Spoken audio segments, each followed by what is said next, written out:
楚炳杰等国内外一线球星代言。利百文，中国台泥领导品牌。中式八球，俗称黑八，是一项原创于中国的运动，在乔氏的推动下，已走进全球69个国家。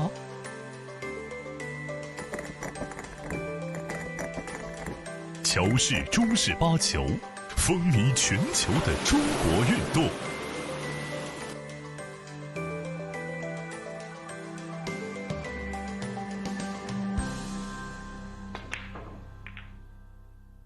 一线赛事指定台迷丁俊晖、奥沙利文、郑宇博、楚炳杰等国内外一线球星代言。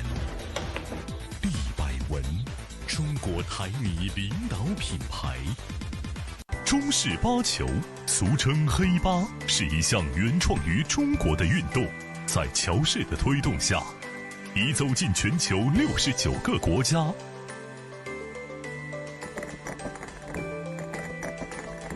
乔氏中式八球，风靡全球的中国运动。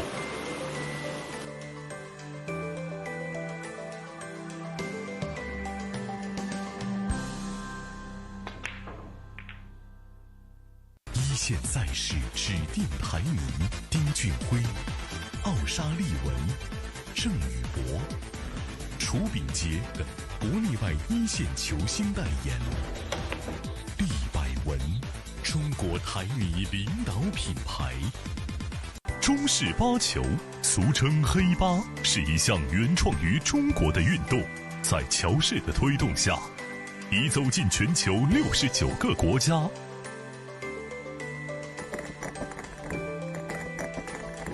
乔氏中式八球，风靡全球的中国运动。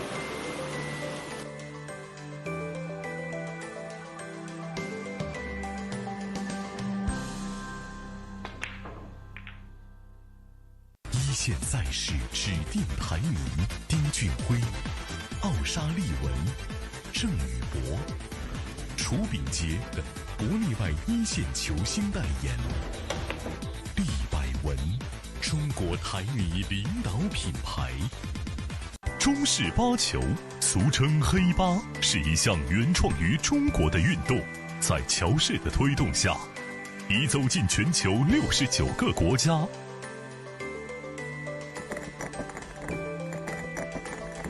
乔氏中式八球，风靡全球的中国运动。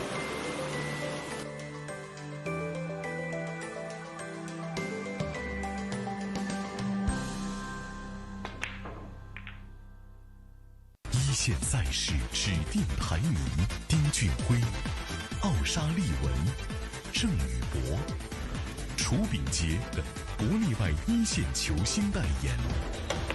利百文，中国台泥领导品牌。中式八球，俗称黑八，是一项原创于中国的运动，在乔氏的推动下，已走进全球69个国家。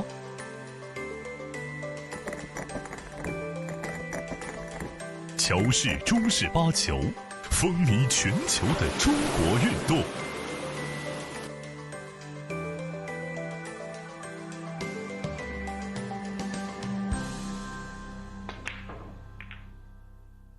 一线赛事指定台迷丁俊晖、奥沙利文、郑宇博、楚炳杰等国内外一线球星代言。利百文，中国台泥领导品牌。中式八球，俗称黑八，是一项原创于中国的运动，在乔氏的推动下，已走进全球69个国家。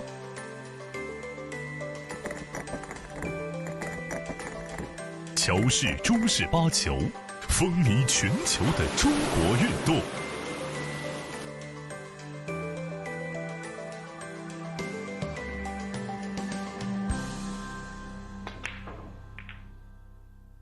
一线赛事指定台迷丁俊晖、奥沙利文、郑宇博、楚炳杰等国内外一线球星代言。利百文，中国台泥领导品牌。中式八球，俗称黑八，是一项原创于中国的运动，在乔氏的推动下，已走进全球69个国家。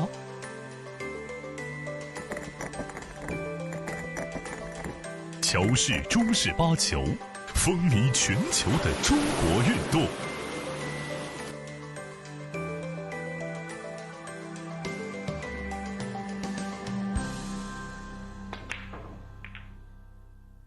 一线赛事指定排名：丁俊晖、奥沙利文、郑宇博。楚秉洁等国内外一线球星代言。利百文，中国台泥领导品牌。中式八球，俗称黑八，是一项原创于中国的运动，在乔氏的推动下，已走进全球69个国家。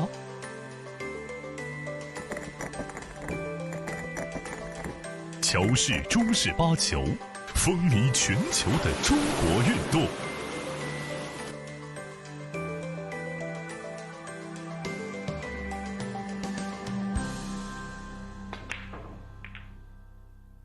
一线赛事指定排名：丁俊晖、奥沙利文、郑宇博。楚秉洁等国内外一线球星代言。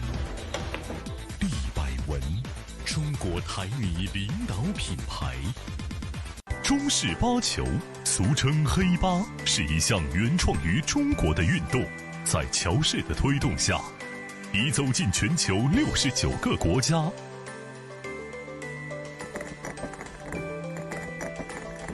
乔氏中式八球，风靡全球的中国运动。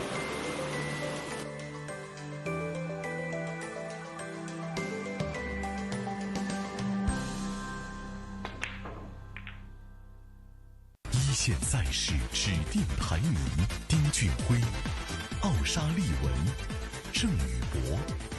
楚秉洁等国内外一线球星代言。利百文，中国台泥领导品牌。中式八球，俗称黑八，是一项原创于中国的运动，在乔氏的推动下，已走进全球69个国家。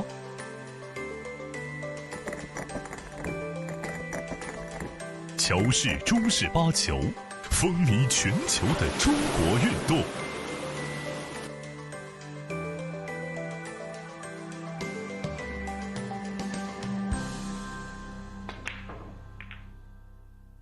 一线赛事指定排名：丁俊晖、奥沙利文、郑宇博。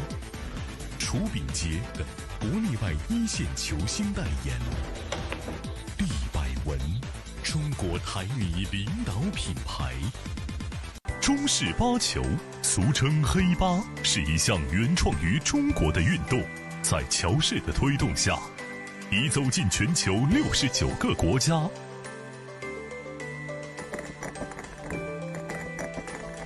乔氏中式八球，风靡全球的中国运动。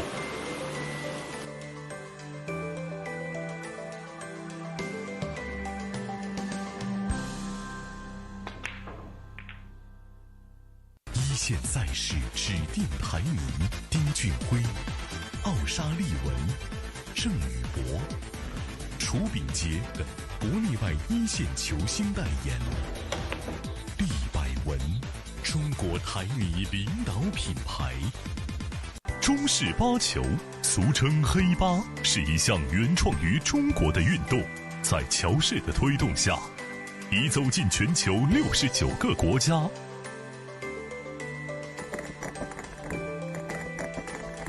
乔氏中式八球，风靡全球的中国运动。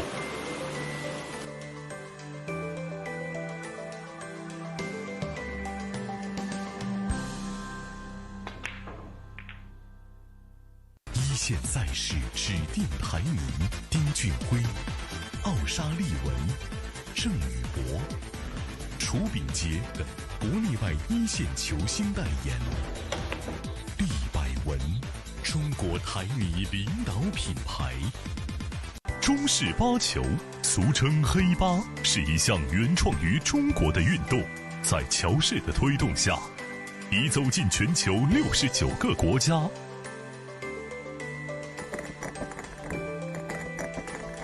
乔氏中式八球，风靡全球的中国运动。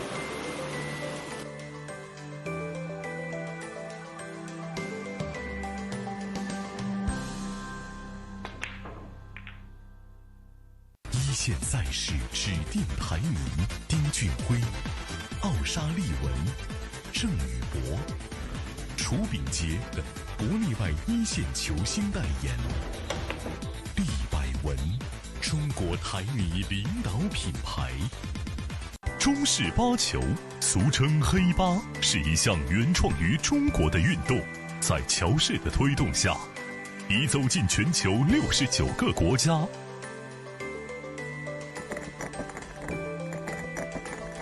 乔氏中式八球，风靡全球的中国运动。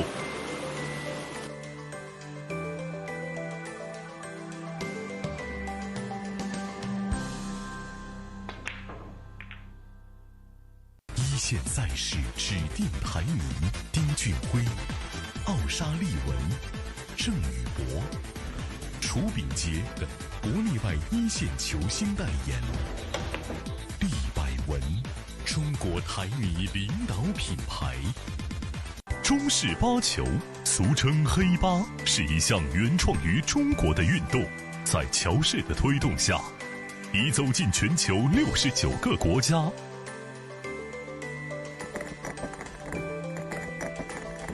乔氏中式八球，风靡全球的中国运动。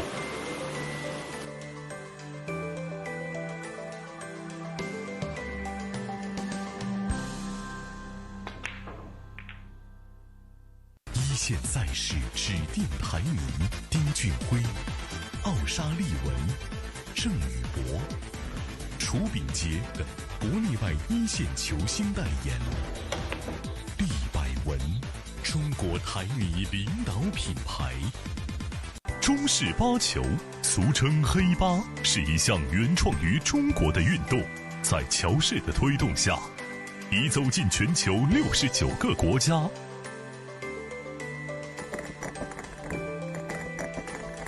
乔氏中式八球，风靡全球的中国运动。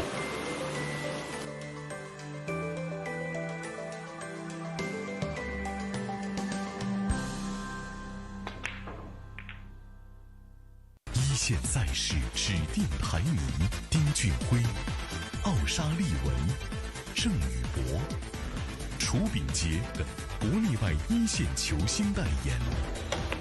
利百文，中国台泥领导品牌。中式八球，俗称黑八，是一项原创于中国的运动，在乔氏的推动下，已走进全球69个国家。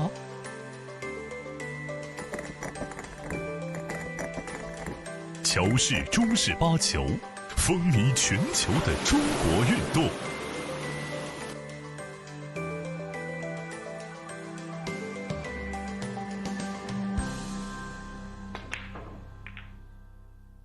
一线赛事指定排名：丁俊晖、奥沙利文、郑宇博、楚秉杰等国内外一线球星代言。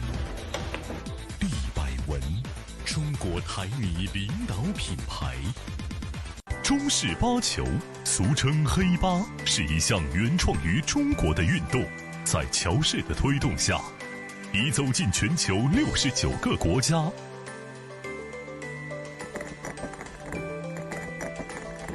乔氏中式八球，风靡全球的中国运动。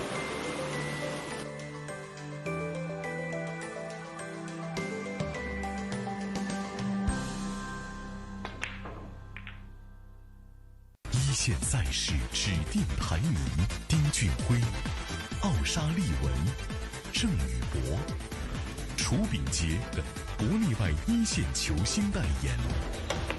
利百文，中国台泥领导品牌。中式八球，俗称黑八，是一项原创于中国的运动，在乔氏的推动下，已走进全球69个国家。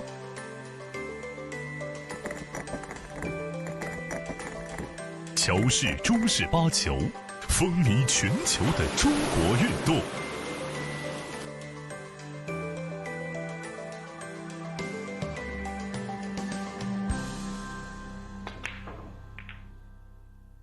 一线赛事指定排名：丁俊晖、奥沙利文、郑宇博、楚炳杰等国内外一线球星代言。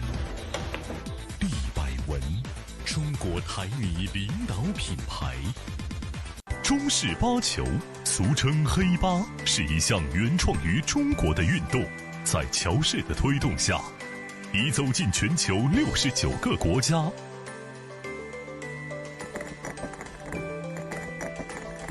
乔氏中式八球，风靡全球的中国运动。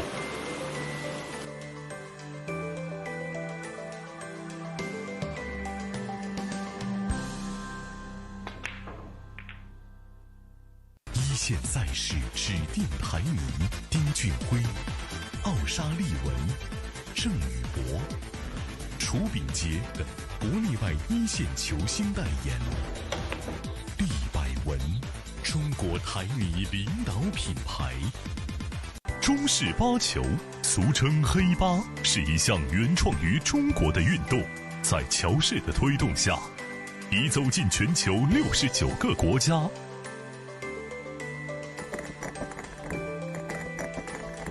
乔氏中式八球，风靡全球的中国运动。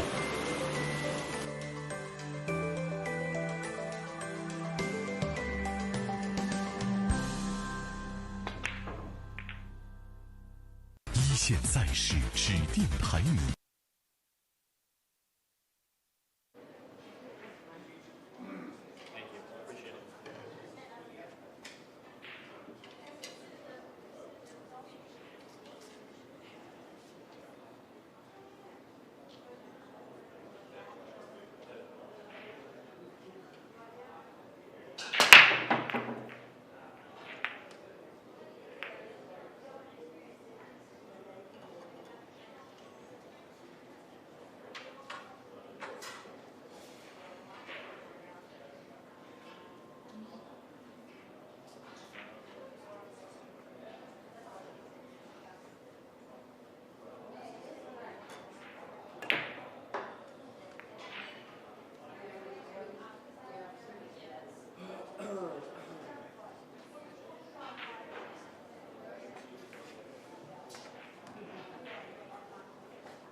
To the TV table tablet, please.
So I'm just about to do the lag, and then I'll rack and set the table. But we'll make the lag so we can decide on who will go.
the aircon, that's fine, yeah, good.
extension granted.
Gentlemen, 5-minute break.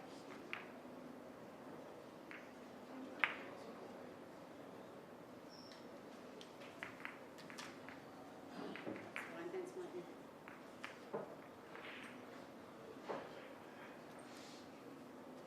5-4 going to half time.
seconds.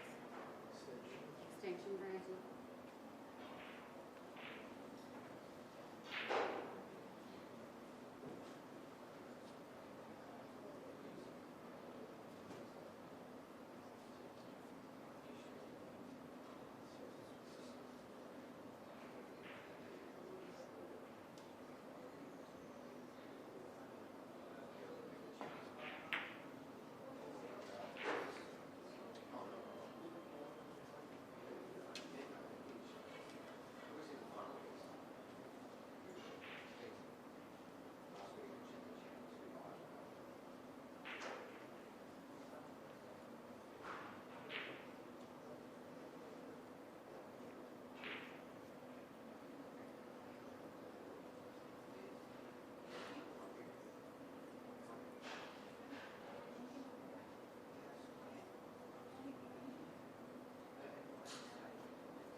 seconds. 5, 4,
一线赛事指定排名：丁俊晖、奥沙利文、郑宇博。楚秉杰等国内外一线球星代言。厉百文，中国台女领导品牌。中式八球，俗称黑八，是一项原创于中国的运动，在乔氏的推动下，已走进全球69个国家。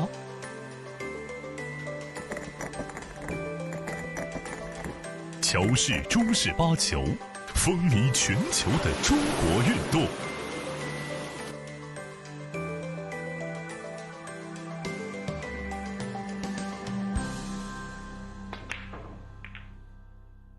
一线赛事指定排名：丁俊晖、奥沙利文、郑宇博。楚秉杰等国内外一线球星代言。厉百文，中国台女领导品牌。中式八球，俗称黑八，是一项原创于中国的运动，在乔氏的推动下，已走进全球69个国家。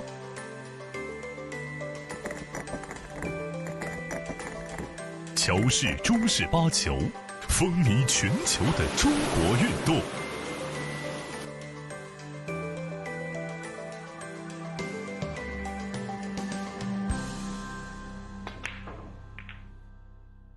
一线赛事指定排名：丁俊晖、奥沙利文、郑宇博。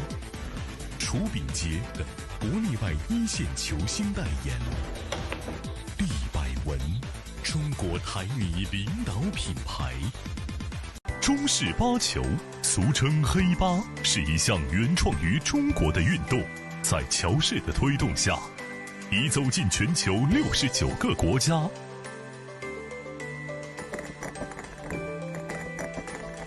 乔氏中式八球，风靡全球的中国运动。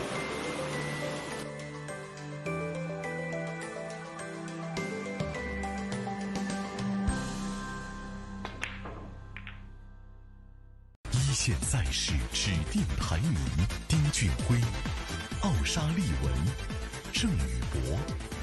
楚秉杰等国内外一线球星代言。厉百文，中国台女领导品牌。中式八球，俗称黑八，是一项原创于中国的运动，在乔氏的推动下，已走进全球69个国家。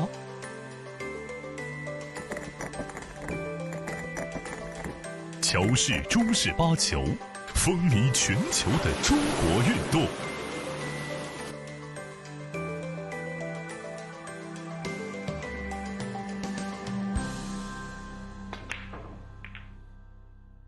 一线赛事指定排名：丁俊晖、奥沙利文、郑宇博。楚秉杰等国内外一线球星代言。厉百文，中国台女领导品牌。中式八球，俗称黑八，是一项原创于中国的运动，在乔氏的推动下，已走进全球69个国家。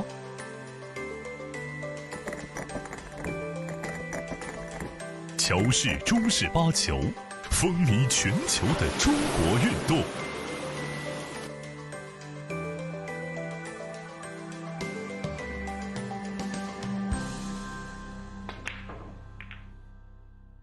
一线赛事指定排名：丁俊晖、奥沙利文、郑宇博。楚秉杰等国内外一线球星代言。厉百文，中国台女领导品牌。中式八球，俗称黑八，是一项原创于中国的运动，在乔氏的推动下，已走进全球69个国家。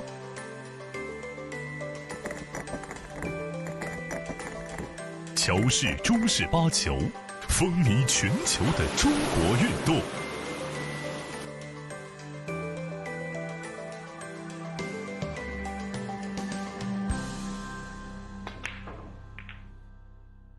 一线赛事指定排名丁俊晖、奥沙利文、郑宇博，楚秉杰等国内外一线球星代言。利百文，中国台泥领导品牌。中式八球，俗称黑八，是一项原创于中国的运动，在乔氏的推动下，已走进全球69个国家。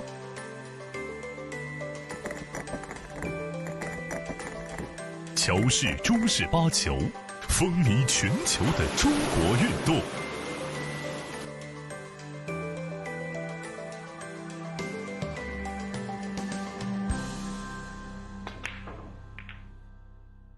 一线赛事指定排名丁俊晖、奥沙利文、郑宇博，楚秉杰等国内外一线球星代言。利百文，中国台泥领导品牌。中式八球，俗称黑八，是一项原创于中国的运动，在乔氏的推动下，已走进全球69个国家。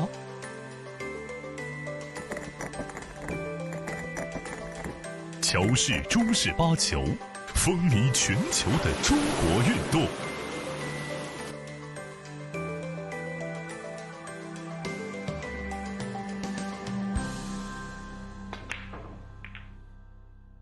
一线赛事指定排名丁俊晖、奥沙利文、郑宇博，楚秉杰等国内外一线球星代言。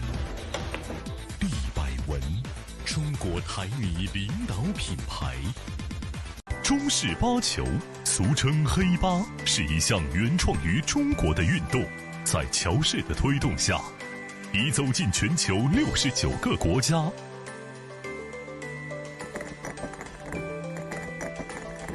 乔氏中式八球，风靡全球的中国运动。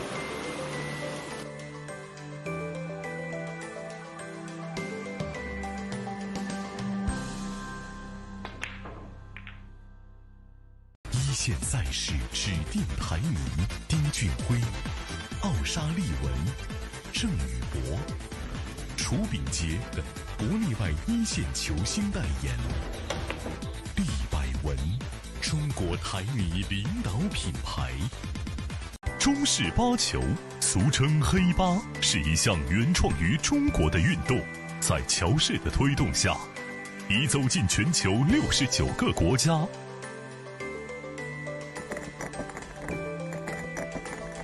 乔氏中式八球，风靡全球的中国运动。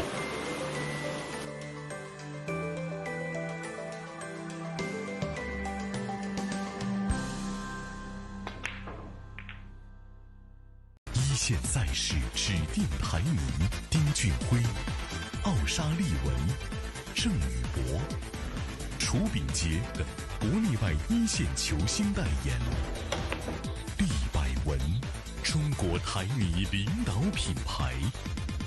中式八球，俗称黑八，是一项原创于中国的运动，在乔氏的推动下，已走进全球69个国家。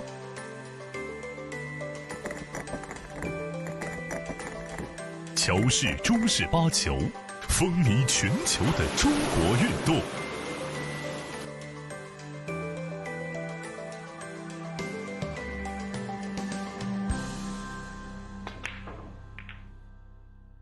一线赛事指定排名丁俊晖、奥沙利文、郑宇博，楚秉杰等国内外一线球星代言。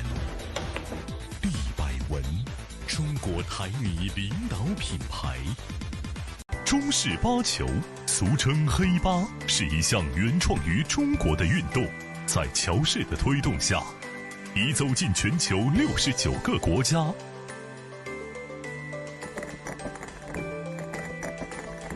乔氏中式八球，风靡全球的中国运动。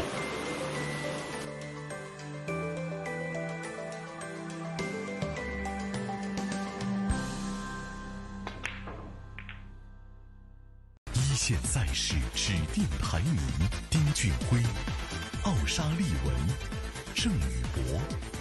楚秉杰等国内外一线球星代言。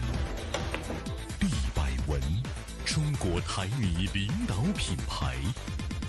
中式八球，俗称黑八，是一项原创于中国的运动，在乔氏的推动下，已走进全球69个国家。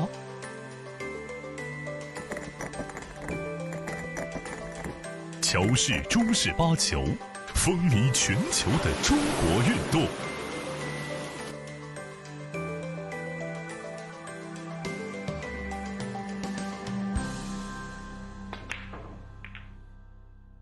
一线赛事指定排名丁俊晖、奥沙利文、郑宇博。楚秉杰等国内外一线球星代言。利百文，中国台米领导品牌。中式八球，俗称黑八，是一项原创于中国的运动，在乔氏的推动下，已走进全球69个国家。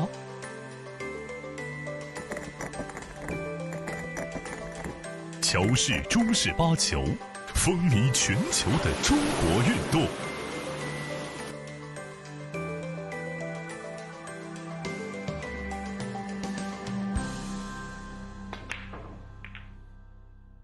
一线赛事指定排名丁俊晖、奥沙利文、郑宇博。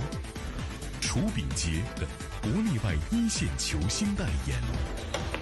利百文，中国台米领导品牌。中式八球，俗称黑八，是一项原创于中国的运动，在乔氏的推动下，已走进全球69个国家。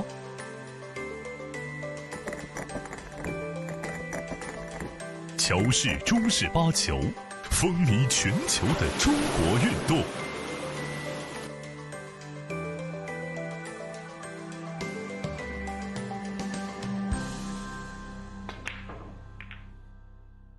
一线赛事指定排名丁俊晖、奥沙利文、郑宇博。楚秉杰等国内外一线球星代言。利百文，中国台米领导品牌。中式八球，俗称黑八，是一项原创于中国的运动，在乔氏的推动下，已走进全球69个国家。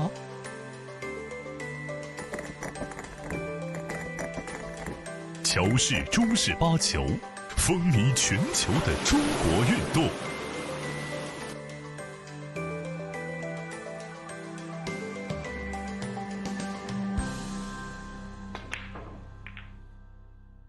一线赛事指定排名丁俊晖、奥沙利文、郑宇博。楚秉杰等国内外一线球星代言。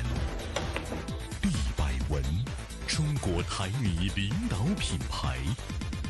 中式八球，俗称黑八，是一项原创于中国的运动，在乔氏的推动下，已走进全球69个国家。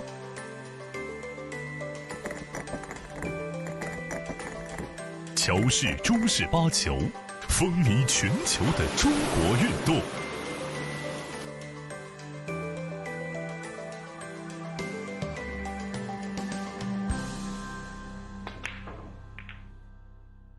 一线赛事指定排名丁俊晖、奥沙利文、郑宇博。楚秉杰等国内外一线球星代言。利百文，中国台米领导品牌。中式八球，俗称黑八，是一项原创于中国的运动，在乔氏的推动下，已走进全球69个国家。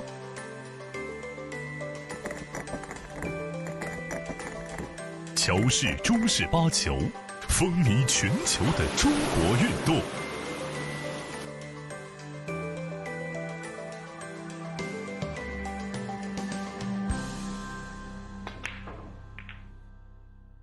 一线赛事指定排名丁俊晖、奥沙利文、郑宇博，楚秉杰等国内外一线球星代言。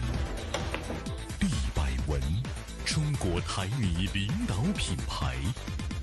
中式八球，俗称黑八，是一项原创于中国的运动，在乔氏的推动下，已走进全球69个国家。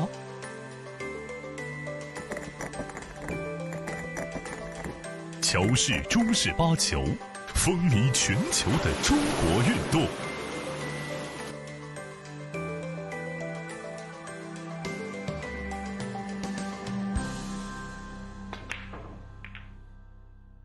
一线赛事指定排名丁俊晖、奥沙利文、郑宇博，楚秉杰等国内外一线球星代言。利百文，中国台泥领导品牌。中式八球，俗称黑八，是一项原创于中国的运动，在乔氏的推动下，已走进全球69个国家。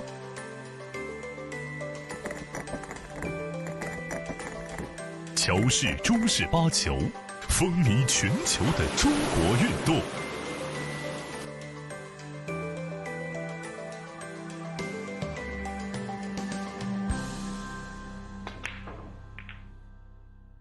一线赛事指定排名丁俊晖、奥沙利文、郑宇博，楚秉杰等国内外一线球星代言。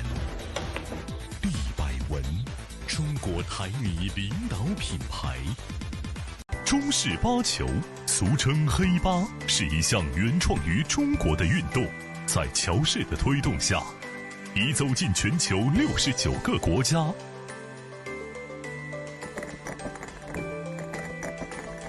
乔氏中式八球，风靡全球的中国运动。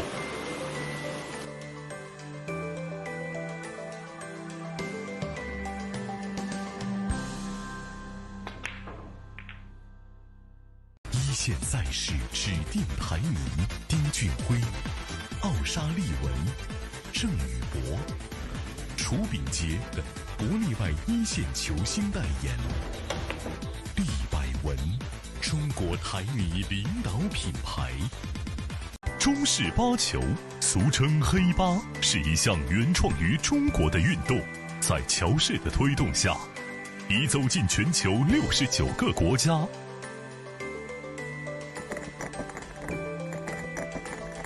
乔氏中式八球，风靡全球的中国运动。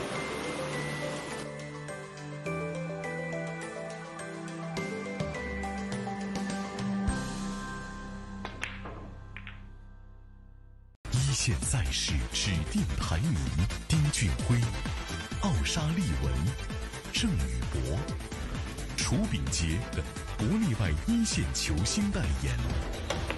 利百文，中国台泥领导品牌。中式八球，俗称黑八，是一项原创于中国的运动，在乔氏的推动下，已走进全球69个国家。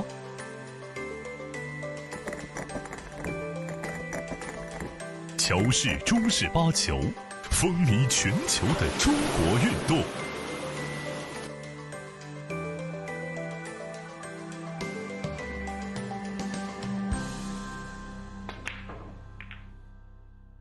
一线赛事指定排名丁俊晖、奥沙利文、郑宇博，楚秉杰等国内外一线球星代言。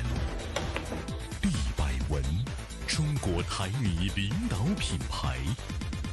中式八球，俗称黑八，是一项原创于中国的运动，在乔氏的推动下，已走进全球69个国家。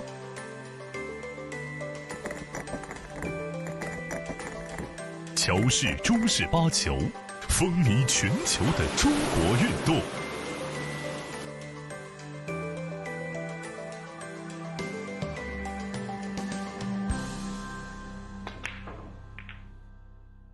一线线赛事指定排名：丁俊晖、奥沙利文、郑宇博。楚秉洁等国内外一线球星代言。利百文，中国台泥领导品牌。中式八球，俗称黑八，是一项原创于中国的运动，在乔氏的推动下，已走进全球69个国家。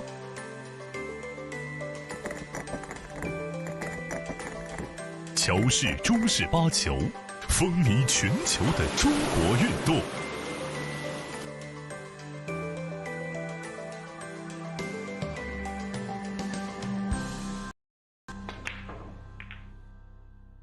一线赛事指定排名：丁俊晖、奥沙利文、郑宇博。楚秉洁等国内外一线球星代言。利百文，中国台泥领导品牌。中式八球，俗称黑八，是一项原创于中国的运动，在乔氏的推动下，已走进全球69个国家。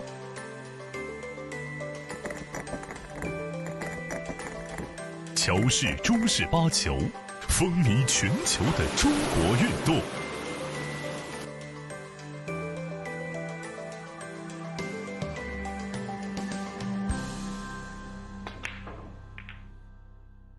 一线赛事指定排名：丁俊晖、奥沙利文、郑宇博。楚秉洁等国内外一线球星代言。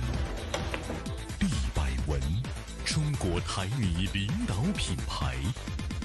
中式八球，俗称黑八，是一项原创于中国的运动，在乔氏的推动下，已走进全球69个国家。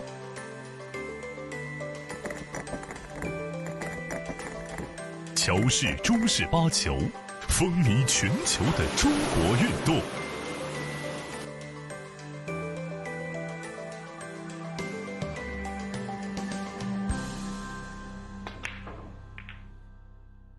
一线赛事指定排名：丁俊晖、奥沙利文、郑宇博。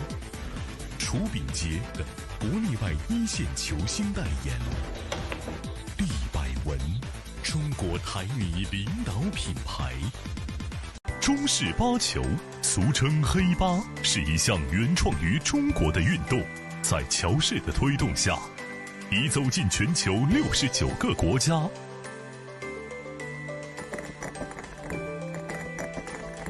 乔氏中式八球，风靡全球的中国运动。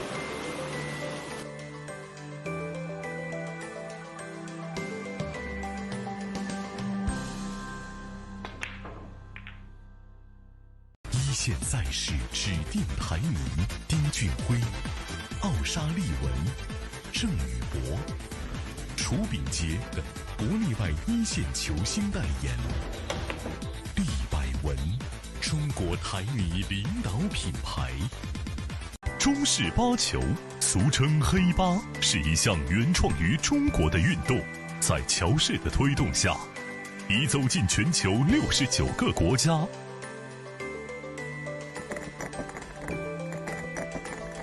乔氏中式八球，风靡全球的中国运动。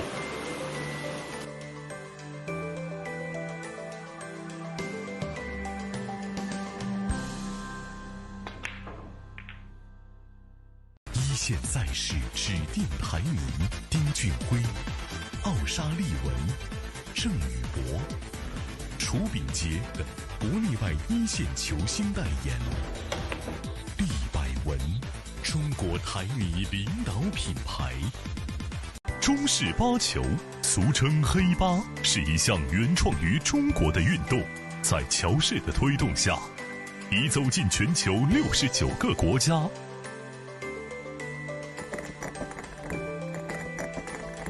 乔氏中式八球，风靡全球的中国运动。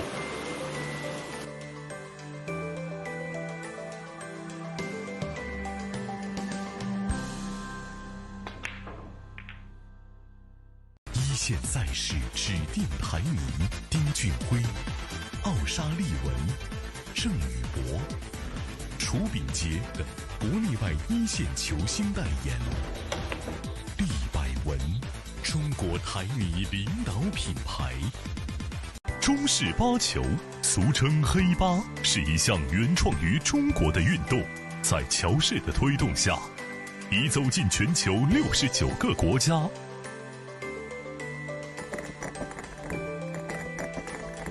乔氏中式八球，风靡全球的中国运动。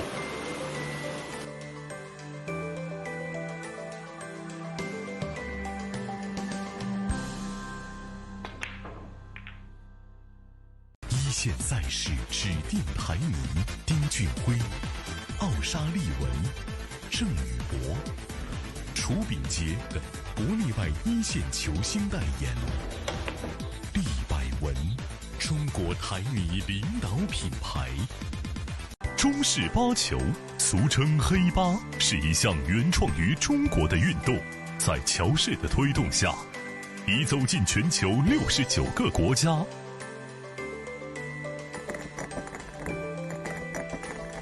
乔氏中式八球，风靡全球的中国运动。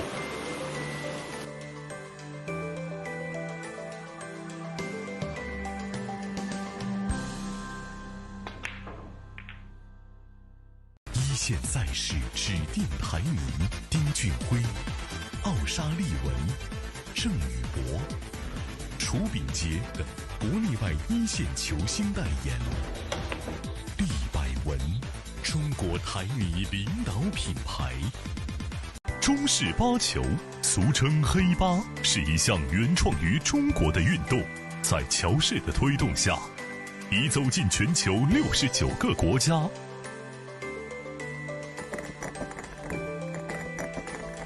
乔氏中式八球，风靡全球的中国运动。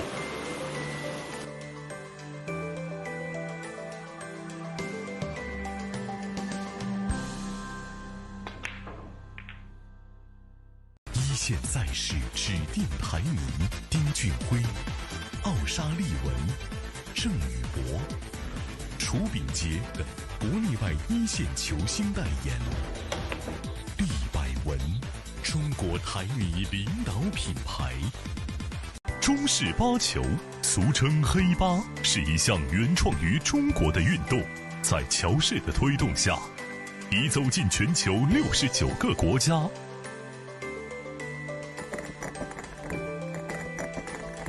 乔氏中式八球，风靡全球的中国运动。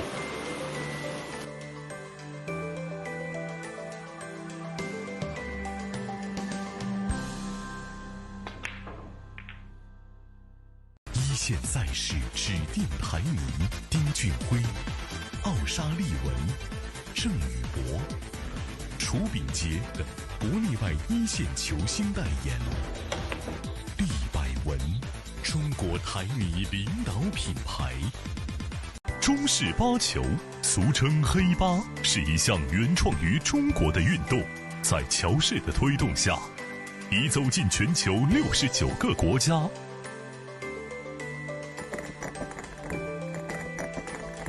乔氏中式八球，风靡全球的中国运动。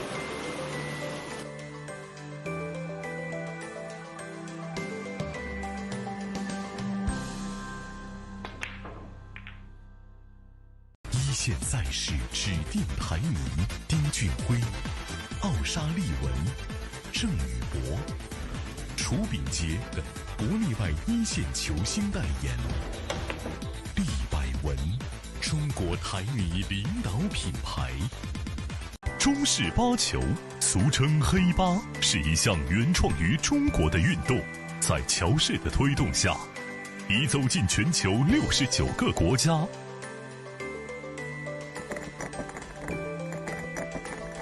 乔氏中式八球，风靡全球的中国运动。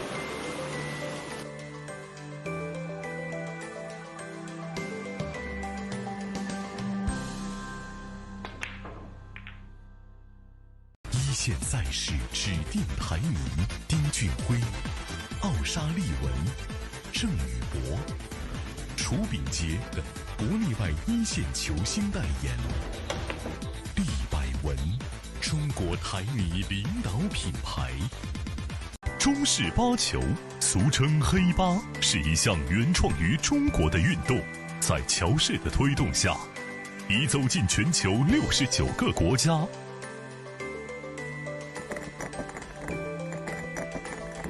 乔氏中式八球，风靡全球的中国运动。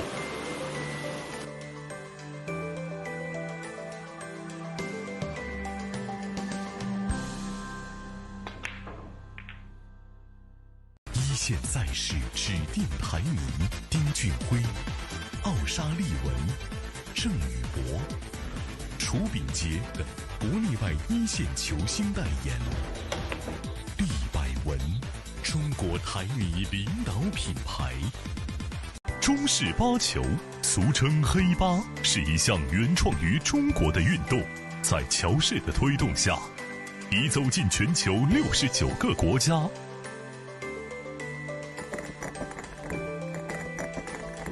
乔氏中式八球，风靡全球的中国运动。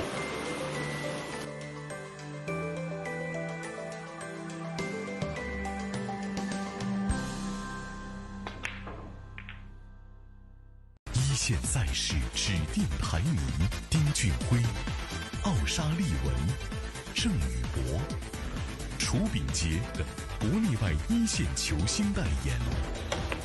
毕百文，中国台泥领导品牌。中式八球，俗称黑八，是一项原创于中国的运动，在乔氏的推动下，已走进全球69个国家。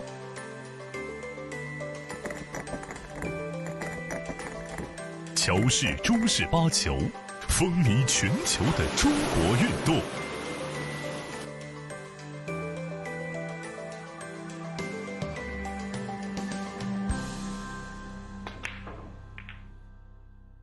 一线赛事指定排名：丁俊晖、奥沙利文、郑宇博、楚秉杰等国内外一线球星代言。毕百文，中国台泥领导品牌。中式八球，俗称黑八，是一项原创于中国的运动，在乔氏的推动下，已走进全球69个国家。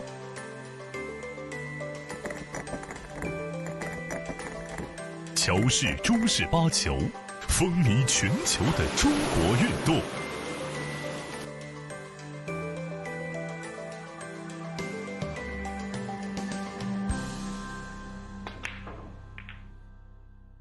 一线赛事指定排名：丁俊晖、奥沙利文、郑宇博、楚秉杰等国内外一线球星代言。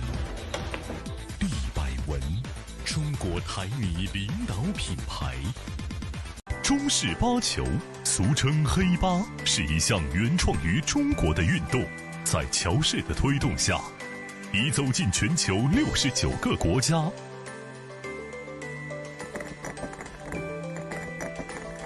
乔氏中式八球，风靡全球的中国运动。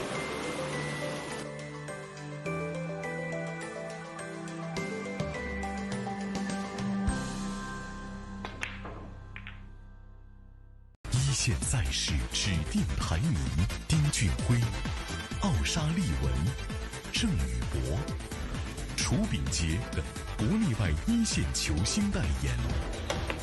毕百文，中国台泥领导品牌。中式八球，俗称黑八，是一项原创于中国的运动，在乔氏的推动下，已走进全球69个国家。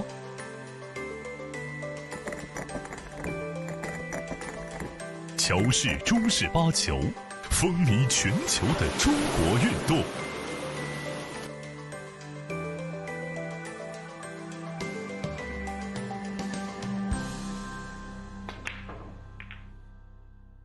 一线赛事指定排名丁俊晖、奥沙利文、郑宇博，楚秉杰等国内外一线球星代言。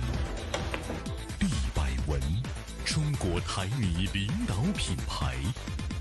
中式八球，俗称黑八，是一项原创于中国的运动，在乔氏的推动下，已走进全球69个国家。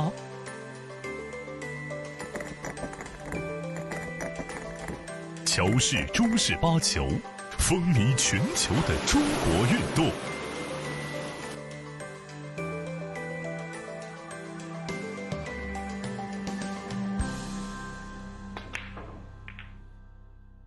一线赛事指定排名丁俊晖、奥沙利文、郑宇博，楚秉杰等国内外一线球星代言。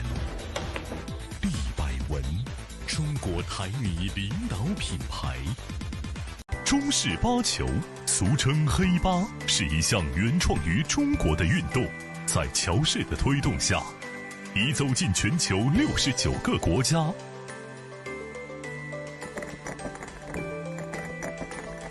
乔氏中式八球，风靡全球的中国运动。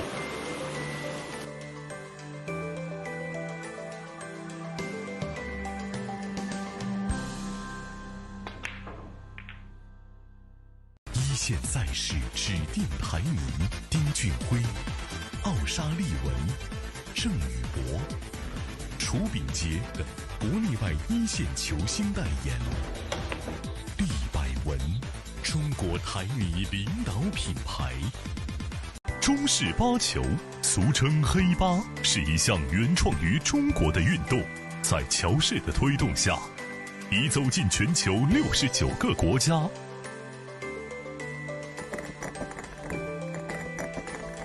乔氏中式八球，风靡全球的中国运动。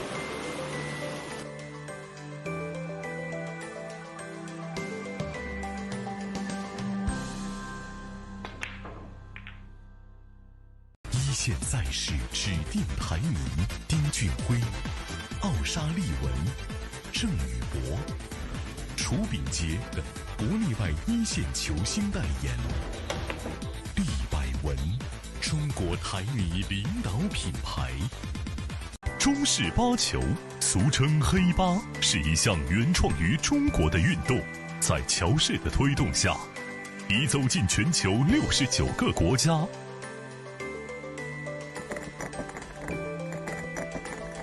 乔氏中式八球，风靡全球的中国运动。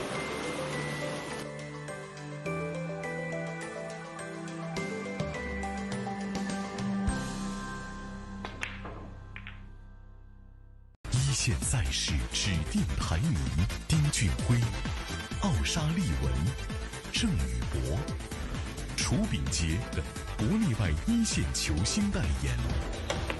毕百文，中国台女领导品牌。中式八球，俗称黑八，是一项原创于中国的运动，在乔氏的推动下，已走进全球69个国家。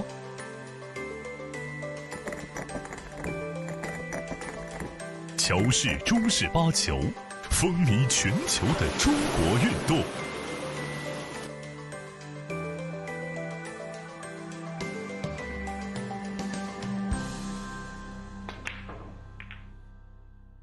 一线赛事指定排名丁俊晖、奥沙利文、郑宇博，楚秉杰等国内外一线球星代言。毕百文，中国台女领导品牌。中式八球，俗称黑八，是一项原创于中国的运动，在乔氏的推动下，已走进全球69个国家。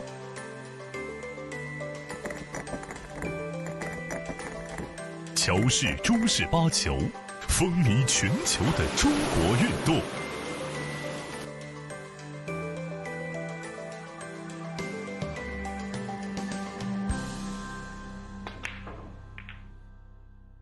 一一线赛事指定排名：丁俊晖、奥沙利文、郑宇博。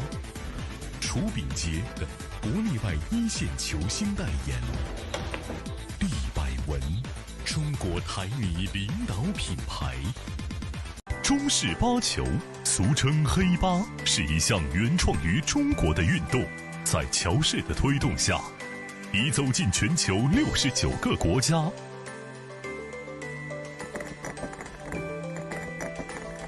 乔氏中式八球，风靡全球的中国运动。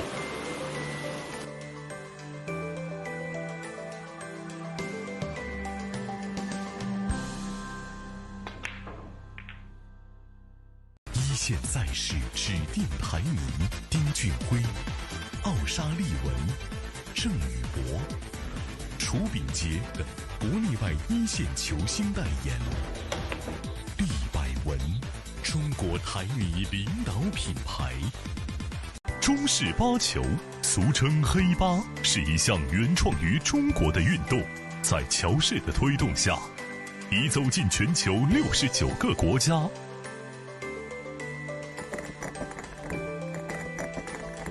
乔氏中式八球，风靡全球的中国运动。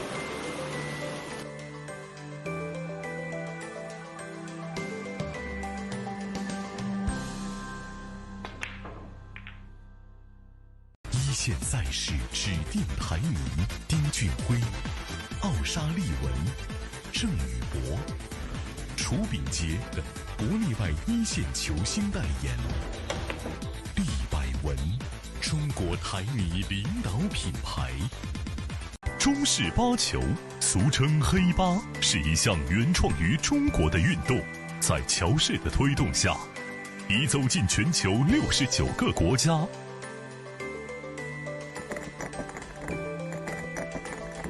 乔氏中式八球，风靡全球的中国运动。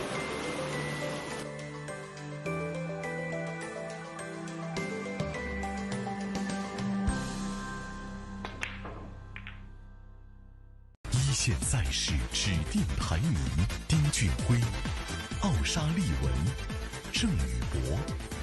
楚秉洁等国内外一线球星代言。利百文，中国台女领导品牌。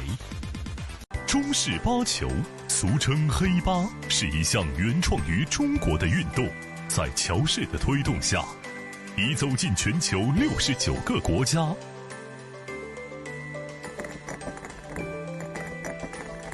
乔氏中式八球，风靡全球的中国运动。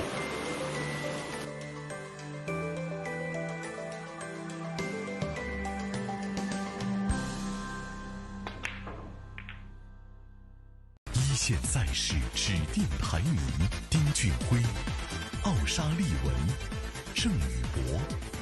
楚秉洁等国内外一线球星代言。利百文，中国台女领导品牌。中式八球，俗称黑八，是一项原创于中国的运动，在乔氏的推动下，已走进全球69个国家。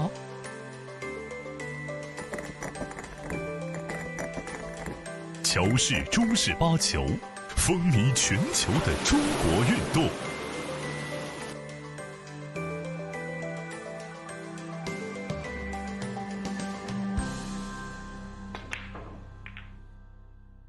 一线赛事指定排名：丁俊晖、奥沙利文、郑宇博。楚秉洁等国内外一线球星代言。利百文，中国台女领导品牌。中式八球，俗称黑八，是一项原创于中国的运动，在乔氏的推动下，已走进全球69个国家。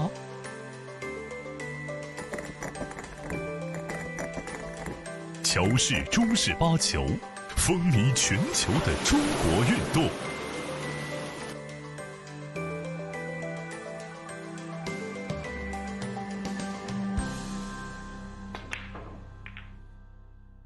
一线赛事指定排名丁俊晖、奥沙利文、郑宇博。楚秉洁等国内外一线球星代言。利百文，中国台米领导品牌。中式八球，俗称黑八，是一项原创于中国的运动，在乔氏的推动下，已走进全球69个国家。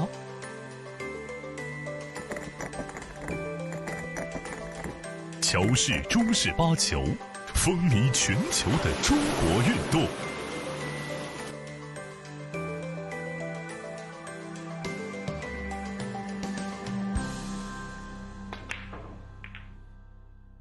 一线赛事指定排名丁俊晖、奥沙利文、郑宇博。楚秉洁等国内外一线球星代言。利百文，中国台米领导品牌。中式八球，俗称黑八，是一项原创于中国的运动，在乔氏的推动下，已走进全球69个国家。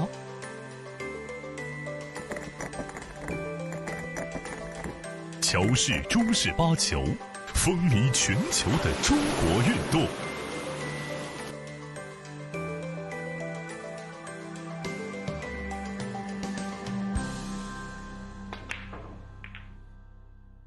一线赛事指定排名丁俊晖、奥沙利文、郑宇博。楚秉洁等国内外一线球星代言。利百文，中国台米领导品牌。中式八球，俗称黑八，是一项原创于中国的运动，在乔氏的推动下，已走进全球69个国家。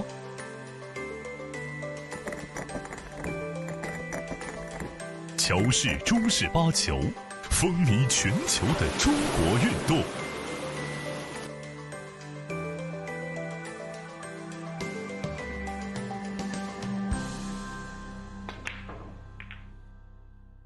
一线赛事指定排名丁俊晖、奥沙利文、郑宇博。楚秉洁等国内外一线球星代言。利百文，中国台米领导品牌。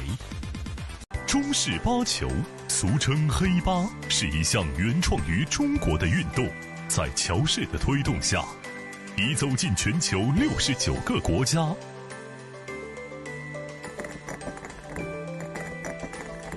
乔氏中式八球，风靡全球的中国运动。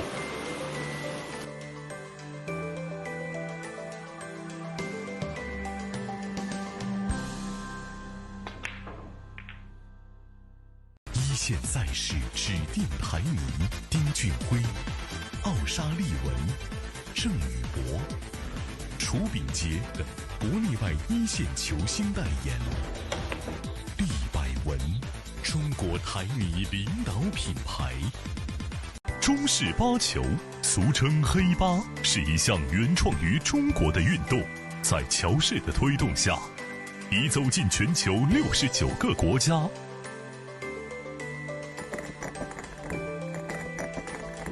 乔氏中式八球，风靡全球的中国运动。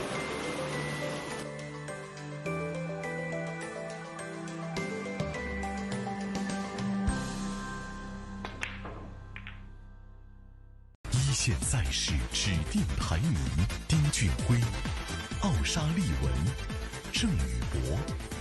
楚秉洁等国内外一线球星代言。利百文，中国台米领导品牌。中式八球，俗称黑八，是一项原创于中国的运动，在乔氏的推动下，已走进全球69个国家。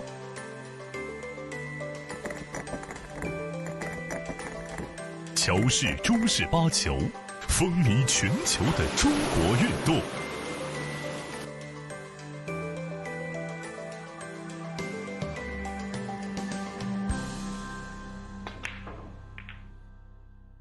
一线赛事指定排名俊晖、奥沙利文、郑宇博、楚秉杰等国内外一线球星代言。利百文，中国台泥领导品牌。中式八球，俗称黑八，是一项原创于中国的运动，在乔氏的推动下，已走进全球69个国家。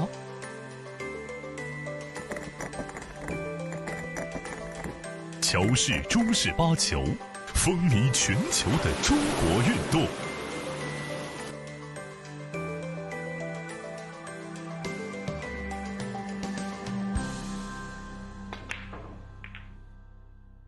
一线赛事指定排名：丁俊晖、奥沙利文、郑宇博、楚秉杰等国内外一线球星代言。利百文，中国台泥领导品牌。中式八球，俗称黑八，是一项原创于中国的运动，在乔氏的推动下，已走进全球69个国家。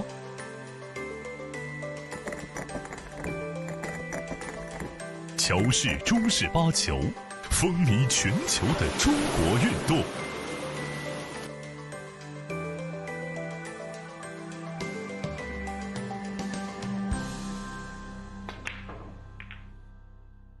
一线赛事指定排名：丁俊晖、奥沙利文、郑宇博、楚秉杰等国内外一线球星代言。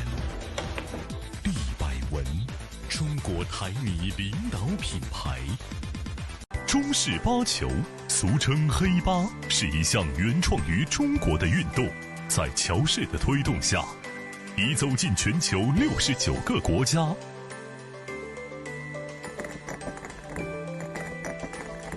乔氏中式八球，风靡全球的中国运动。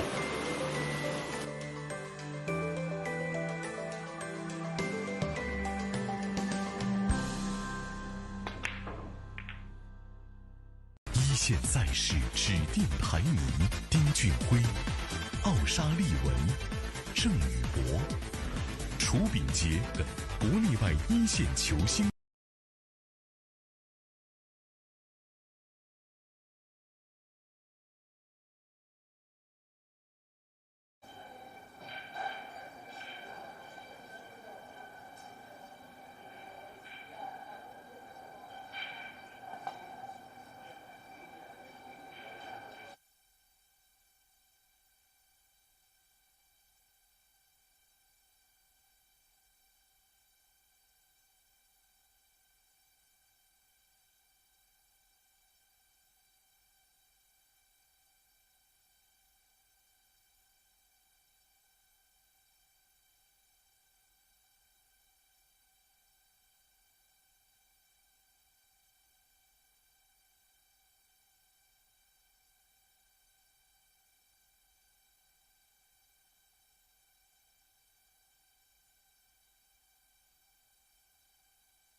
Ladies and gentlemen, hello and welcome to Sydney, Australia, and to the Oceania Heyball Open of 2025, live from City Heroes in Sydney.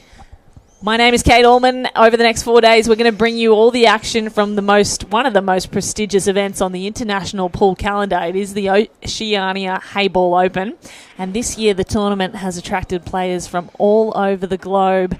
26 nations are represented from powerhouse Q Sport nations like China, Australia, USA, Great Britain. They are here chasing what is an incredible prize pool of US $116,000. We are just about to get underway with our first TV commentary match for the tournament. We'll be here all 4 days of the tournament, ending with a climax on Saturday afternoon. And for now, we're going to get going on the men's pool matches. And my name is Kate Allman. I'm alongside Fleur from APPA in the commentary box. Thank you, Fleur, for joining me. And I'm going to be here all week. We're really happy to have you here, Kate, and I'm very excited to see this match. We have young Jason Yu, who's one of our up-and-coming juniors. He is 16 years old, and he is getting better every time I see him play. That's right. We have a really exciting matchup to start things off. One of the young stars of Australia's pool scene, Jason Yu, on the right of your screen in the green and gold. He's the teen sensation. He is just 16 and already a two-time junior national champion and an Asia-Pacific contender. Across this table from him, though, is Xin Liu, the Chinese powerhouse. One of the contenders for this tournament, known for his technical mastery and his composure under pressure. He is already dominating across Europe, Asia and Australia, and he is expected to be very powerful in the Oceania Heyball Open.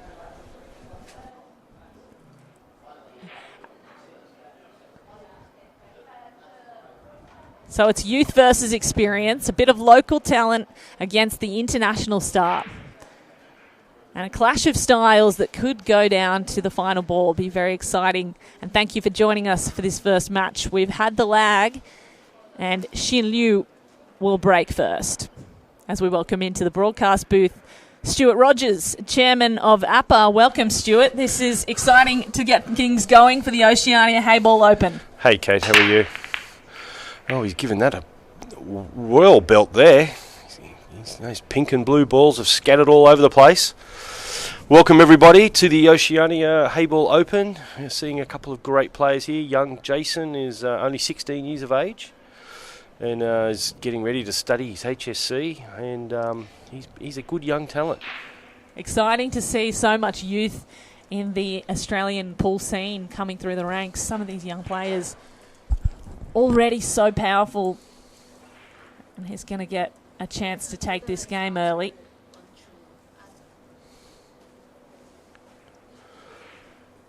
Okay.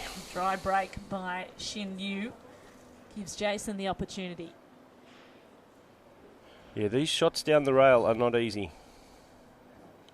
It's not like a 9-ball table. It needs precision aiming, and he's done very well there. He's got a blue over the pocket, which will be sometimes what we call your get out of jail ball. It's something that you can always go back to in the run out of the match. So let's see what young Jason does. He may take it to promote, but I think he's going to take this other ball into the middle pocket. Probably come back out just one rail.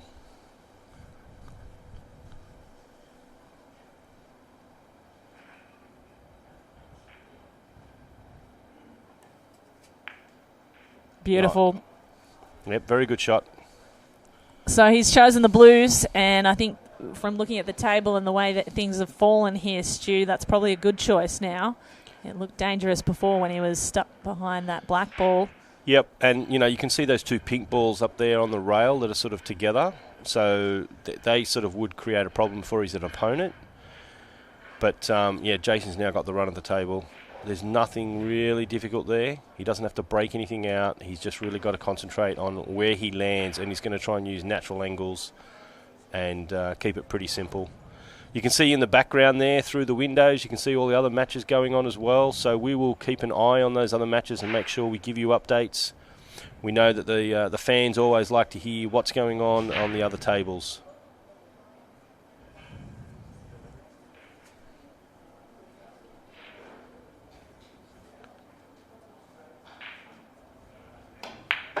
Very nice shot. Geez, and you can always tell when a player hits the ball well. Yes. You can hear it smack into the back of the pocket. He hit that with what Barry would say, authority. That's one of Barry's catch cries. And if you don't know who I'm talking about, people, you're not following pool in Australia. Yes, that's right, Barry. We will have on later the voice of pool. But he's really caressed that ball, hasn't he? It's a really nice style that Jason's playing with here, and he's got a bit of a decision to make now, Stu. Yeah, he's going to be taking on the longer pot down in between those two pinks into the corner, and he's just going to roll through and try and land on one of those balls into the side pocket. So he's just stunned through there nicely off the rail. And young Jason is very proud to wear the Australian jersey. He's working towards his citizenship and everything. So, he's a really great young talent. I actually played a few games with Jason. We played 10 games. I think I won 2. And that was on a 9-ball table, so that's a bit more generous. But, he's a potting machine. He's got no fear whatsoever. Incredible. And his opponent just sits and waits in the corner. Yeah, well, that's what they call the chair treatment. That's it. And that's another lovely one. So 1 blue ball left. Yeah, he's probably overrun that a little bit. It's probably gone a bit far because he's going to have to work the cue ball a little bit to try and get some position back onto the black. But when he plays on a snooker table, which is another 3 foot longer and another, foot or so wider, probably doesn't seem that far to him. So let's see how he goes.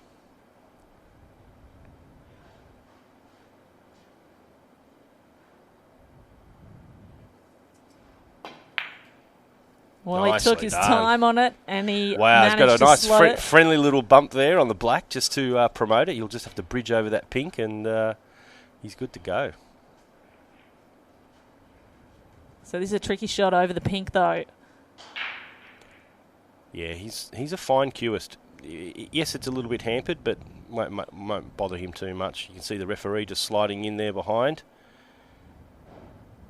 just to make sure he doesn't touch that pink ball with the cue. Into the side pocket. Very nice start. Well done, young man. Very good effort. So the 16-year-old takes the first frame, and we enter into the second. And now it'll be over to Xin Liu to try and respond. Yeah, after losing on the break there, Stu. Yeah, it happens at this level. It's pretty common. I heard that there was a pretty exciting match just recently. I think it was Mikey Cacciola and Mickey Krause. I know both players personally. They're both excellent players and gentlemen of the sport. And I heard it was a great comeback from Mikey. From Mikey. Sorry, I should say. It's hard having both the same name almost. But that's fantastic. I heard it was quite an exciting match. So the referee with their duties, obviously cleaning up the balls, and here we go. Oh, okay, great. Thank you very much to our illustrious Fleur Williamson, giving me a bit of a snapshot of the other matches.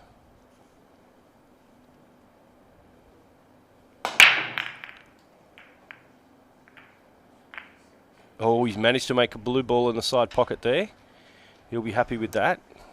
It's a little bit tricky. You've got that small cluster there on the right-hand rail with the 2 pinks and the blue. So he's going to have to use one of those ones into the side pocket to try and break those out.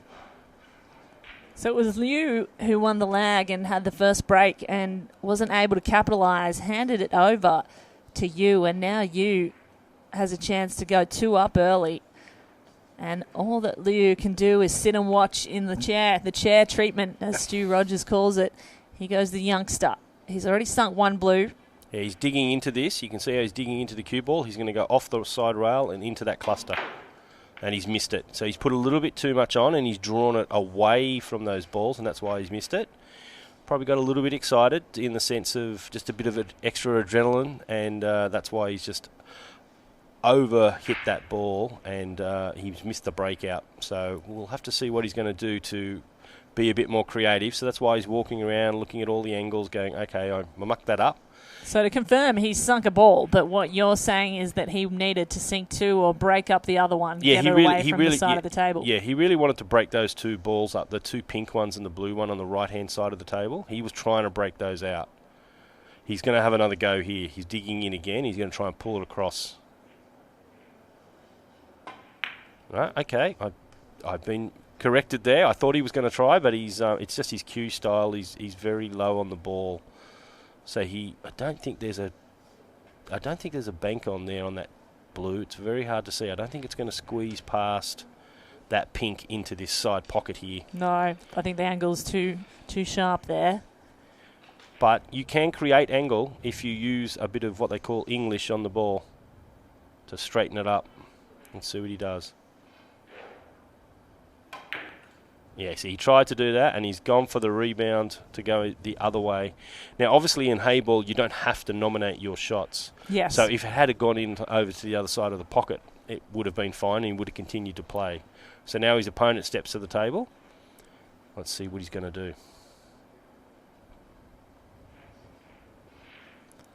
Liu, he has dominated tournaments across Europe, across Asia and Australia, including the recent European Heyball Open. He is the international star, and really, you don't want to hand it over to him. This is a chance for Liu to strike back. There you go. Beautiful. Good pace. He tried to hold the cue ball for that pink on the lower side. He's probably run a little bit far because he would have liked a little bit of angle to go back over to in between those two pink balls to take them down the rail, but he'll take this one in the middle now and he'll take that on. Or he might even be... I don't think he's playing another bank, is he? Maybe playing... He is. Oh, wow. Oh, and wow. he's missed it.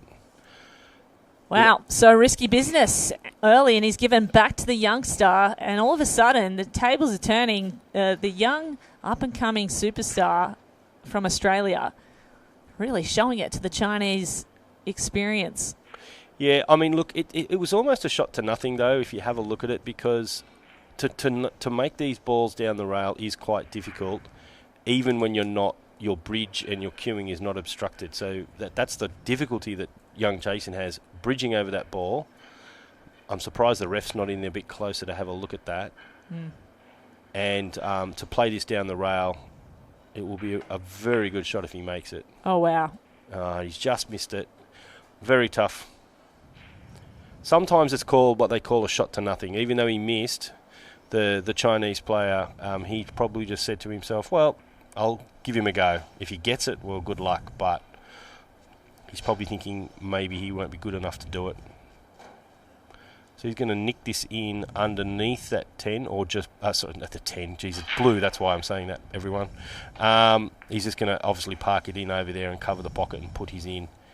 So he's playing a sort of an offensive defensive shot where he's getting rid of one of his opponent's balls, but also keeping control of that pocket. Great to have Stuart Rogers, APPA chairman, and Paul, legend of the game in Australia. No, definitely here, not a legend. Giving us the analysis, and it's such a thrill to be here with you, Stuart, as we watch the best in the world come to Sydney. Well, I'm glad these headsets worked out well. They sound great. You sound great. He's going to call his extension there. So explain that for the newcomers to the game, Stu. Yeah, so if anyone's just joined in and they're not sure, basically there is a shot clock. So, and then obviously the referee quietly said to the player, 10 seconds, which means they had 10 seconds left to shoot the shot. You are entitled to one extension per frame, which basically gives you that little bit of extra time, and they just, turn to the ref and say extension, and then they get to shoot. It's an additional 30 seconds, I believe. How many extensions would you have per match? One per frame. Each player will get one per frame. Because there's always going to be some sort of safety battle or something where you're going to have to, really take your time on a shot, and, you can't give it up. So, yeah, you're entitled to that. But with the actual shot clock itself, it really keeps the tournament on schedule, and also the match clock. So, from a tournament organiser's perspective, I love the Heyball format. From that perspective, it's fantastic. So, look, he's knocked that in with authority. And to be fair, I think he'll clear the table here. I don't think there's anything difficult. He's got those two workers to take him into the side pocket and those other two pinks up in the corner. He'll probably end up playing a plant, but just depends on whether he gets out of position, which I doubt he will, actually. He's that good. So he should just be running through there off the two rails, come back around for the side pocket for that ball on the side. And the Joy team have done a great job. They've come in, they've set up this TV table for us, all at the last minute, and hung the light and everything. And so thank you very much to Joy Billiards and the whole Joy team. They did a great job. Well, he's just executing now, isn't he? Oh yeah, Xin Liu. These are all like stop shots or just small follow through shots. Nothing fancy for a gentleman of this calibre. Yep, see, once again, stun shot.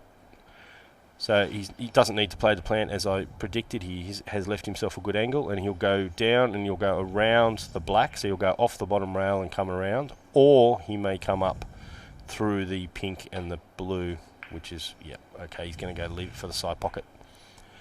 Keep it simple, stupid, that's what they say. Take your medicine, that's also another thing they say. He's not got the optimal this angle. One's tricky, yes. Yeah, he's going to run into the black here. He's probably either just going to tickle past it or, see, that's exactly what he's done. He'll take it into the same pocket where he was standing. So, as I said, I didn't think it would be anything difficult for him to clear that frame out. And we should be at a score of 1 each. He knocks it in. Well, there you have it. 2 frames down and 1 each. 1 for the youngster and 1 for the experienced Chinese man, Xin Liu. One of the superstars of the game, and so many fans back home, I know, cheering him on from China, and such a thrill to have him here in Sydney for this championship. So what do you think? When does it start to bite for Jason Yu, the youngster, following in such extraordinary footsteps? Do you think the pressure mounts as this match continues? Oh, of course it does. Absolutely. I mean, look, as fearless as Jason is, he's going to feel it. Probably if his opponent gets off to, say, three frames, probably in front. If his opponent Lou is sort of in the 4 or 5 category, you're really going to start feeling it then. And time will be on Lou's side as well, because if he's in front, by the time the match clocks finish, it doesn't matter what the score is, he takes the win. So I would say by 3-3, 4-3, we'll sort of see where we're at.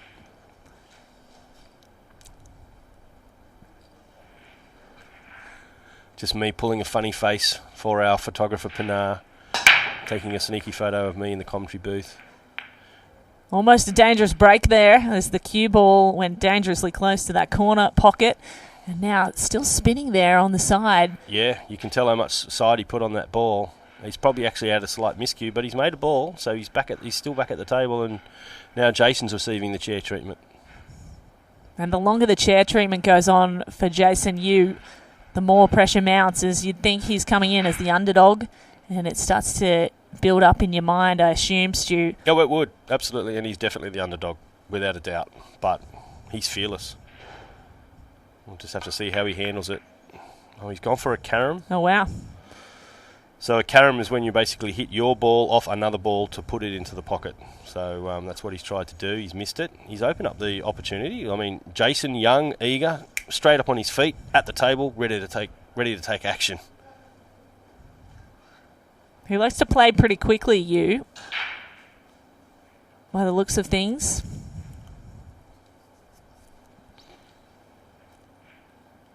Yeah, he's all business, young Jason.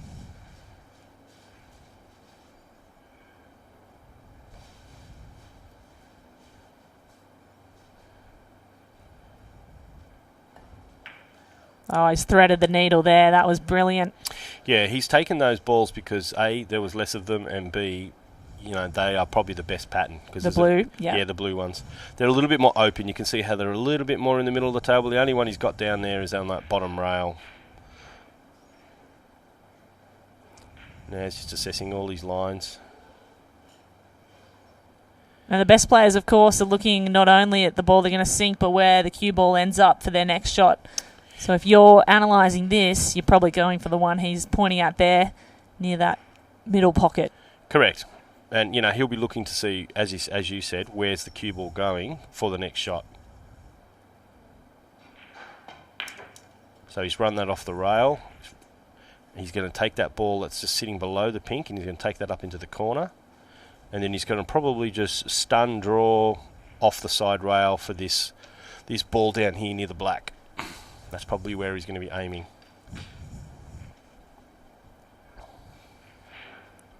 If we have a look at that other angle, you can see from our live cameraman, you can just see where he's cueing.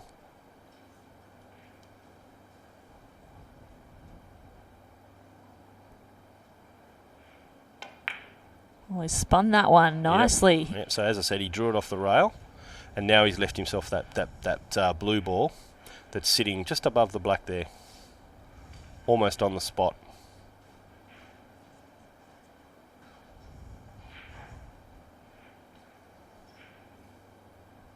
So this presents a challenge. He's got an obstacle in the way with a pink ball. Oh, no, he can see that clearly. It's actually where the white ball's going to go after it hits. It's going to probably nudge the black. He's just hit it nicely. Wow. He's a little bit obstructed with having to bridge it over that black. I thought he would have played it with a bit more bottom to sort of draw it away, but he's now got to just bridge over this ball. Referee's watching closely off in the distance there. This is not an easy shot. And as I said, oh dear, yeah, he's hit the wrong side of the corner pocket, and they're very hard to just dolly in. Yeah. And when you're bridging like that, I assume a lot more difficult than a standard shot. Yep. So sometimes it's just a waiting game. Your opponent waits for a mistake, they come in, and there's not much difficulty there, and he's just got to pot 5 or 6 balls, and he's out. And he might have overrun this slightly. Yeah, he has. So he's landed up next to that pink ball. He actually wanted to be on the other side of it, so it would actually give him more options. Now he's going to play it. I don't know if he's going to probably try and play safe here and tuck the white ball up behind this pink. Oh no, he's knocked his ball in. Very nice, and left it safe. That was a great shot. He's given back, though, the shot to Jason Yu, who has to get around all of the pink balls to get to that black ball. Yeah, he's determining whether he's going to play what they call a massé shot, so where he digs in and puts a little bit of spin on it, side spin and bottom. But I think he can just get past it, and he might even come off the back rail and try and nick it. Yep, and that's what he's done. Probably the best he can hope for in this situation, but he's given it back to the master once more, who's got an open table to go around and pot the rest of his balls. Which I'm pretty confident he will. Wouldn't bet my house on it, but it'd be a pretty safe bet.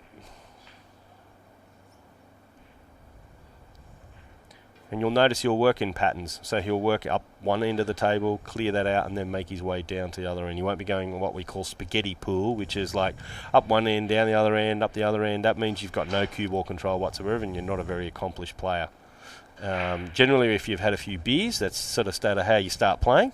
Got it. But spaghetti pool is what you might see in your local pub. Yeah, correct. But not these guys. He knows exactly what he's doing with that cue ball. He's held it beautifully. He's now just going to play this off one, maybe 2 rails and come back down the table for those balls in the middle. He's looking at which one he wants to land on.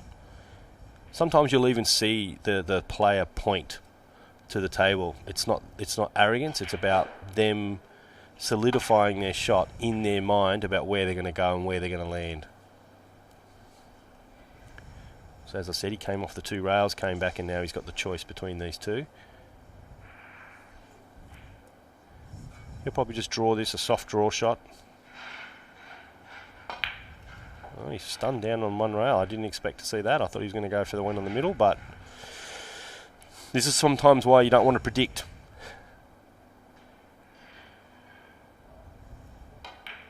Just go around the black.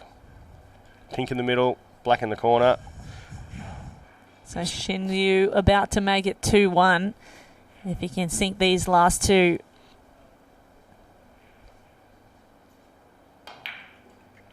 A pretty simple task ahead for one of the masters of Heyball, winner of the European Open.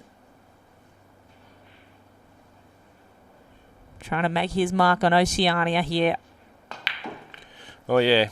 One step closer. 2-1. So guys, if you're liking the stream, please like and share. Send it all out to all your friends and your mates. I hope the guys at Club 9 have got this on the big screen. It's definitely there available, so hopefully you guys can like and share. You can see it on the YouTube channel, Facebook page.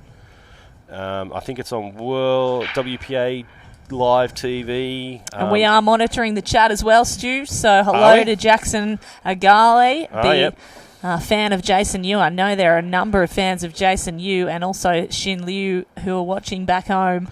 Yeah, Jackson's a young player himself, so yeah, he's they're probably mates, they're probably snooker buddies or something. So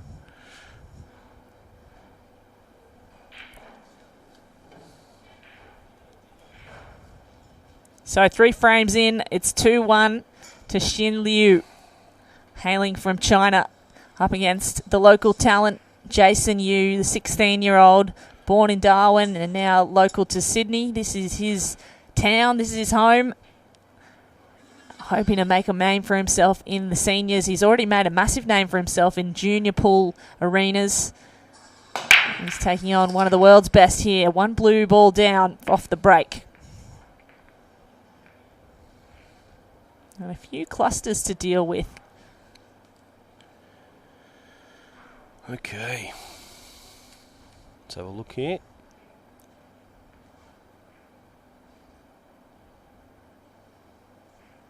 Do you find that some players are taking the break from the same angle, they practice the same angle and they have a preferred side? Yes, they do. You tend to find that the players will, generally, pick their mark where they want to go from, and that's generally how it works. So sometimes if the table is not spreading or it's not breaking well, you may see players changing, but sometimes they get stuck in a rut and they don't. So yeah, we'll see how we go. So we can give you a quick score update on a couple of matches. Let's have a look here. These are all men's matches. Race to 7.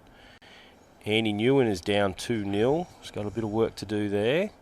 I'm against Anzi Sevet. Oh my God, I can't pronounce that name, and I'm not going to try and embarrass myself on that one. Jaden Thompson and Barry Mavros, they're 1 apiece. The voice of pool versus Jaden. Just quick short shout out to Jaden. Came in and helped us out, put all the carpet tiles down in the TV arena. So thank you very much, Jaden. Good fella. Robert Relsley versus Robbie Falvari. 3 times world billiards champion is up 1-0 in a race to 7. Jason Theron and Paul Clack from Australia. Jason Theron, very good player from South Africa. He's up 3-2. You can check out all the results, guys, on digitalpool.com. And just search up the Heyball Oceania Open. If you're just joining us, it is 2-1 in this match against Xin Liu, and you're watching Jason Yu, the young Australian, trying to keep possession here. He's handed it back over to Xin Liu, who has the table now, and we've seen this happen before, Stuart. Once he gets the cue ball in hand, he's probably going to keep it for the rest of the frame. Yeah, he's certainly just assessing his options here.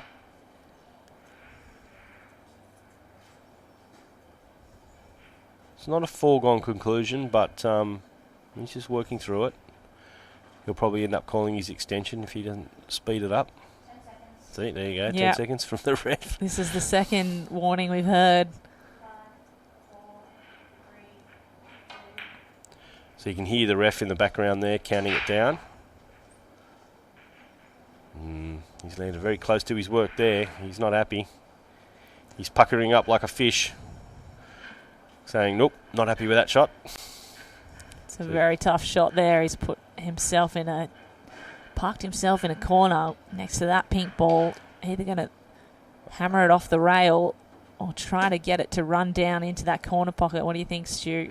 I think he's just going to nick it as much as he can, and he might even get the double kiss here. Brilliant. Oh, what a call. Wow, what a shot. I'm sure he wasn't going for that. If he had done that and called it, I would have absolutely. But anyway, it's worked out in his favour. Such is pool. You have to trust the master intended that purely, Stu. He's practiced. Not sure. Sometimes there is a little bit of luck, isn't there? Yeah, that's game. Still That's in the this game. Absolutely. So he's jacking up here. He's trying to move that white ball around. He's come up nicely underneath that blue. And as long as he doesn't land up on that blue... he's landed on that blue now. So that ruined his plan. He was going to go for this pink down the near the corner here. And now he's going to have to reassess. Jason's just going to be sitting there waiting. He's going to play the plant here, so he'll play the pink onto the pink. Nice and gentle. Ooh, only just dropped it. that pink over there near the blue ball, that's a little bit of an issue. He's got to land on that, or he's got to dislodge it, and he may try to dislodge it here. He may come off the bottom rail and try to open it up, which he did. He tried to nick it, and he missed it, and he actually missed the pot. And what happens is sometimes when you're aiming for a specific outcome, you forget that you actually have to pot the ball to get to that outcome. So sometimes that's what he's done. He's probably taken his eye slightly off that, and now Jason gets an opportunity. So a mistake by Xin Liu opens up the table for Yu. The local talent. Still a difficult table given the proximity of that pink to that blue. I think that's going to cause danger for both players. I think he's going to play safe here. He's going to come off this blue at the bottom and maybe just park it in, try and park it in maybe behind the black. Yep. He's got the double kiss. That's probably not what he was hoping for. He was hoping to leave that cue ball down on the rail, but his opponent now has that ball in the side pocket. If he wants to take that on, which would take the white ball up to the top short rail and then back down, but he's weighing up where do I need to land, or where do I need to aim for. You can see him assessing all his options. He may even go the bank here.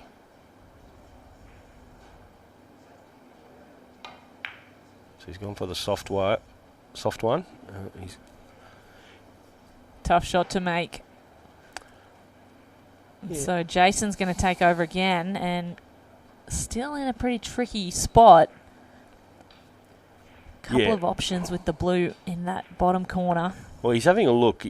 I think his opponent left it there purposely, knowing that he didn't actually have a very clear shot, because he doesn't want to try and take on a long cannon, which is that blue onto the blue, to try and put it in the corner pocket. I just don't know whether he can get to it in between the blue and the black there. 10 seconds. Yu using every second on the shot clock he can. That puts him in a good spot for next time, but he, of course, gives the ball back to Xin Liu. Yep, but he's trapped a little. Yeah. He's purposely played it that way. He actually played to miss it just to try and cover the pocket, and now he's forced to play one rail and kick at this pink up past the side pocket. He's missed it. Oh, that's a huge mistake. Oh dear. Yep. Jason will be out of his chair, quick smart, ready with ball in hand. So this is the first penalty, the first foul of the day in Heyball pool. Just explain to those new to the game, Stu, ball in hand anywhere on the table. Pretty much anywhere. You can, place the cue ball behind a ball, in front of a ball. It gives you a golden opportunity to get rid of that problem ball if that's what you need to do. You could see how Jason didn't even look at moving that other blue ball behind the pink. Probably thought, no, I don't need to touch it, I don't need to move it, and that's his little safety valve against his opponent. So he'll play this and he'll draw it back off one rail and come back down towards the sort of the middle of the table where the black is. It's where he's going to be sort of aiming to land. He's come over here on the other side. He's going to take this ball down over the corner pocket. And he'll go around the black and come back up on the top of that blue ball, I would say. So it's all about where the cue ball lands after this shot. You can't go too hard or you'll rebound into an awkward spot. Got to sink that corner pocket on the way through. He's taking this blue on in the opposite corner pocket. Oh, wow.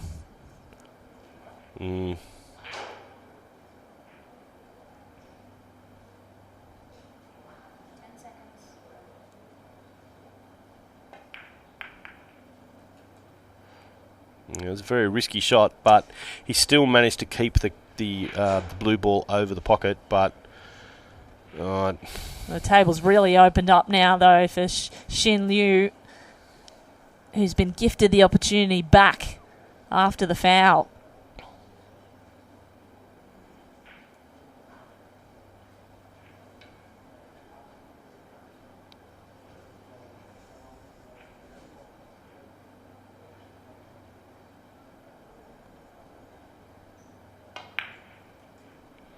Takes on the long pot. Very accurate. Beautifully set up for the next shot as well.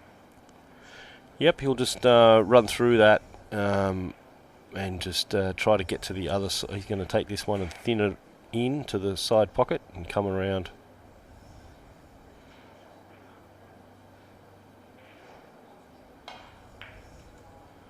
Nicely done. Got enough of a bounce there. Generally, you want to try and land as straight as you can so you don't have a lot of angle, so he can control, because he needs to get to a position where he can pot that black. So he's probably going to go underneath the black. He's looking, you see, he's looking at the tangent line, what they call the tangent line, and he's wondering where is that going to go, because the black's not going to go into that other pocket, I don't think, where that blue is. So he's going to try and go under the black and put the black in the middle pocket, so where he potted that pink. Perfectly done.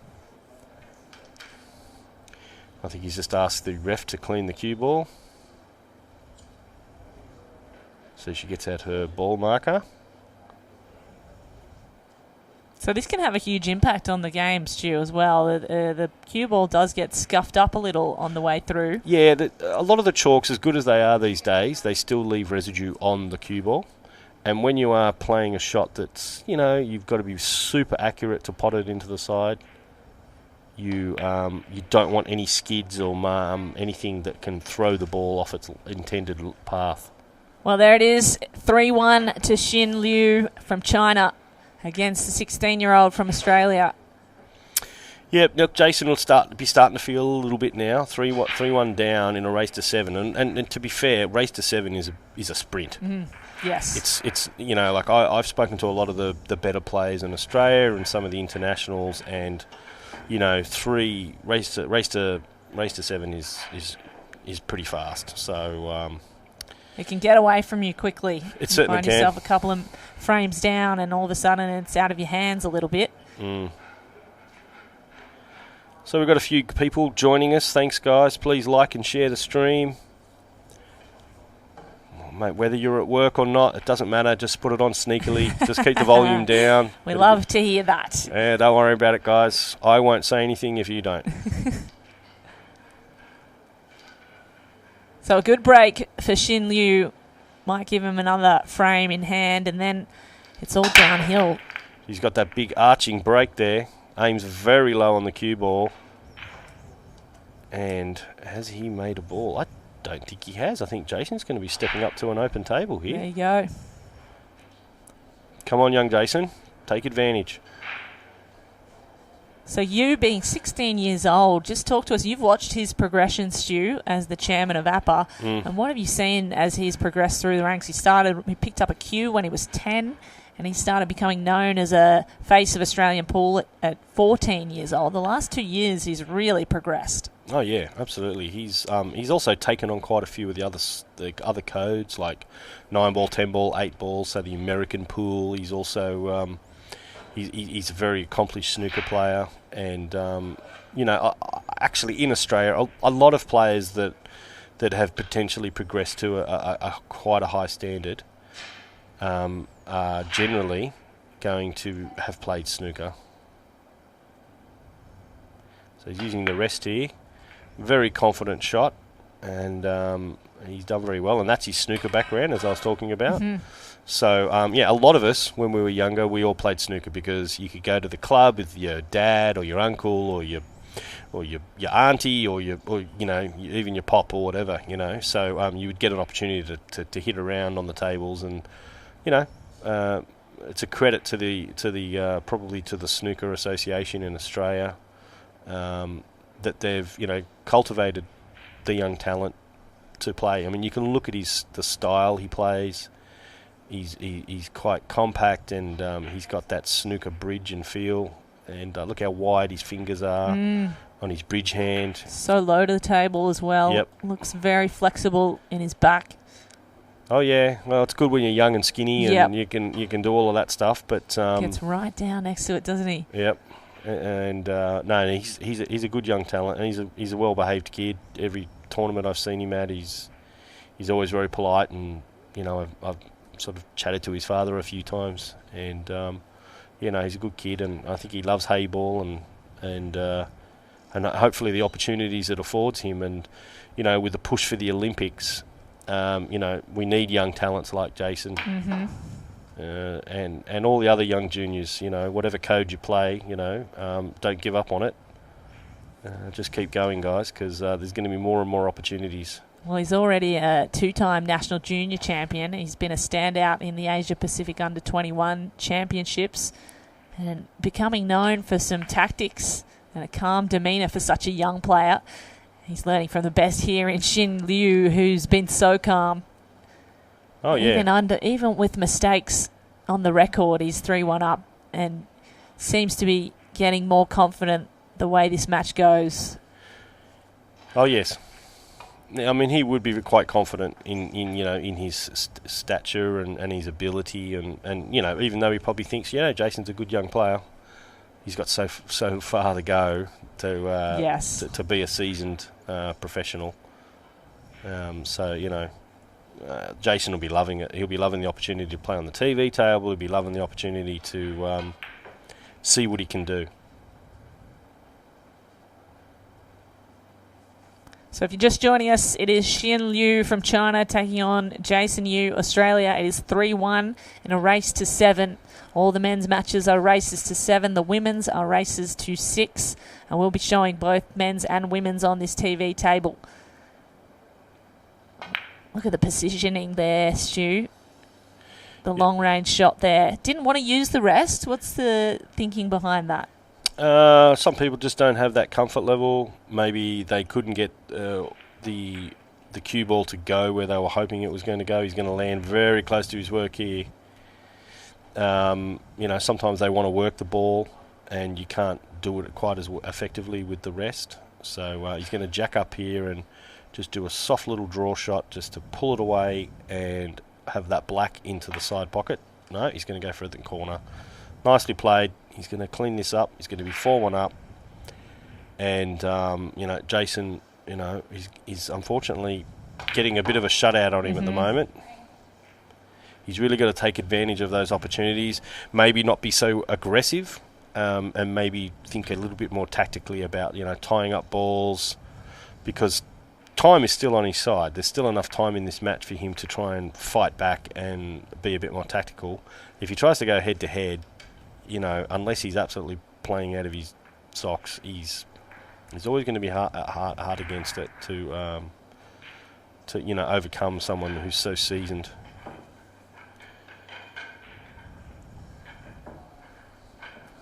So 4-1 here for the visitor, Xin Liu, the favourite really in this match. In a race to 7, and young Jason Yu, a little bit of work to do. Yep. So much time left, though. As you say, Stu, things can really change quickly in Heyball. Absolutely. So there's the ref, excuse me, just giving the cue ball a clean. It's now Jason's chance to get a break. He really needs to make a ball here and probably stop the bleeding. Yeah, he keeps choosing that left side of the table. That's obviously what he's practiced. So that's not what he wanted, the dry break. Yep, he'll be sitting back down while his opponent comes in and assesses the table.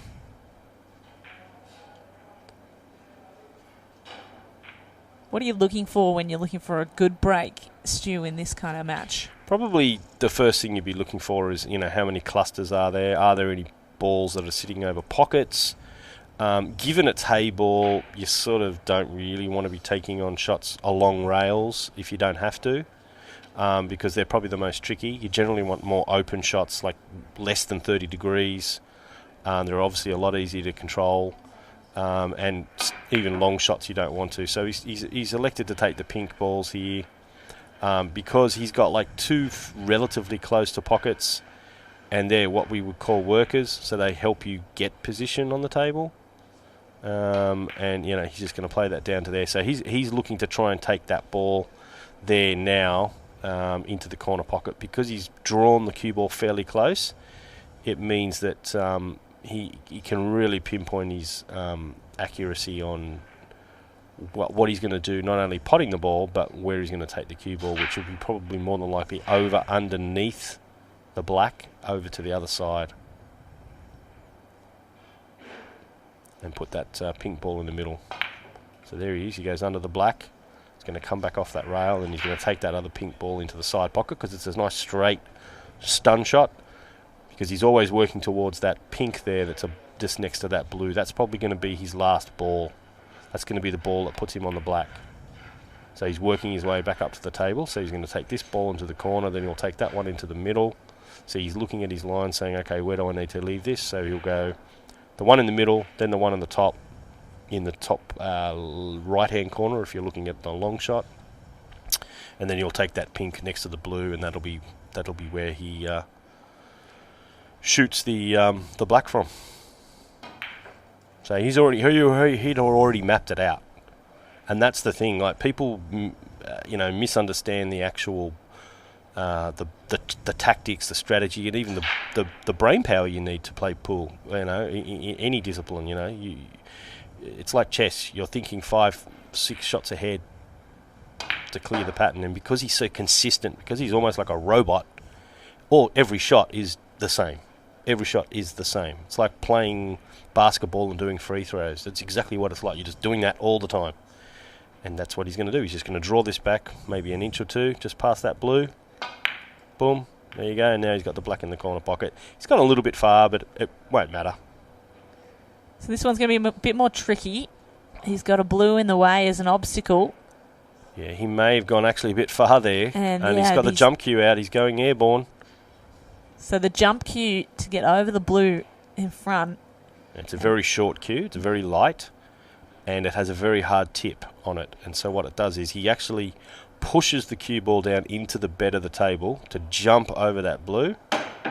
And he's overhit it. And now he's given up ball in hand. Wow. He'll be disappointed because that was a run out. That was an opportunity to clear the table, be 5-1 up. Now he's let Jason back to the table. He had to do something, though, and I think that was probably one of the only choices he had, the foul. Just a reality of trying to sink that black in an awkward spot. Yeah, but the thing is he miscalculated the drawback off that pocket, off that last pink. That's what he did, and it cost him. Could cost him the frame. I don't think so, but let's see what Jason can do. I hope Jason runs him out and punishes him. Nice shot. Here comes you. And with an open table here, he really can run him out. Oh, yeah. He's got the accuracy. He's got everything. He just needs to hold his nerve. That's the thing. He does have a backup in the sense that black, even if he gives him a shot on most parts of the table, if he misses this ball up in the corner pocket, it's probably not going to be detrimental. So he's getting a free go. Wow. He nice went shot. the close pocket, middle pocket. That's incredible, that shot. Yeah, very accurate. A very tight angle. Now, this one, Stu, difficult. Yeah, I don't think he's... I think, unfortunately, it's landed right where those two balls are pretty much in line. And now he's got to assess, I can't really take that on. He may just come off the edge of it and bounce it back across the table and almost play a safety.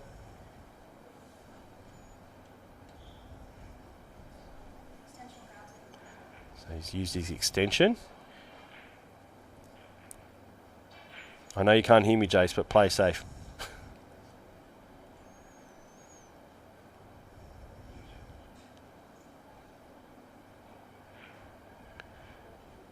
He's digging into this ball. He's going to try and draw it back off the ball. He just doesn't want to disturb that black. Wow, he went for the plant. There you go. Nailed it as well. Yeah, but you can see where he left the white ball. He was planning. I think he was thinking he was going to miss it. I think he was putting the backspin on. Yeah, just to draw it back and say, okay, good luck on the black. I'll leave you a long shot. But now he can have a free go at that ball on the right-hand side near the rail, because if you look at the shot, the cue ball will come down underneath, and it probably won't give him a shot on the black even if he misses. So he might just take that on, not to just to gently cover the pocket.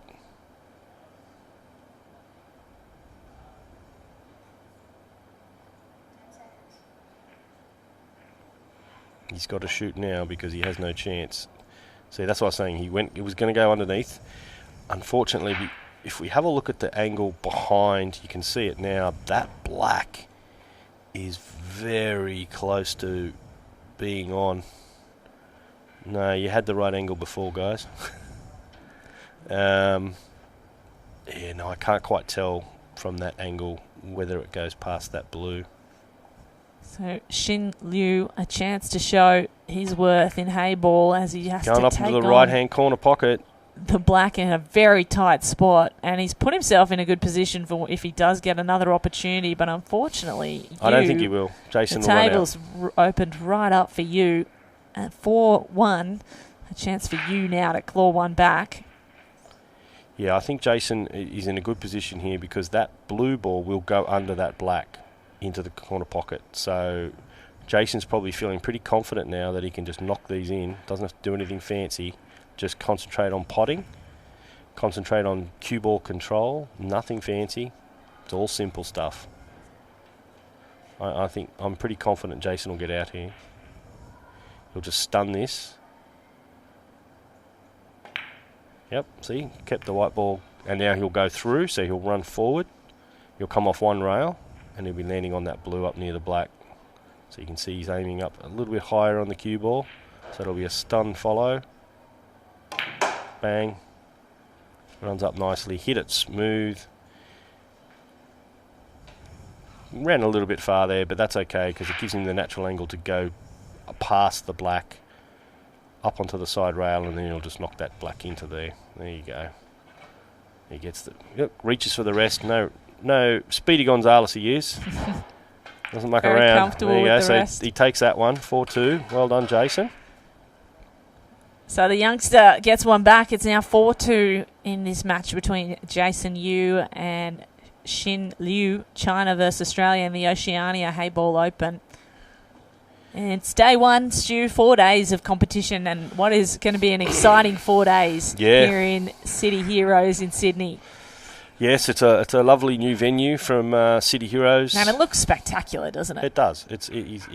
Walter, who's the owner, has spent considerable funds on decking the place out, and congratulations to Walter opening another room. City Heroes is well known in Sydney as one of the marquee rooms to come and play pool and all the other stuff that he has in his rooms, which is great. So well done. Archery, yes, I am thinking about archery, but my shoulder's no good, so I can't play pool at the moment, so let alone draw a bow. Unless I've got crossbows now, I could go for that. So it's 4-2 as Xin Liu has a chance to break, and he really needs to start getting this going. He lost momentum in the last couple of matches with some devastating fouls, and this time another dry break. Oh, so close. That corner pocket, the pink ball is just sitting there waiting to be knocked in. But now Jason Yu again has a chance against the expert, the older, more experienced player.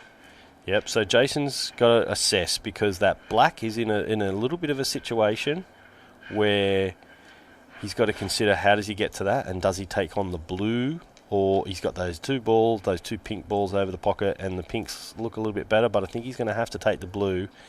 He's thinking about that is the best option for him. So he's going to take this blue into the side pocket. Nicely done. He's bumped that ball around a little bit, but it's still quite in the open, so I think Jason has taken the correct set. And so that top corner is now covered, though, Stu. You cannot go there without sinking a pink. So true, but he controls the other pocket with the other blue ball. Yeah, it narrows the table, doesn't it? Well, it certainly reduces the amount of the available pockets he's got to shoot in, but the fact is his balls don't really need to. He's got enough space between them. He's going to pop this one into the side pocket.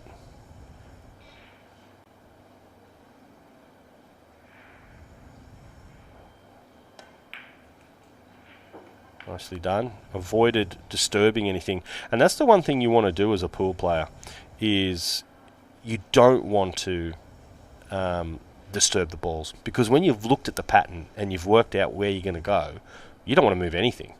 You want to be able to avoid everything, so unless you absolutely have to move a ball around. So that's where you get sloppy pool, where they're pushing balls all over the place and less experienced, and you're ruining the patterns, and then you're continually reassessing what you're going to do.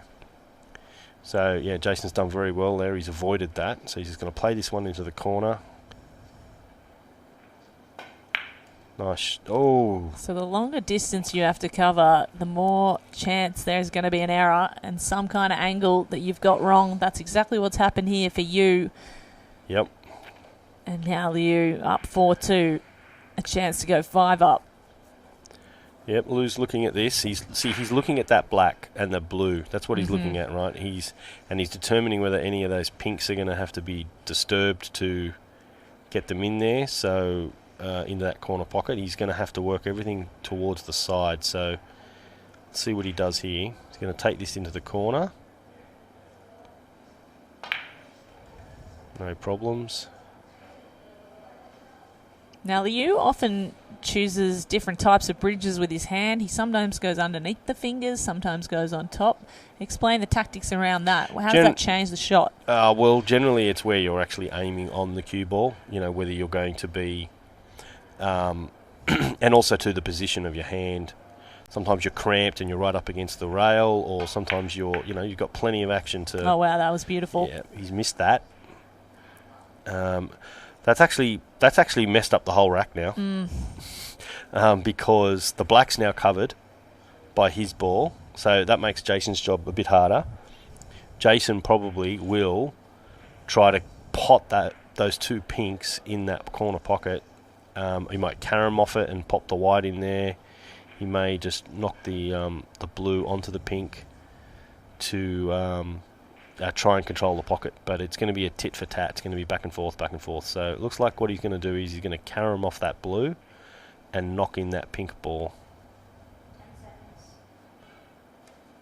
Just edge off it. Knock it in, that's it. So it was basically a shot to nothing, because he knew that the black was covering that other pink, and he's saying, well, your other pink ball's pretty tied up on that bottom rail, and he was thinking he wouldn't give him a shot into the side pocket because those pink balls are near the side. So let's see what he does. He must have a shot on.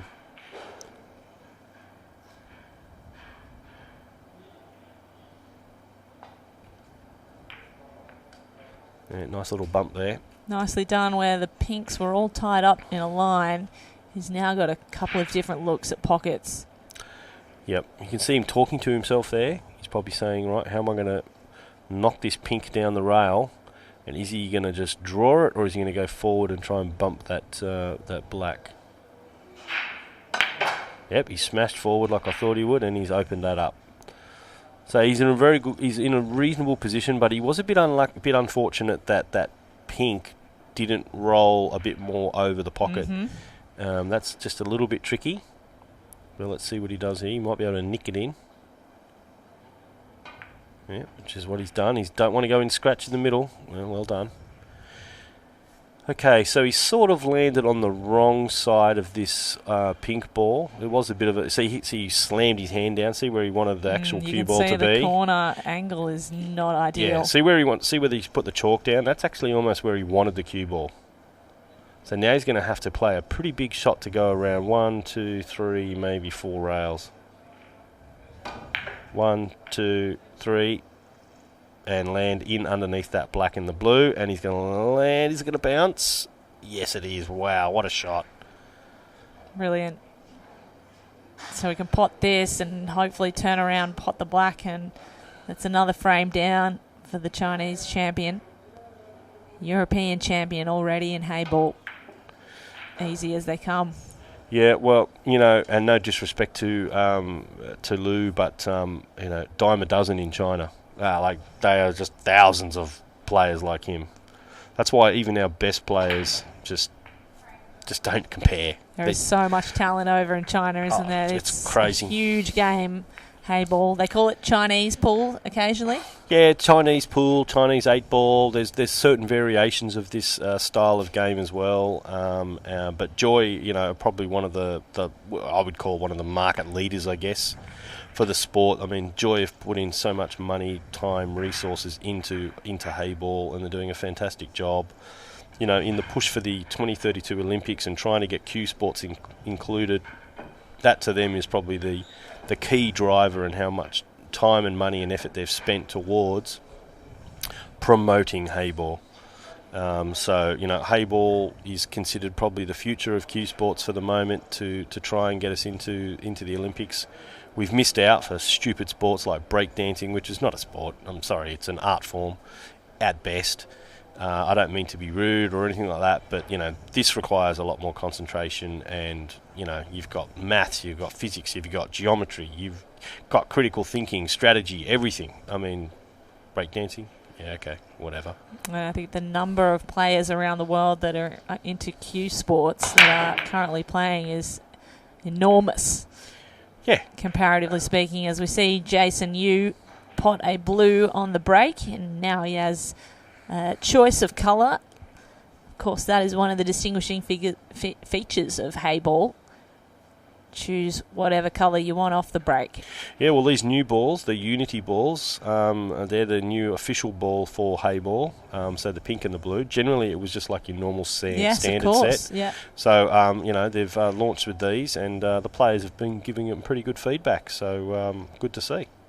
They look pretty easy to see on the screen. Yes, Heyball is relatively new. It was just called Chinese Pool. It was a street game in China. Probably over the last 3 years, it's really come to the forefront of Q Sports. So they've done a fantastic job. What is it about Heyball that is so popular? The money.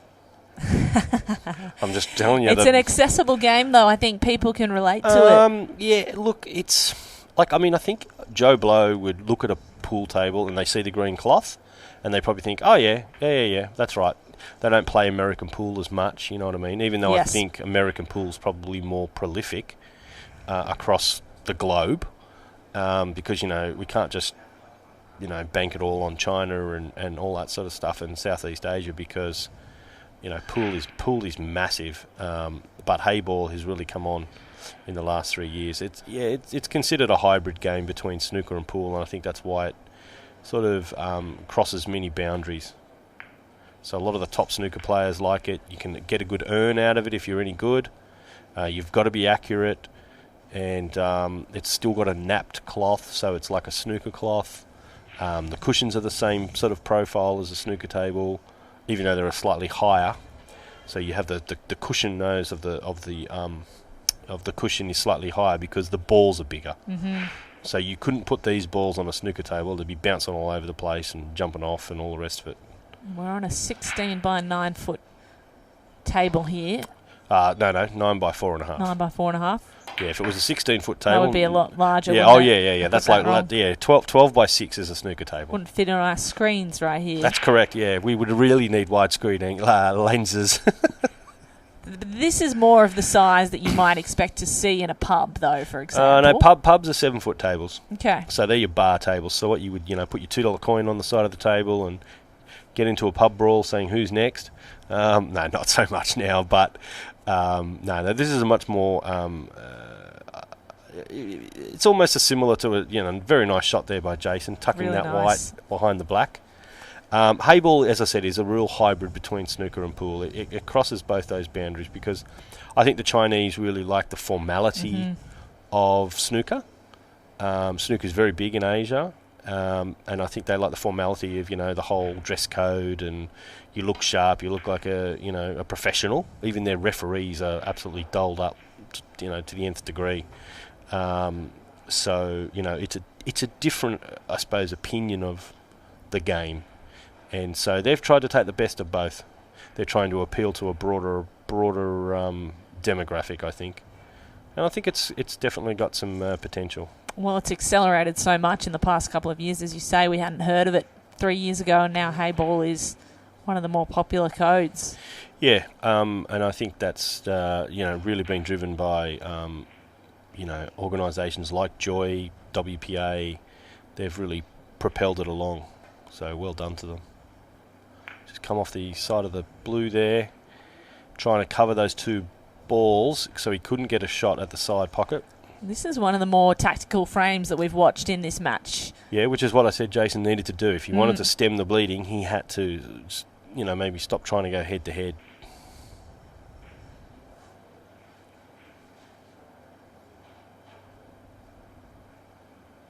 So Xin Liu up 5-2.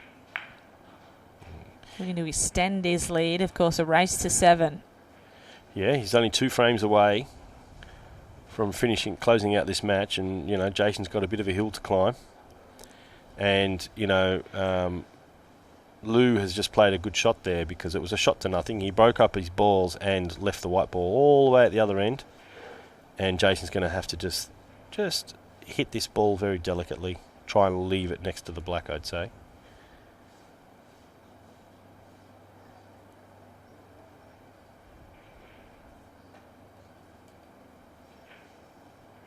Lucky this table doesn't roll. Nicely done. So he's left it behind the black. He's left him a shot at those 2 pink balls off to the right-hand side of the table, which is what he'll be looking at hitting. So he's just sort of lining those up.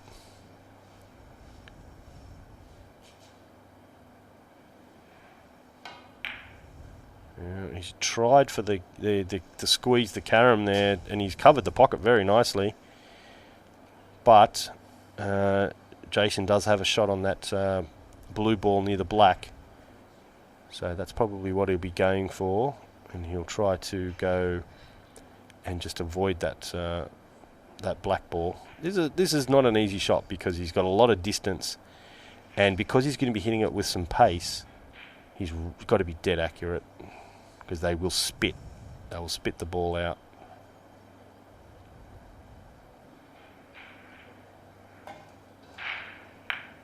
See, that's what I'm saying. A little too much heat on that, and you're right, the corner spat it back out, and he's sunk his opposition's ball there. So Xin Liu, the table's really opened up for him now.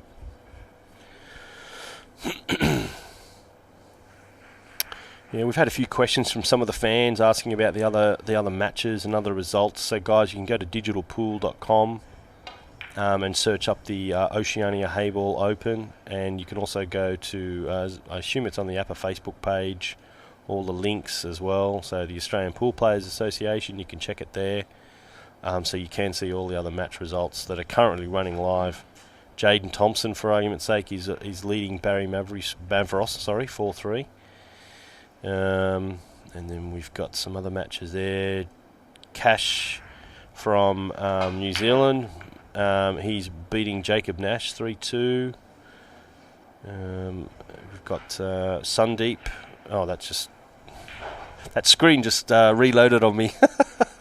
I don't know what happened there. Sorry, guys. As Lou is making good work of this. Jason Theron is up 6-3 against Paul Clack from Australia. Clacky's in a bit of trouble there. You can see how he punched it in quite hard, like quite firm, and that's actually how you got to play these shots. Because what happens is the cushion in the corner compresses, so it opens up, it compresses in and allows the ball in. So that's why they hit them quite hard. And that's the one thing about the Chinese and the Taiwanese players and the Thailand players. They've learnt how to play this game.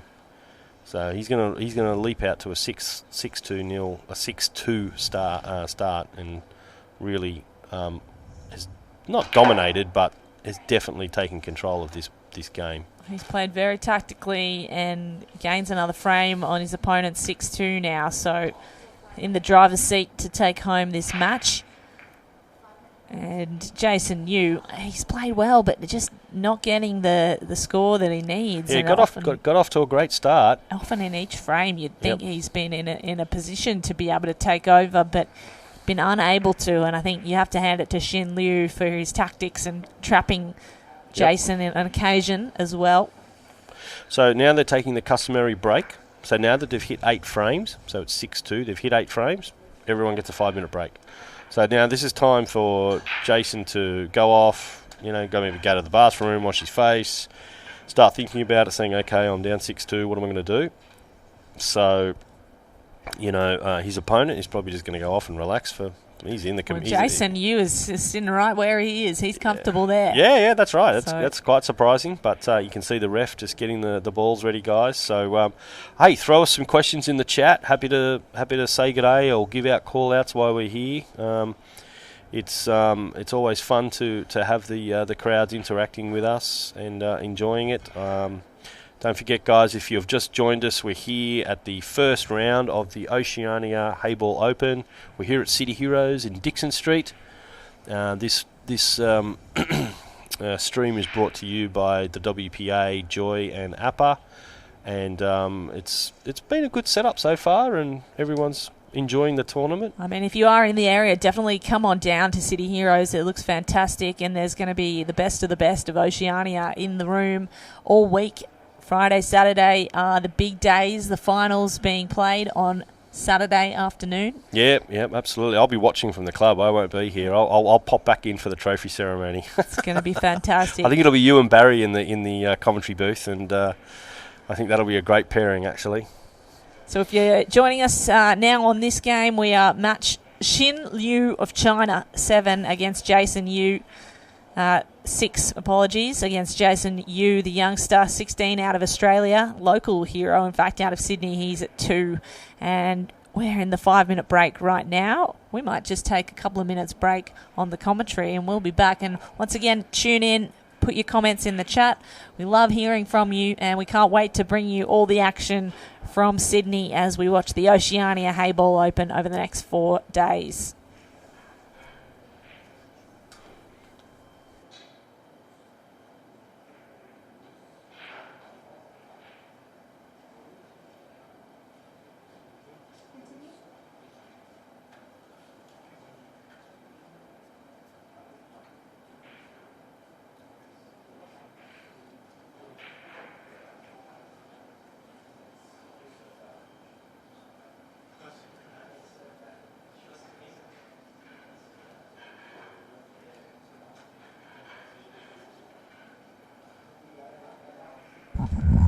Ladies and gentlemen, welcome back to the first televised with commentary match of the Oceania Heyball Open. Xin Liu of China is taking on Jason Yu, and he is up 6-2 after the 5-minute break. That was the quickest 5-minute break I've ever had, by the way. I don't know how fast that stopwatch goes. I think I had a gulp of water, and that was about it. So, a tough break there for Xin Liu. He had power in it. He's obviously made a ball. But he's got a few different choices. And if you're looking at this table, which balls are you taking, Stu? Well, not being as accomplished as these guys, but I would probably take the blues, given the fact that those two pink balls are together and playing caroms and that is quite tricky. I think that's what I would probably be taking. But once again, hey, I'm sitting in the commentary booth. I'm not out there playing like these guys, but I think he's going to take the blues on. Now, just a reminder, it's a race to 7, so Xin Liu just has to take this one. If he can be clinical, he's got the match. So we talked about, some of the terminology in pool, and remember I said to you, so he's on the hill now. Yes. He's on the hill, so he's standing there going, yep, right, great, no worries. And he probably didn't actually want to cool down for too long. Because Jason sat in his chair on that break, Xin Liu just sort of said to himself, you know what, I'll go off for a minute, come back. He doesn't want to break his momentum. He wants to get straight back into it, finish it off. Yeah. I'm done, right, I can go and have a bowl of noodles or some food or something or whatever and have a relax and get ready for his next match, which I think is on probably around 8 o'clock tonight or something like that. So there is a bit of a gap. So, yeah, I'm sure he'd be happy to sit back and relax. So as he takes on this blue into the corner, bounces across nicely. Doesn't matter if he bumps that pink and he's got that other one into the side. No mistakes here. He's out. I don't think there's anything too difficult. So Xin Liu, if he can run out the table here, able to close out the match against Jason Yu, who did well, really, to get 2 on him. Yeah. No, he's 16-year-old. No, he's done well. He's done well, definitely. It's funny there that I've just reading one of the comments. I won't repeat it, but Steve Patiano made a quite an amusing comment, and I agree with you, mate. He's made the mistake. I've done the commentator's curse. Oh dear. So it's Jason Yu up now, and would love to get 1 frame back against his opponent. Come on, Jason. You've got a big crowd watching you, buddy. He's a lot of fan favourites here in Sydney. Jason Yu, one of the bright stars of the future of Heyball. Nicely played. He's brought it back down around onto the bottom rail there, so he's going to have to look at this plant.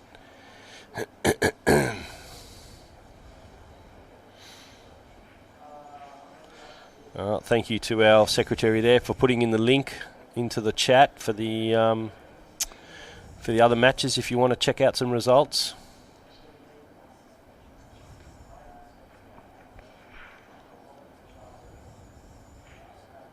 Referee's doing a great job. In command of this match. Oh, unlucky. No. Unlucky, buddy. Okay. That might be the frame there, Stu. Could be. It's going to come down to being very accurate on this long shot. He's got 3 down there in the corner, and you're right, the accuracy always comes into question with the longest shot. Yeah, he'll be going for one of those ones down in the other corner pocket there. I think he'll take the one closest to the rail, I think. Yep. No, he's gone for the one on the outside, in the middle there. Very nicely played. You could really hear that slam into the back of the pocket.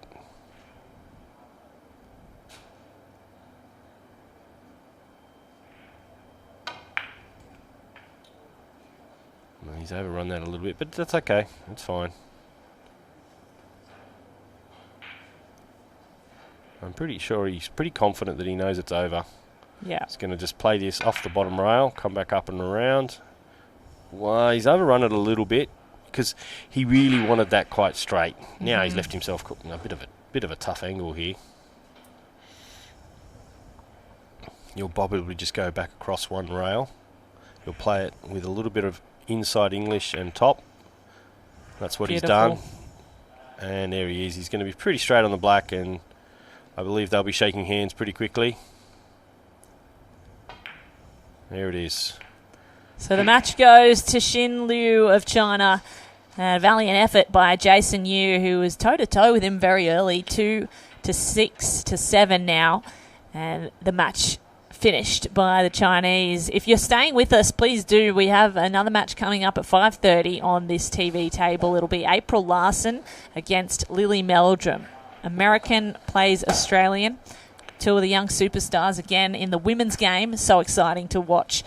And the match here, fascinating battle, but really over pretty quick. Over very quickly, and a foregone conclusion in many ways. But as we said, Jason Yu, a star to watch, one coming through the ranks, and certainly I think he'll have his turn in a few years here in Oceania Heyball. 100% he will. Absolutely. He's got a lot of talent. He's got a bright future.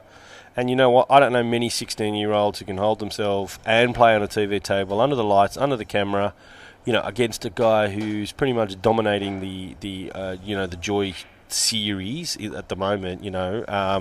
So he's done well, and good luck to him, and he's a good kid, and I'm sure we'll see a lot more of Jason. So big congratulations to Xin Liu, and thank you and well done to Jason Yu, who will be on the scene for many years to come, just 16 years old, the local talent. And China win out in this match. As we stick around, 5:30 is the next match, as I mentioned, and we'll turn our attention to the women's as April Larson takes on Lily Meldrum here at the TV table of the Oceania Heyball Open.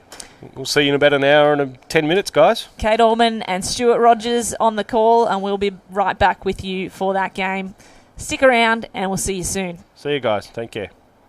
一线赛事指定排名丁俊晖奥沙利文、郑宇博、楚炳杰等国内外一线球星代言。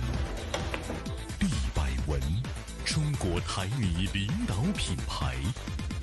中式八球，俗称黑八，是一项原创于中国的运动，在乔氏的推动下，已走进全球69个国家。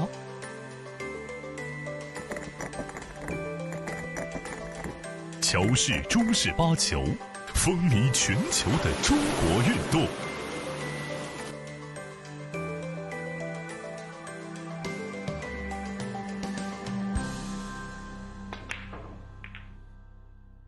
一线赛事指定排名：丁俊晖、奥沙利文、郑宇博、楚炳杰等国内外一线球星代言。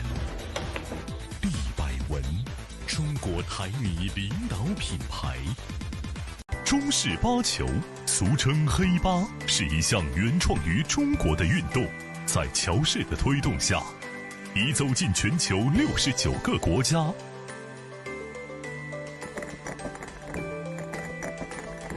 乔氏中式八球，风靡全球的中国运动。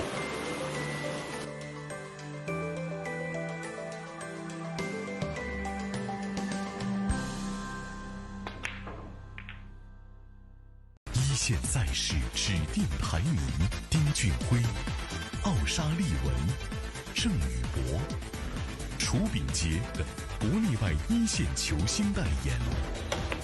毕百文，中国台女领导品牌。中式八球，俗称黑八，是一项原创于中国的运动，在乔氏的推动下，已走进全球69个国家。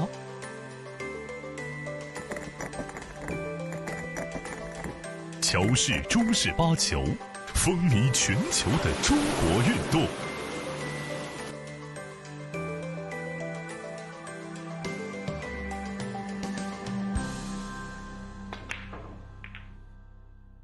一线赛事指定排名：丁俊晖、奥沙利文、郑宇博、楚炳杰等国内外一线球星代言。毕百文，中国台女领导品牌。中式八球，俗称黑八，是一项原创于中国的运动，在乔氏的推动下，已走进全球69个国家。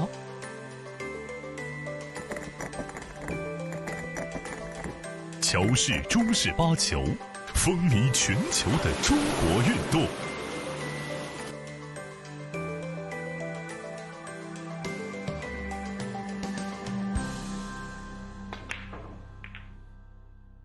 一线赛事指定排名：丁俊晖、奥沙利文、郑宇博、楚炳杰等国内外一线球星代言。毕百文，中国台女领导品牌。中式八球，俗称黑八，是一项原创于中国的运动，在乔氏的推动下，已走进全球69个国家。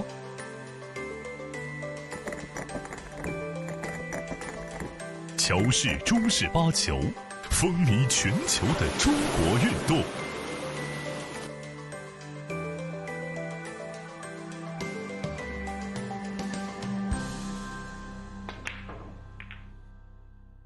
一线赛事指定排名：丁俊晖、奥沙利文、郑宇博、楚炳杰等国内外一线球星代言。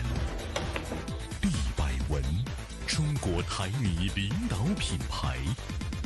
中式八球，俗称黑八，是一项原创于中国的运动，在乔氏的推动下，已走进全球69个国家。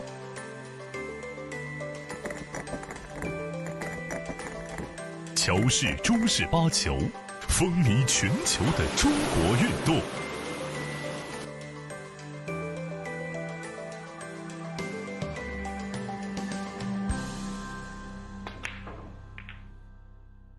一线赛事指定排名：丁俊晖、奥沙利文、郑宇博、楚炳杰等国内外一线球星代言。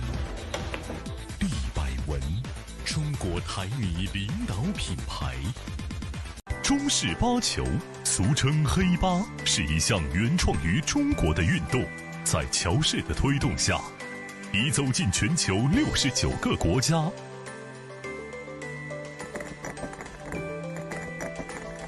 乔氏中式八球，风靡全球的中国运动。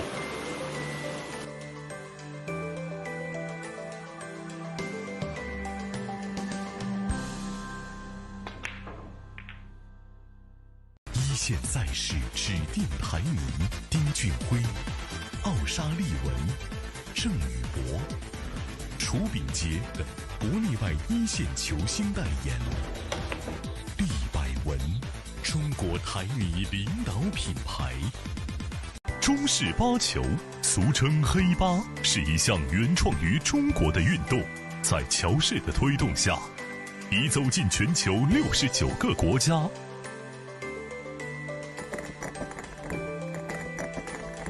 乔氏中式八球，风靡全球的中国运动。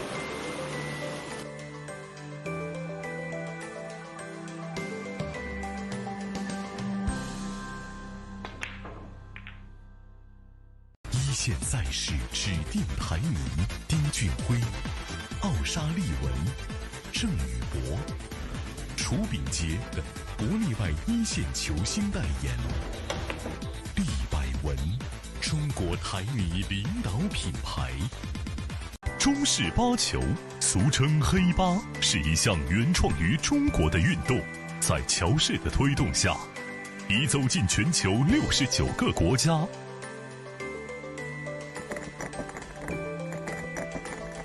乔氏中式八球，风靡全球的中国运动。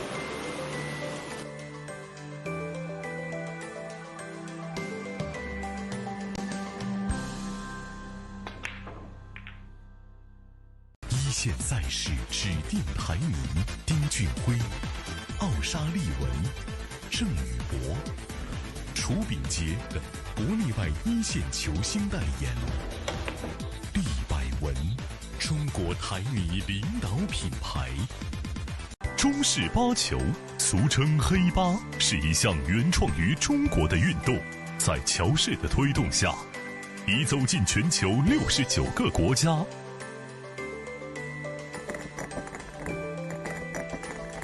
乔氏中式八球，风靡全球的中国运动。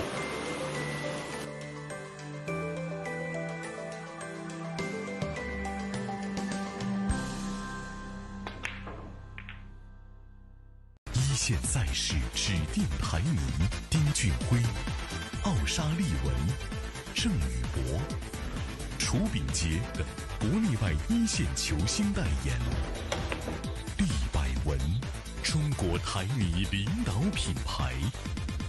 中式八球，俗称黑八，是一项原创于中国的运动，在乔氏的推动下，已走进全球69个国家。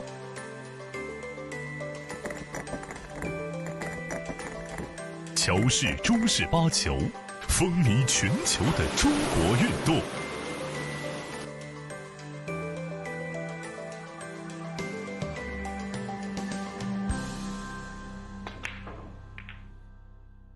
一线赛事指定排名：丁俊晖、奥沙利文、郑宇博、楚炳杰等国内外一线球星代言。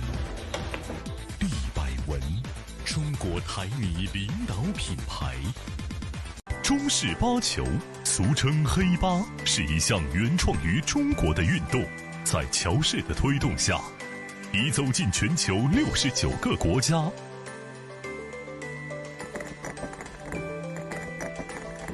乔氏中式八球，风靡全球的中国运动。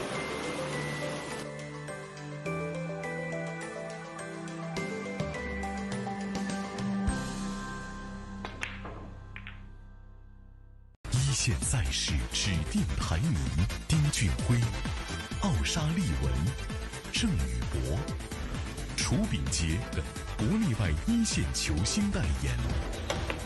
利百文，中国台泥领导品牌。中式八球，俗称黑八，是一项原创于中国的运动，在乔氏的推动下，已走进全球69个国家。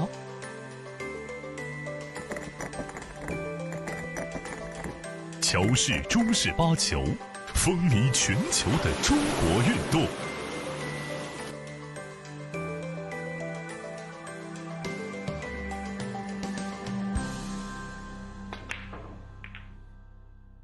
一线赛事指定排名：丁俊晖、奥沙利文、郑宇博、楚炳杰等国内外一线球星代言。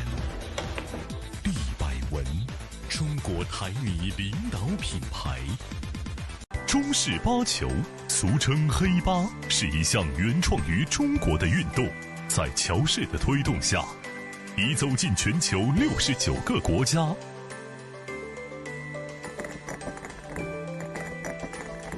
乔氏中式八球，风靡全球的中国运动。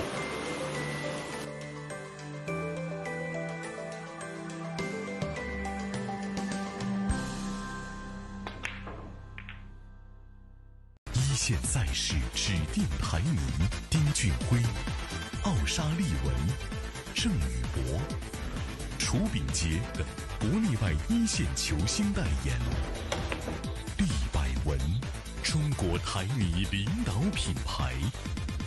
中式八球，俗称黑八，是一项原创于中国的运动，在乔氏的推动下，已走进全球69个国家。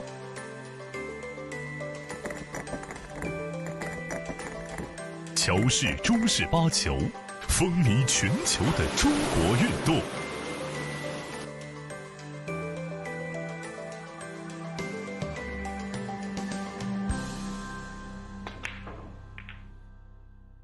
一线赛事指定排名：丁俊晖、奥沙利文、郑宇博、楚炳杰等国内外一线球星代言。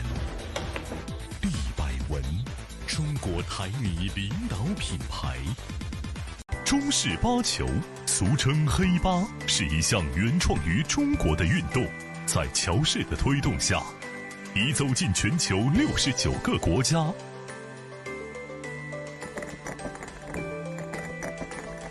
乔氏中式八球，风靡全球的中国运动。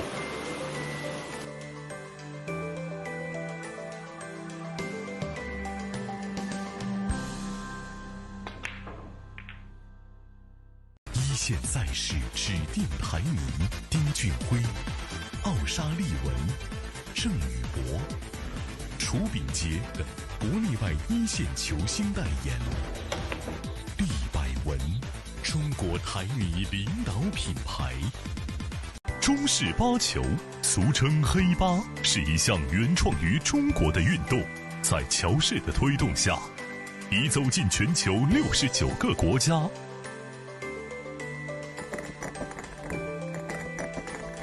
乔氏中式八球，风靡全球的中国运动。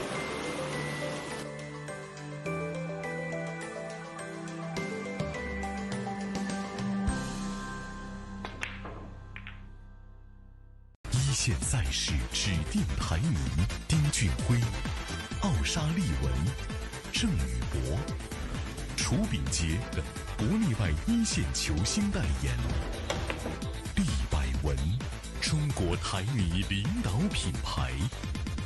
中式八球，俗称黑八，是一项原创于中国的运动，在乔氏的推动下，已走进全球69个国家。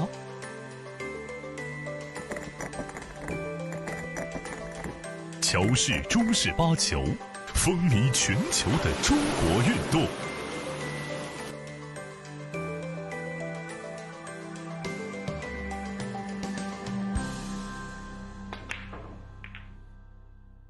一线赛事指定排名：丁俊晖、奥沙利文、郑宇博、楚楚炳杰等国内外一线球星代言。厉百文，中国台女领导品牌。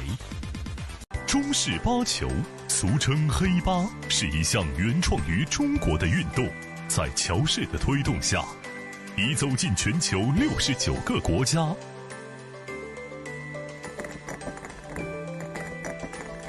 乔氏中式八球，风靡全球的中国运动。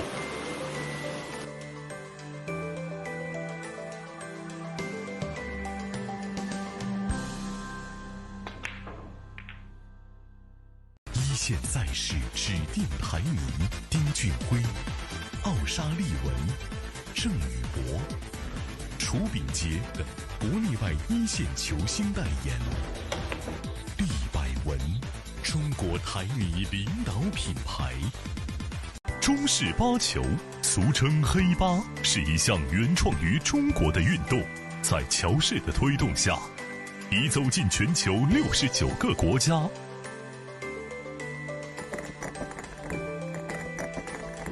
乔氏中式八球，风靡全球的中国运动。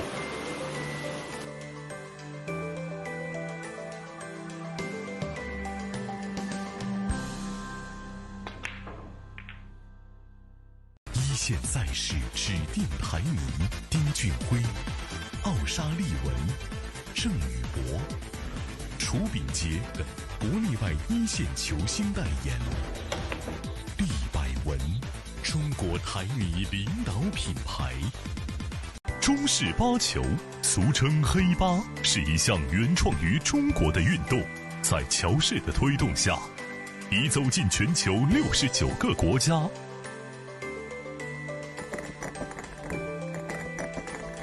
乔氏中式八球，风靡全球的中国运动。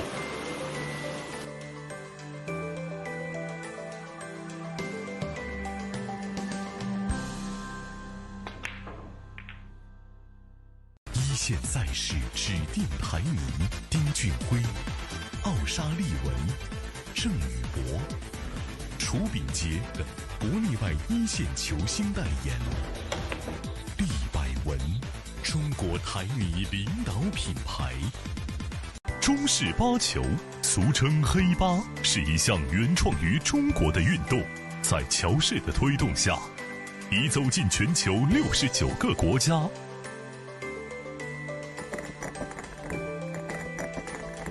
乔氏中式八球，风靡全球的中国运动。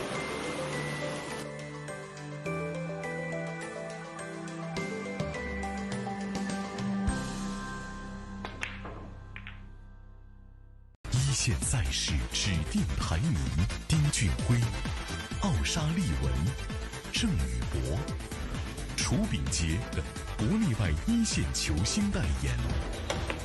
厉百文，中国台女领导品牌。中式八球，俗称黑八，是一项原创于中国的运动，在乔氏的推动下，已走进全球69个国家。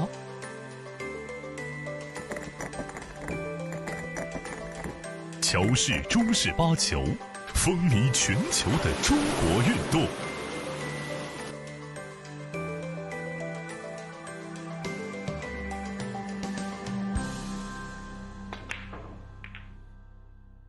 一线赛事指定排名：丁俊晖、奥沙利文、郑宇博、楚炳杰等国内外一线球星代言。厉百文，中国台女领导品牌。中式八球，俗称黑八，是一项原创于中国的运动，在乔氏的推动下，已走进全球69个国家。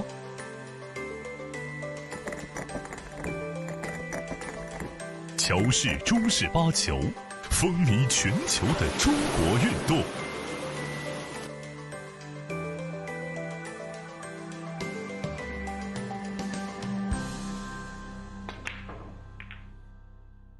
一线赛事指定排名：丁俊晖、奥沙利文、郑宇博、楚秉杰等国内外一线球星代言。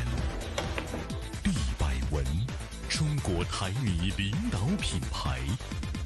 中式八球，俗称黑八，是一项原创于中国的运动，在乔氏的推动下，已走进全球69个国家。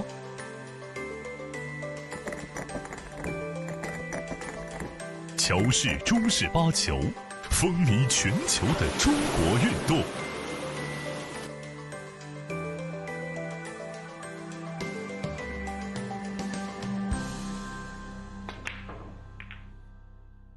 一线赛事指定排名：丁俊晖、奥沙利文、郑宇博、楚秉杰等国内外一线球星代言。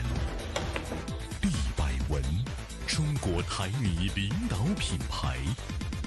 中式八球，俗称黑八，是一项原创于中国的运动，在乔氏的推动下，已走进全球69个国家。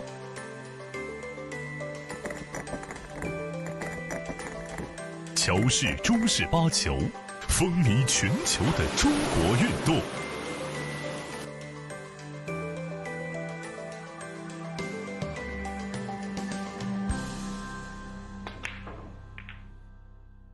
一线赛事指定排名：丁俊晖、奥沙利文、郑宇博、楚秉杰等国内外一线球星代言。毕百文，中国台女领导品牌。中式八球，俗称黑八，是一项原创于中国的运动，在乔氏的推动下，已走进全球69个国家。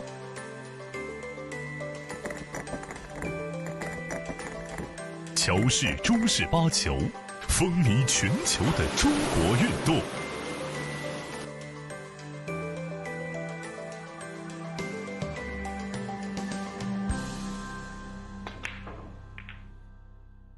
一线赛事指定排名：丁俊晖、奥沙利文、郑宇博、楚秉杰等国内外一线球星代言。毕百文，中国台女领导品牌。中式八球，俗称黑八，是一项原创于中国的运动，在乔氏的推动下，已走进全球69个国家。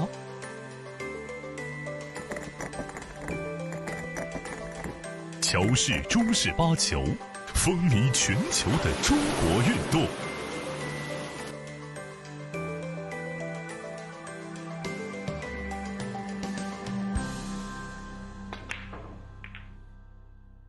一线赛事指定排名：丁俊晖、奥沙利文、郑宇博、楚秉杰等国内外一线球星代言。毕百文，中国台女领导品牌。中式八球，俗称黑八，是一项原创于中国的运动，在乔氏的推动下，已走进全球69个国家。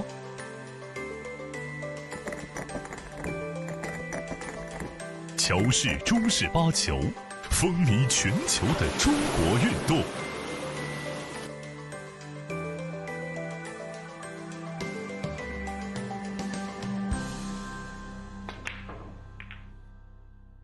一线赛事指定排名：丁俊晖、奥沙利文、郑宇博、楚秉杰等国内外一线球星代言。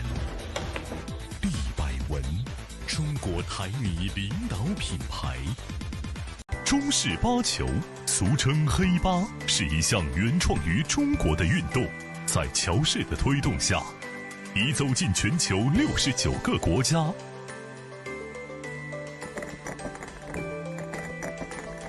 乔氏中式八球，风靡全球的中国运动。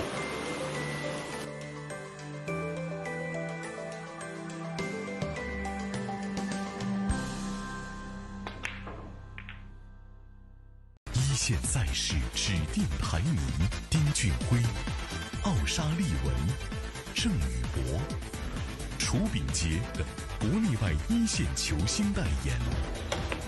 利百文，中国台泥领导品牌。中式八球，俗称黑八，是一项原创于中国的运动，在乔氏的推动下，已走进全球69个国家。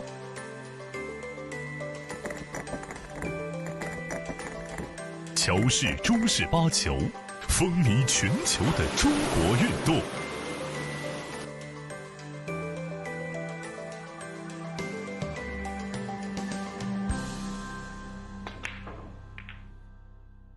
一线赛事指定排名：丁俊晖、奥沙利文、郑宇博、楚秉洁等国内外一线球星代言。利百文，中国台泥领导品牌。中式八球，俗称黑八，是一项原创于中国的运动，在乔氏的推动下，已走进全球69个国家。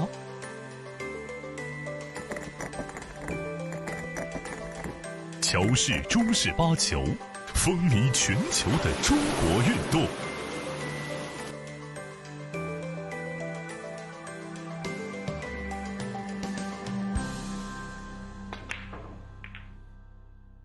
一线赛事指定排名：丁俊晖、奥沙利文、郑宇博、楚秉洁等国内外一线球星代言。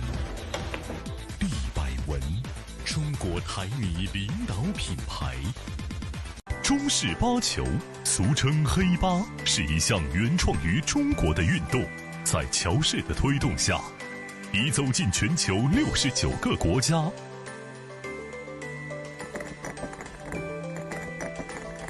乔氏中式八球，风靡全球的中国运动。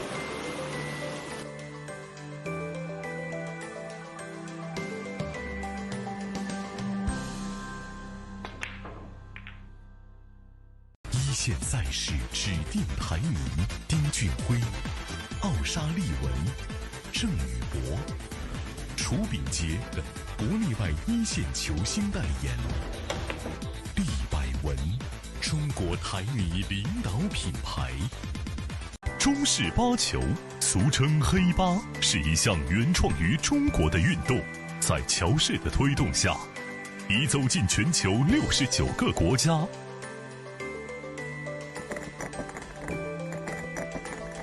乔氏中式八球，风靡全球的中国运动。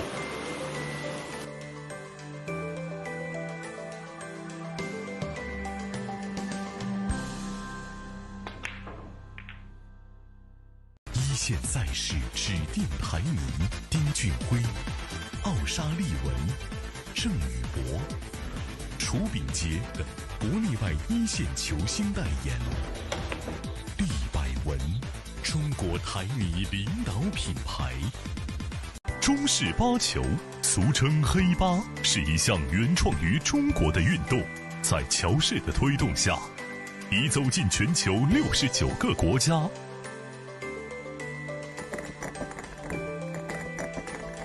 乔氏中式八球，风靡全球的中国运动。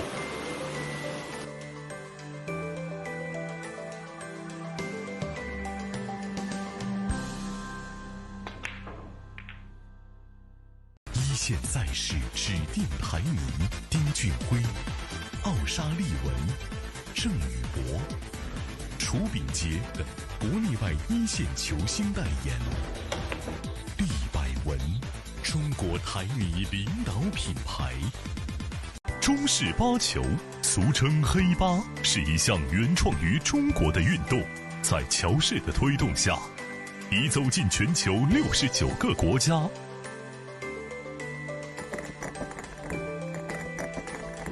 乔氏中式八球，风靡全球的中国运动。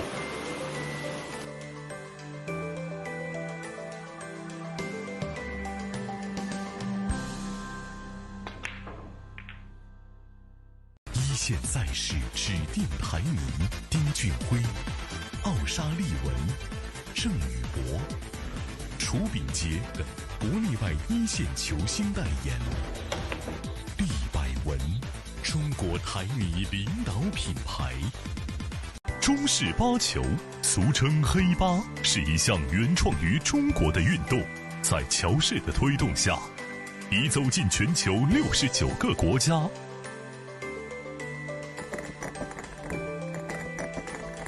乔氏中式八球，风靡全球的中国运动。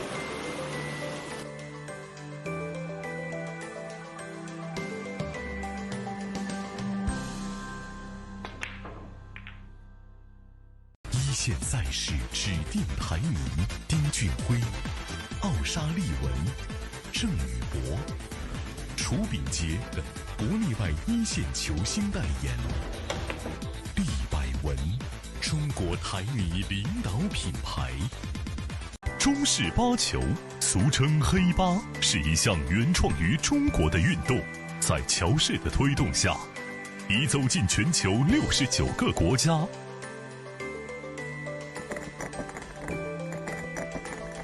乔氏中式八球，风靡全球的中国运动。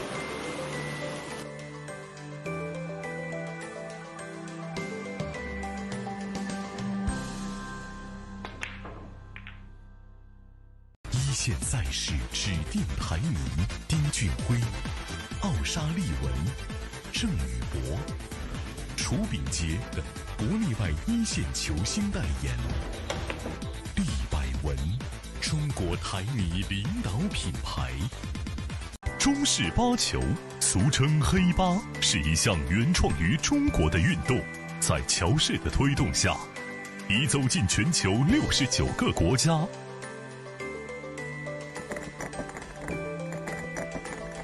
乔氏中式八球，风靡全球的中国运动。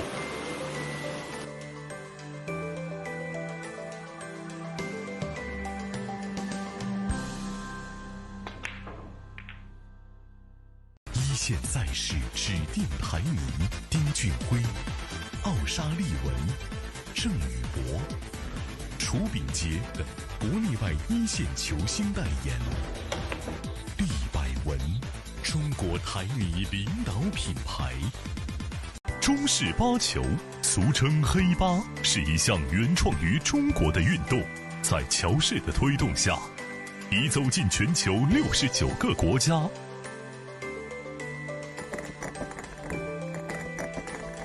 乔氏中式八球，风靡全球的中国运动。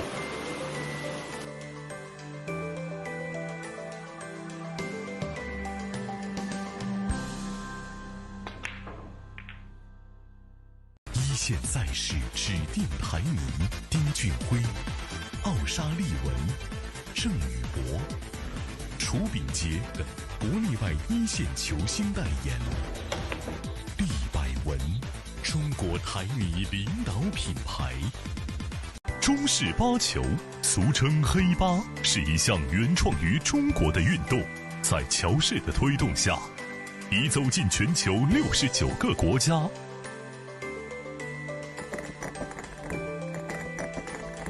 乔氏中式八球，风靡全球的中国运动。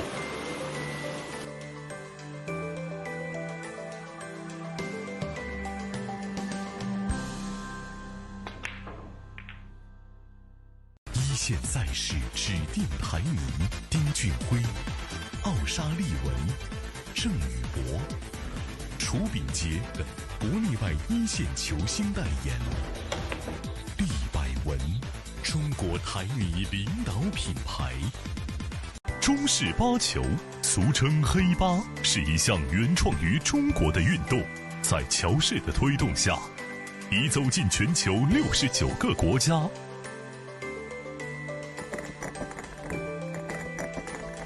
乔氏中式八球，风靡全球的中国运动。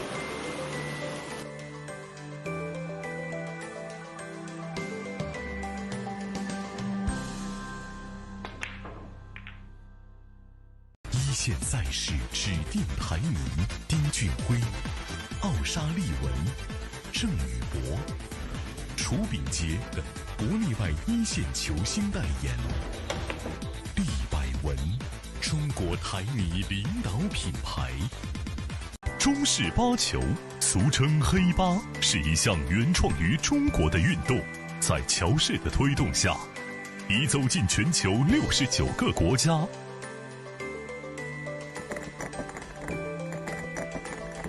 乔氏中式八球，风靡全球的中国运动。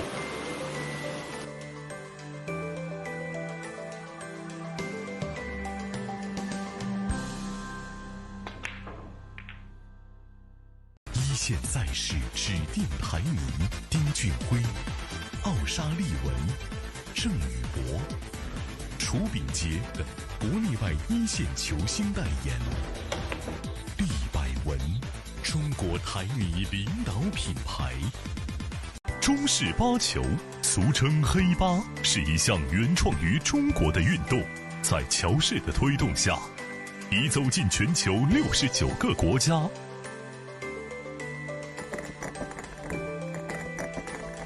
乔氏中式八球，风靡全球的中国运动。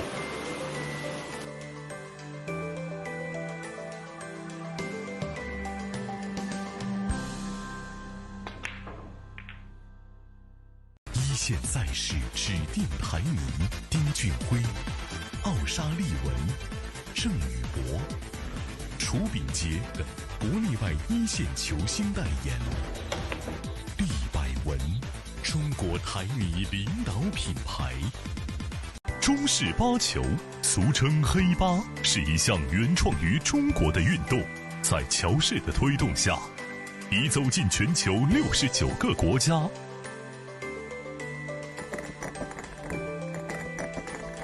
乔氏中式八球，风靡全球的中国运动。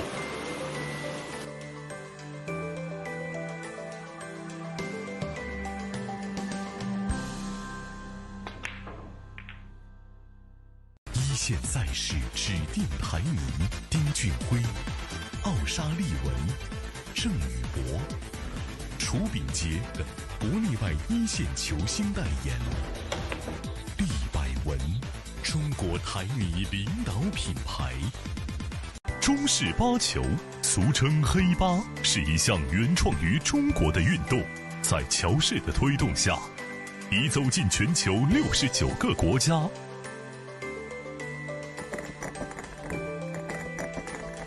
乔氏中式八球，风靡全球的中国运动。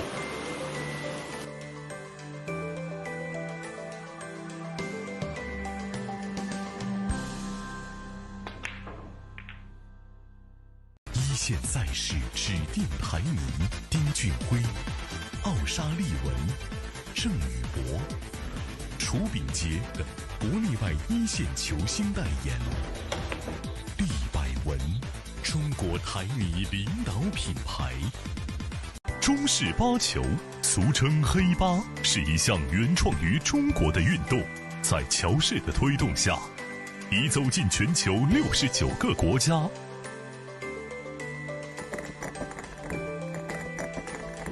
乔氏中式八球，风靡全球的中国运动。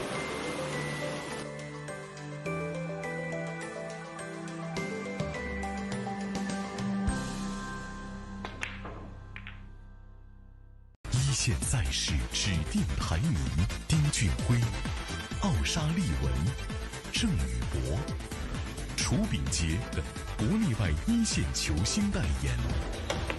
利百文，中国台泥领导品牌。中式八球，俗称黑八，是一项原创于中国的运动，在乔氏的推动下，已走进全球69个国家。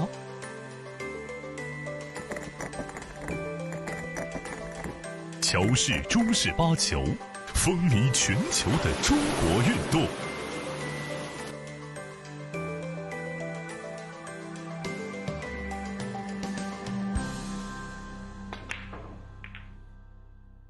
一线赛事指定排名：丁俊晖、奥沙利文、郑宇博、楚秉洁等国内外一线球星代言。利百文，中国台泥领导品牌。中式八球，俗称黑八，是一项原创于中国的运动，在乔氏的推动下，已走进全球69个国家。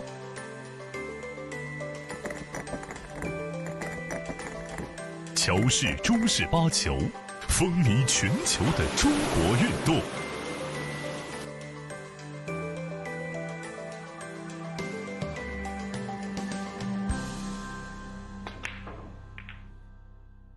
一线赛事指定排名：丁俊晖、奥沙利文、郑宇博、楚秉洁等国内外一线球星代言。利百文，中国台泥领导品牌。中式八球，俗称黑八，是一项原创于中国的运动，在乔氏的推动下，已走进全球69个国家。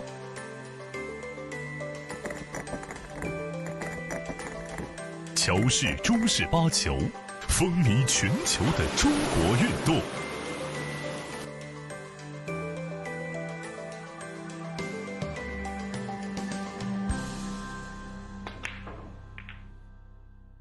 一线赛事指定排名：丁俊晖、奥沙利文、郑宇博、楚秉洁等国内外一线球星代言。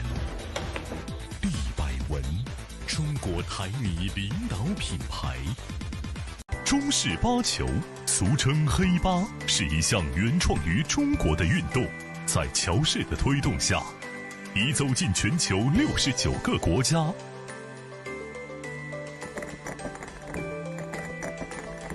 乔氏中式八球，风靡全球的中国运动。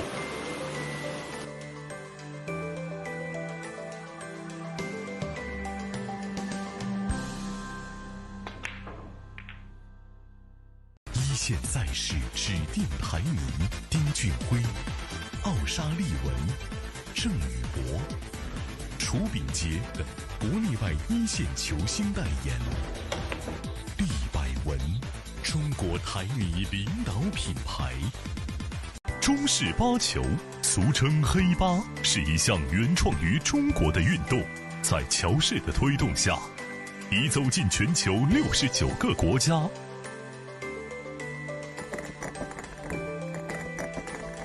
乔氏中式八球，风靡全球的中国运动。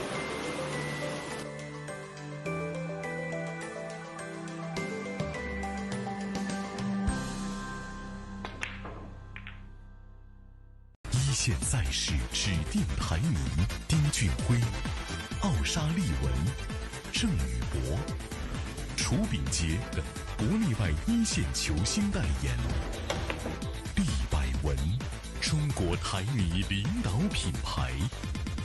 中式八球，俗称黑八，是一项原创于中国的运动，在乔氏的推动下，已走进全球69个国家。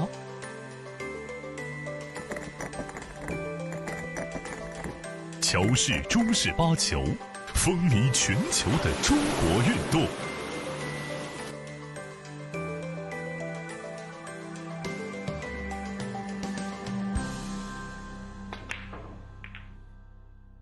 一线赛事指定排名：丁俊晖、奥沙利文、郑宇博、楚秉洁等国内外一线球星代言。利百文，中国台泥领导品牌。中式八球，俗称黑八，是一项原创于中国的运动，在乔氏的推动下，已走进全球69个国家。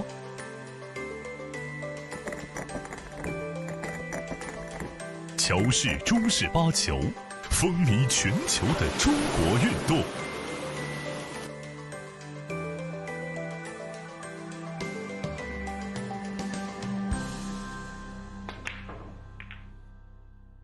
一线赛事指定排名：丁俊晖、奥沙利文、郑宇博、楚秉洁等国内外一线球星代言。厉百文，中国台女领导品牌。中式八球，俗称黑八，是一项原创于中国的运动，在乔氏的推动下，已走进全球69个国家。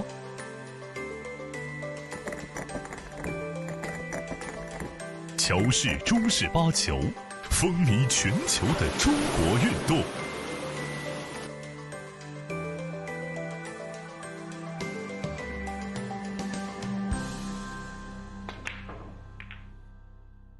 一线赛事指定排名：丁俊晖、奥沙利文、郑宇博、楚秉洁等国内外一线球星代言。厉百文，中国台女领导品牌。中式八球，俗称黑八，是一项原创于中国的运动，在乔氏的推动下，已走进全球69个国家。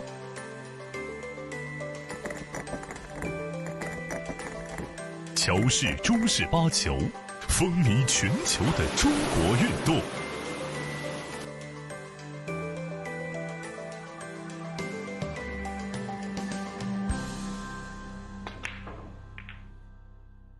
一线赛事指定排名：丁俊晖、奥沙利文、郑宇博、楚秉洁等国内外一线球星代言。厉百文，中国台女领导品牌。中式八球，俗称黑八，是一项原创于中国的运动，在乔氏的推动下，已走进全球69个国家。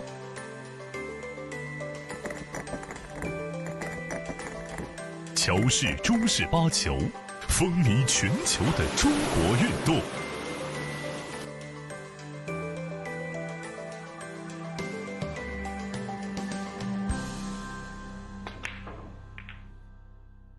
一线赛事指定排名：丁俊晖、奥沙利文、郑宇博、楚秉洁等国内外一线球星代言。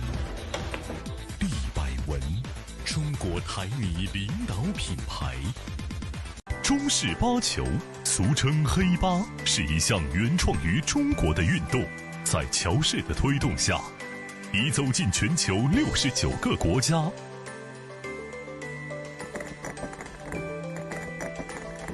乔氏中式八球，风靡全球的中国运动。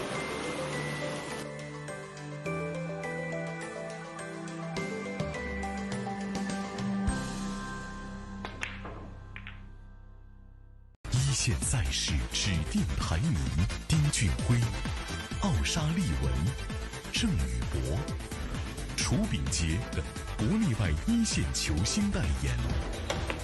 厉百文，中国台女领导品牌。中式八球，俗称黑八，是一项原创于中国的运动，在乔氏的推动下，已走进全球69个国家。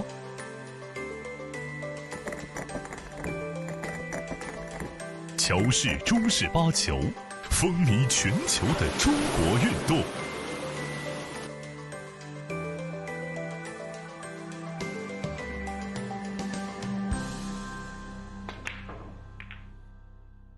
一线赛事指定排名：丁俊晖、奥沙利文、郑宇博、楚秉洁等国内外一线球星代言。厉百文，中国台女领导品牌。中式八球，俗称黑八，是一项原创于中国的运动，在乔氏的推动下，已走进全球69个国家。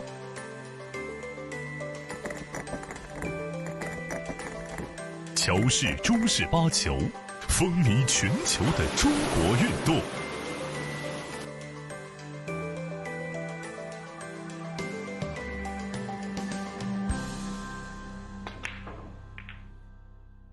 一线赛事指定排名：丁俊晖、奥沙利文、郑宇博、楚秉洁等国内外一线球星代言。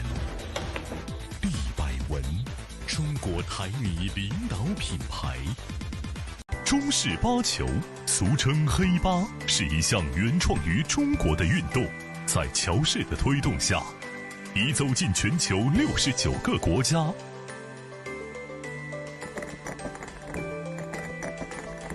乔氏中式八球，风靡全球的中国运动。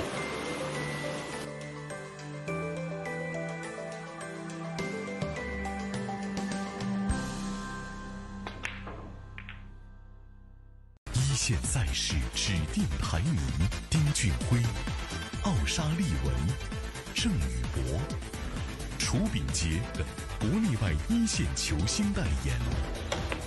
利百文，中国台泥领导品牌。中式八球，俗称黑八，是一项原创于中国的运动，在乔氏的推动下，已走进全球69个国家。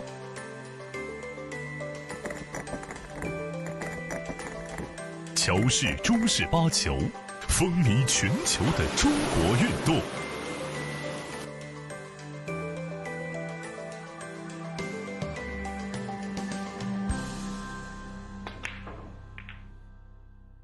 一线赛事指定排名：丁俊晖、奥沙利文、郑宇博、楚秉洁等国内外一线球星代言。利百文，中国台泥领导品牌。中式八球，俗称黑八，是一项原创于中国的运动，在乔氏的推动下，已走进全球69个国家。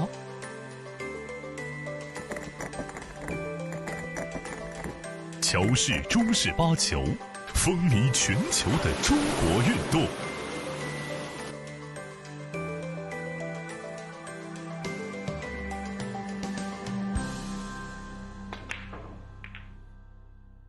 一线赛事指定排名：丁俊晖、奥沙利文、郑宇博、楚秉洁等国内外一线球星代言。利百文，中国台泥领导品牌。中式八球，俗称黑八，是一项原创于中国的运动，在乔氏的推动下，已走进全球69个国家。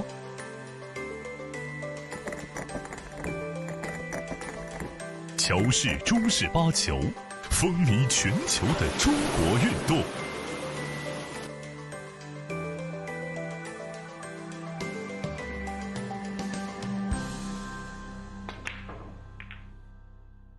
一线赛事指定排名：丁俊晖、奥沙利文、郑宇博、楚秉洁等国内外一线球星代言。利百文，中国台泥领导品牌。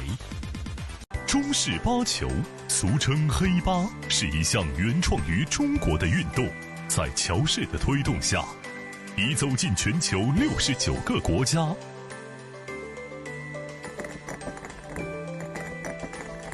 乔氏中式八球，风靡全球的中国运动。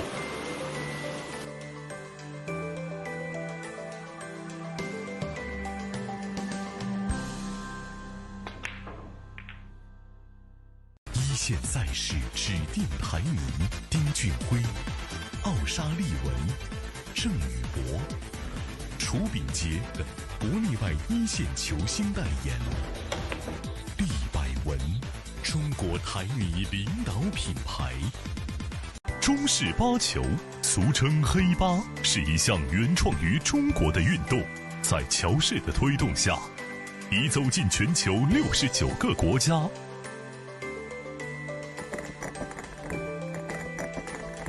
乔氏中式八球，风靡全球的中国运动。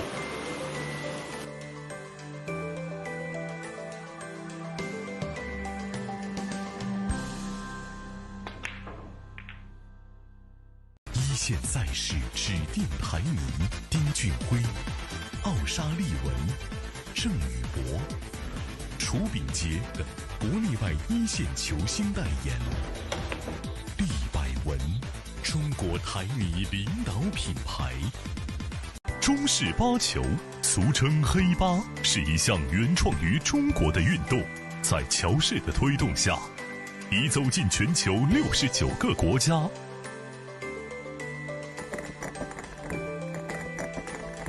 乔氏中式八球，风靡全球的中国运动。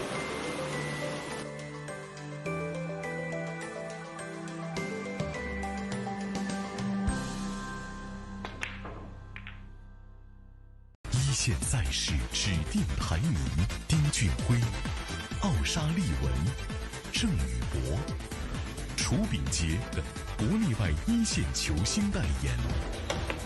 利百文，中国台泥领导品牌。中式八球，俗称黑八，是一项原创于中国的运动，在乔氏的推动下，已走进全球69个国家。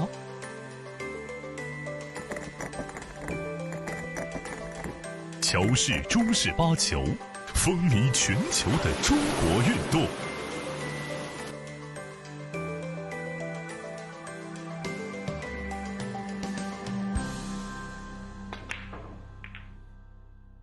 一线赛事指定排名：丁俊晖、奥沙利文、郑宇博、楚炳杰等国内外一线球星代言。利百文，中国台泥领导品牌。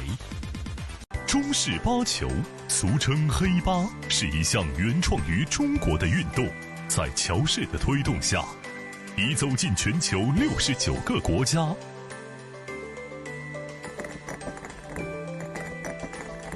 乔氏中式八球，风靡全球的中国运动。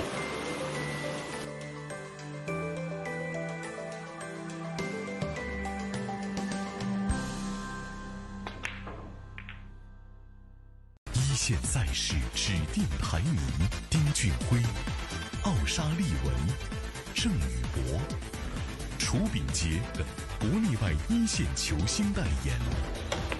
利百文，中国台泥领导品牌。中式八球，俗称黑八，是一项原创于中国的运动，在乔氏的推动下，已走进全球69个国家。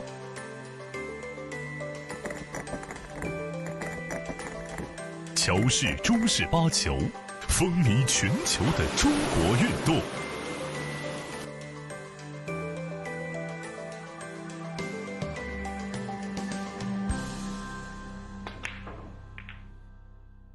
一线赛事指定排名：丁俊晖、奥沙利文、郑宇博、楚炳杰等国内外一线球星代言。I'm here with one of the young stars of Australia's pool scene. This is Jason Yu. Jason, you just had a tough match against Xin Liu. You came away with the 7-2 loss, but you had some moments there. How'd you feel about your match? I think it was a great match, obviously, with playing against a great opponent. It was definitely a privilege to play on the TV table. I think I played all right, considering the pressure, but definitely had chances to take away. And you're just 16 years old, so one of the youngest players in the tournament. The nerves get to you a little bit, or how do you cope with the pressure? Definitely on the TV table there's some pressure, but I've tried my best to calm myself down and just breathe while I'm playing, yeah. And what are you thinking about the tournament atmosphere so far? I mean, it's an incredible venue. Have you enjoyed playing here so far? Oh, yes, it's my first time playing in here. I think it's a great venue with many tables, and yeah, it's good to play here, yeah. And what do you love about Heyball as a type of billiards pool? I think it's definitely growing a lot in the pool scene, so I'm excited to see what I can do further in the future in this cue sport, so yeah, excited. After this tournament then, what can we expect next from you? I think I'm playing it in Brisbane for another Heyball Championships, but hopefully I'll play better next one. Yeah. Oh, don't be so hard on yourself. You played excellent. It was a tough opponent against Xin Liu, and you did really well. We love watching you play, Jason. So best of luck with the rest of the tournament, and best of luck in Brisbane. Yep. Thank you. Thanks. Thanks so much. 一线赛事指定排名：丁俊晖、奥沙利文、郑宇博、楚秉杰等国内外一线球星代言。厉百文，中国台泥领导品牌。中式八球，俗称黑八，是一项原创于中国的运动，在乔氏的推动下，已走进全球69个国家。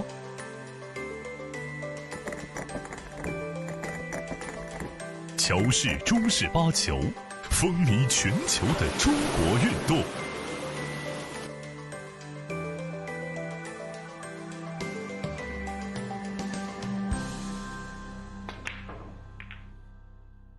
一线赛事指定排名：丁俊晖、奥沙利文、郑宇博、楚秉杰等国内外一线球星代言。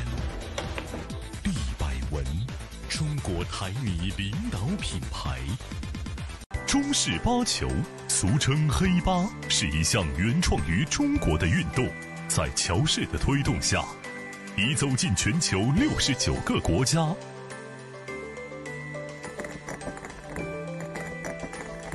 乔氏中式八球，风靡全球的中国运动。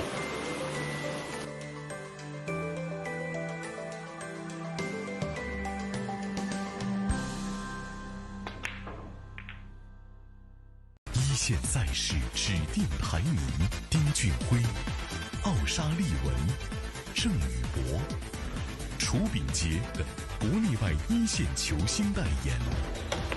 厉百文，中国台泥领导品牌。中式八球，俗称黑八，是一项原创于中国的运动，在乔氏的推动下，已走进全球69个国家。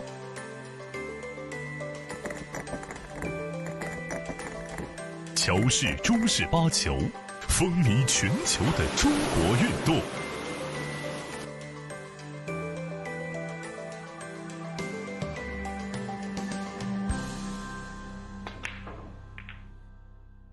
一线赛事指定排名：丁俊晖、奥沙利文、郑宇博、楚秉杰等国内外一线球星代言。厉百文，中国台泥领导品牌。中式八球，俗称黑八，是一项原创于中国的运动，在乔氏的推动下，已走进全球69个国家。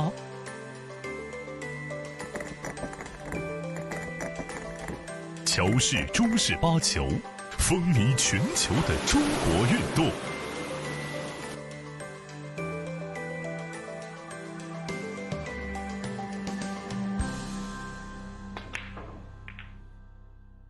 一线赛事指定排名：丁俊晖、奥沙利文、郑宇博、楚秉杰等国内外一线球星代言。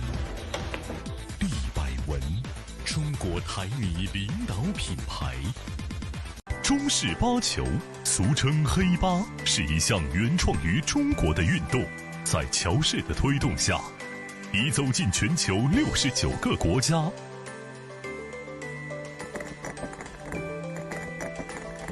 乔氏中式八球，风靡全球的中国运动。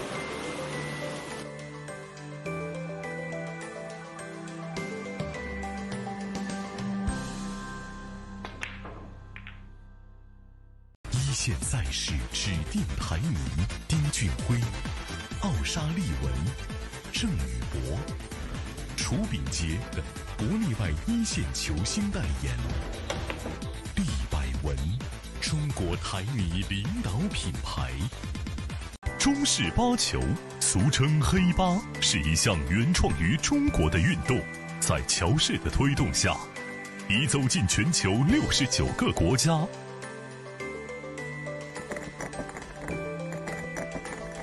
乔氏中式八球，风靡全球的中国运动。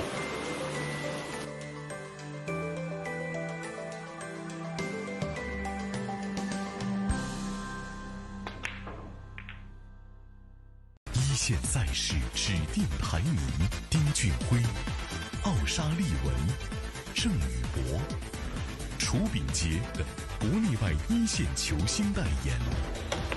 厉百文，中国台米领导品牌。中式八球，俗称黑八，是一项原创于中国的运动，在乔氏的推动下，已走进全球69个国家。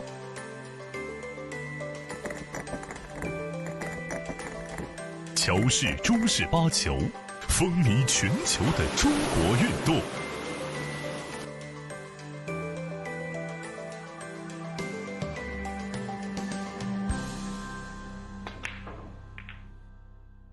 一线赛事指定排名：丁俊晖、奥沙利文、郑宇博、楚炳杰等国内外一线球星代言。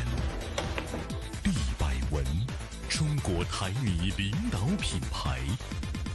中式八球，俗称黑八，是一项原创于中国的运动，在乔氏的推动下，已走进全球69个国家。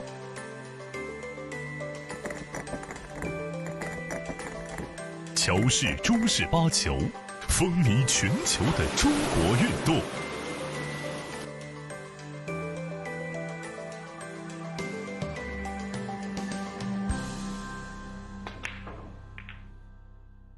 一线赛事指定排名：丁俊晖、奥沙利文、郑宇博、楚炳杰等国内外一线球星代言。厉百文，中国台米领导品牌。中式八球，俗称黑八，是一项原创于中国的运动，在乔氏的推动下，已走进全球69个国家。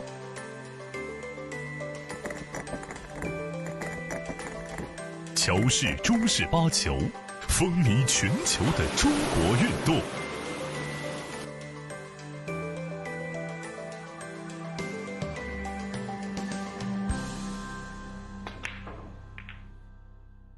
一线赛事指定排名：丁俊晖、奥沙利文、郑宇博、楚炳杰等国内外一线球星代言。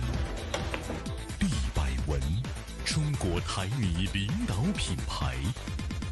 中式八球，俗称黑八。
Good afternoon, everyone, and welcome to what promised to be an electric match here at the Oceania Championships of Heyball Pool 2025. We are coming to you live from Sydney, Australia, where we're about to get underway with two of the young stars of the game in Australia and America.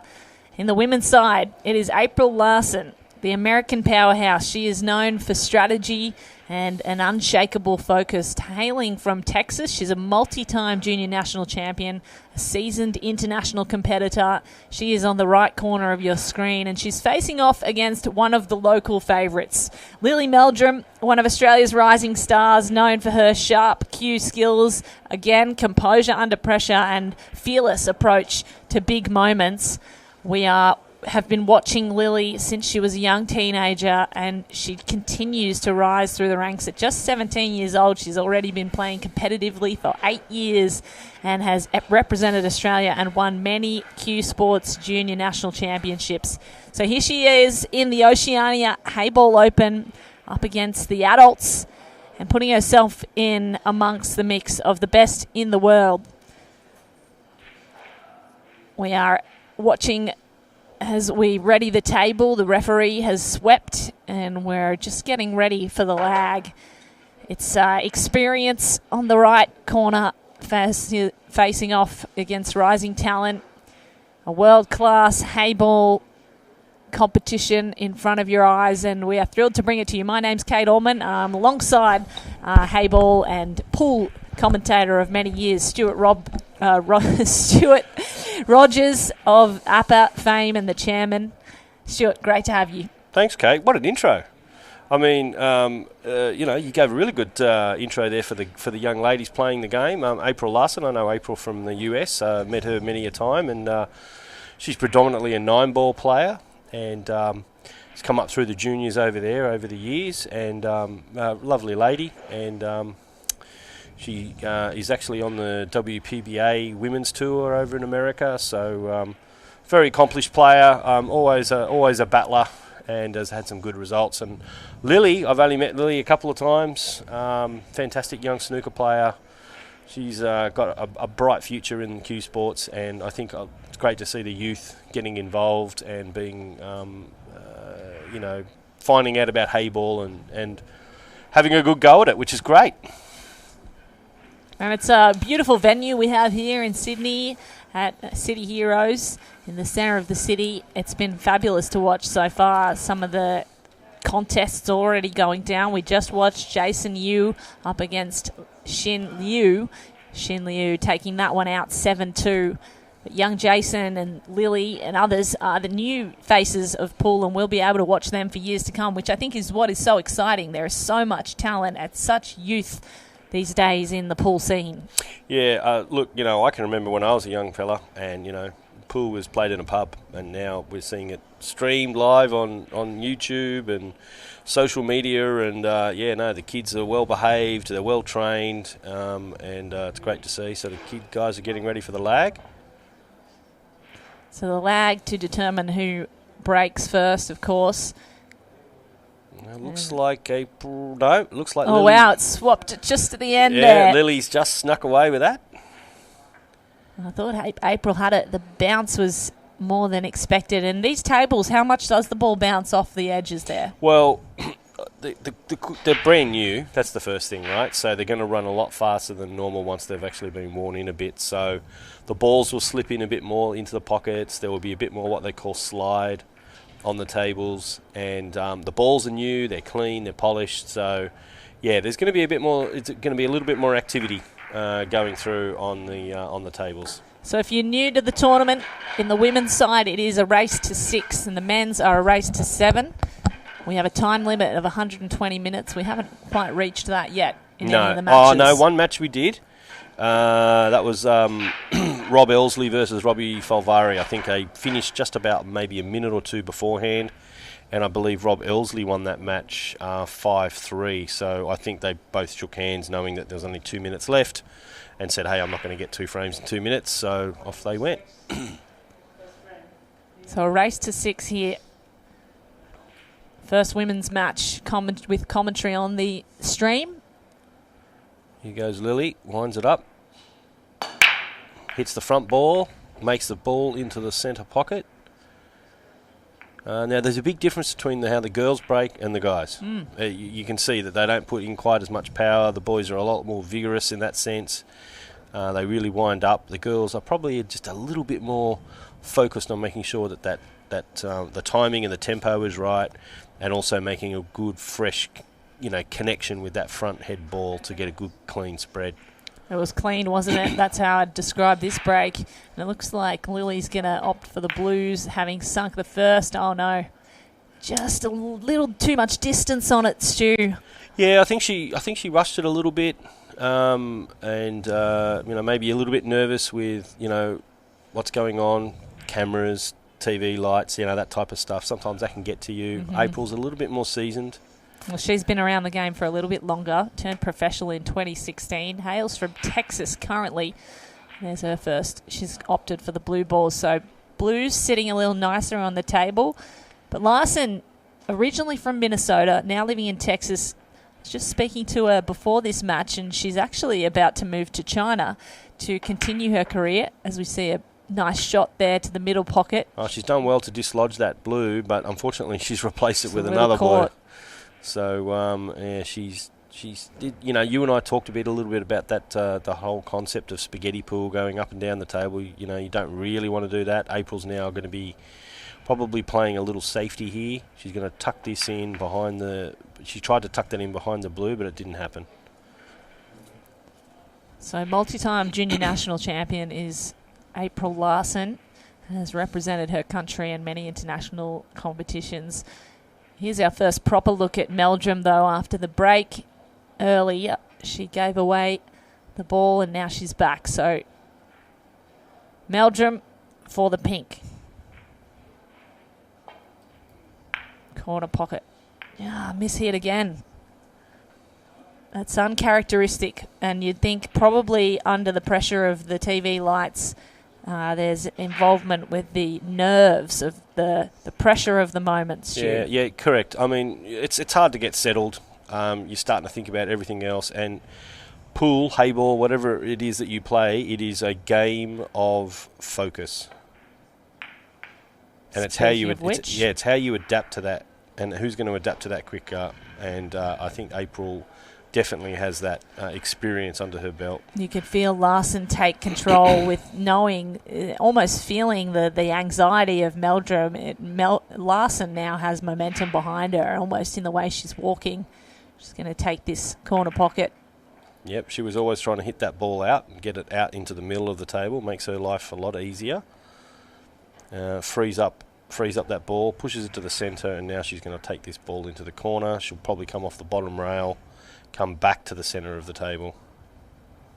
Always looking at where your cue ball lands after sinking the ball, the best in the world, able to control the table with where the cue ball ends up, and that's pretty good, Stu. Yeah, she probably could have gone a little bit further, closer, so for the side pocket, but she's got a little bit more angle than she probably wanted. She now needs to sort of thread the needle in between the pink and the black, so she's going to go off the bottom rail and come back out to get that blue that's over near the side rail there. See, that's what she's done. She's come back up there, and there she's played that really nice, very good speed control, and she'll probably just draw this. She may bounce and go around, but that pink ball over there on the left-hand side of the table is a bit of an interference, and that other pink ball has got what we call pretty big ears. She could easily clip it if she's not careful, so depends on whether she's just going to go forward. Yep, so that's what I say. She wanted to miss this pink, and that's exactly what I thought she'd do. She needs to probably be a little bit more aggressive if she was going to go that way. Bit unfortunate, but she probably will go for one of two things. One will be the cut into the right-hand bottom corner, or she'll go for the bank shot, which will be into the left-hand side pocket. We'll see what she does. I think she'll gravitate to the bank shot, but I just don't know. She might just go for the nick in the middle. In the corner pocket, which I think she's going to do. So the American on the hill for this first frame, and not enough angle on that. No. Opens up the table for Lily Meldrum, the 17-year-old, to take over. And she's got a very nice table here. No blues in the way. If she can play this well, she might even have a shot to run it out. Yeah, I think if Lily can get a good first shot, starting shot, that'll give her a little bit of confidence. And your confidence actually builds as you're potting balls going around the table. So she may play tactically and play a snooker, but I hope she goes for the pot and knocks it in. She's missed it. So that's her third error. And she just can't get the momentum going here in this first frame, although now Larson caught at the back of the table there, very close, that black ball to the edge. It's going to be a tight angle, whichever way she shoots it. Yeah, I think April will probably elect for either a containing shot or go for that. Yeah, which is just sort of a bit of a hit and hope. It hasn't helped her very much either. No, look, actually, Lily actually could have command of the table here if she can get a good opening shot, because that black is now obscured. It's not going in that corner pocket because of that pink. And if Lily can land out anywhere in the middle of the table, she can take that pink into the corner. So now she's got the opportunity to actually pot a few balls and just get the arm going. I don't particularly like this shot, but she's going to play for a safety. I think she's going to go off the edge of that ball and try and tuck it in behind the other pink. Look at the high bridge. Yep, she's hit it too hard, but she's knocked it in. I didn't see her going for it. Well done. Nicely played. Now that corner pocket is looking the simplest from here. She sizes it up.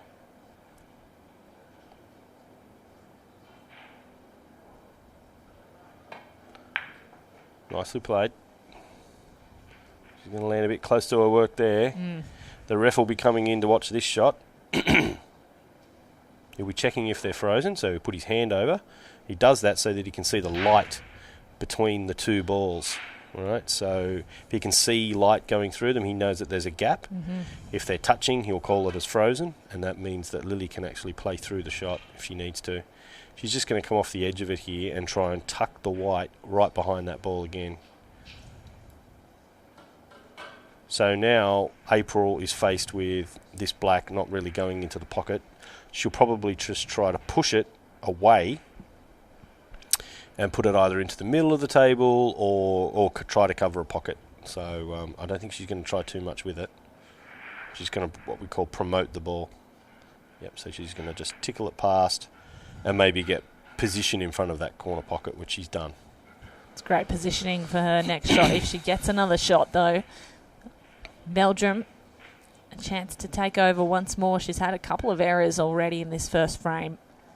Yeah, I mean, you can see where Lily's standing, and you can see that angle. If you have a look at that shot, and I don't know if the camera guys can show us that shot, you can see that that pink ball does not go past the black.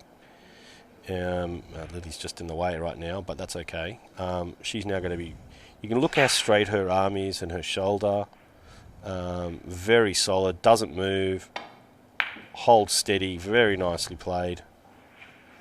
You can see April just giving a little bit of a click of the fingers, as in nice shot. So that was very well done.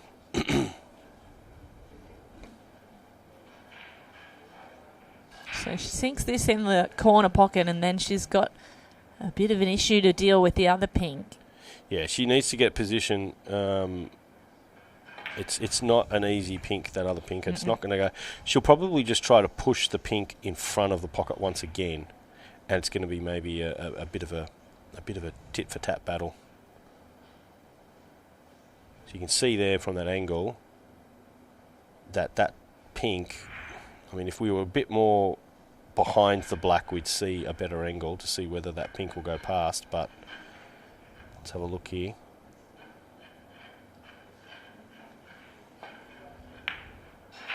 Yep. Couldn't quite get it behind the black, so this gifts April Larson effectively the opportunity to take the first frame. Yeah, I think given where the white ball's landed, though, it's a super fine nick into the corner pocket. She's assessing whether she can do it. I think what she's going to do is play a safety, just come off the edge of it and park the white ball down on the bottom rail and let it tuck up on the black, exactly like that. So that actually has probably won her the frame, because unless Lily hits it, this pink, so she'll bank it, she'll kick at it one rail and try to come off that ball with some speed, or try to let it sit behind softly, and that's actually really quite hard to do, so that the cue ball and the pink basically replace each other, and she snookers her. See what she does here. She looks like she's winding up to hit it with some pace. She's hit it nicely. Not bad. But unfortunately, she's caught the knuckle and it's pushed it back down towards the black. So April really has just got to focus everything on the pot. She doesn't have to worry about position. She's just got to worry about potting this into the corner pocket. So April Larson for the first frame. There it is. Easily. She drops it in. So there it is. One frame down, and it goes to the American. Lily Meldrum just managed to cling on, but April Larson looked in control for all of that frame, and comes in as the favourite. The older player, Lily Meldrum, just the 17-year-old. Youngest female to take out an Open Championship a couple of years ago, Stuart, when she was just 15 years old. Played that against Jessica Woods. Jess Woods, she's no slouch. She's a great player from Queensland. So those who know Jessica Woods, those who know pool, in fact, should be knowing the name Lily Meldrum. And we already know April Larson, who's been around the international scene for a number of years. What does April need to do here to... she comes in as the underdog. How can she You think keep April's things the underdog, in her control? or you mean Lily? Sorry, Lily. Yep. How can she keep things in control here and not let it get away from her? I think what she needs to do is she needs to win a frame. That's the first thing, right? Because you need to get on the scoreboard. You know, you don't want to be sitting there 2-0, 3-0, and you're starting to go, oh, this is getting away from me. But what she does need to do is she needs to keep focusing on her game, not worry about what April's doing, and keep her own internal monologue, and also look at just trying to battle it out. Even if she's not winning, but at least if she's keeping it close all the time. Let's watch how April breaks. So she breaks a little bit more American style. So she's got the loop bridge, and she pounds into it. She's just missed the ball into the side pocket. Nearly had a blue in the top corner, Yep. and also the pink in the bottom left. So now Lily Meldrum can have her pick of the colours. Yeah, Lily really needs to now make some good decisions, and she needs to take advantage of at least having the first shot at the table. When you get the first shot at the table, you're basically saying, I'm picking these, and these are the best. And generally, if you're a half-decent player, you know what set to pick. You can see her experience there with the rest. She's not phased by it, knows how to use it, hands it straight back to the ref, doesn't waste any time, gets down for the next shot. So she'll take this ball into the corner pocket more than likely, but what she's doing, she's looking at that other ball down there near the pink. She's trying to ascertain, where do I need to land? Do I need to disturb it? Do I need to land on the short side of it? She's trying to work all of that out.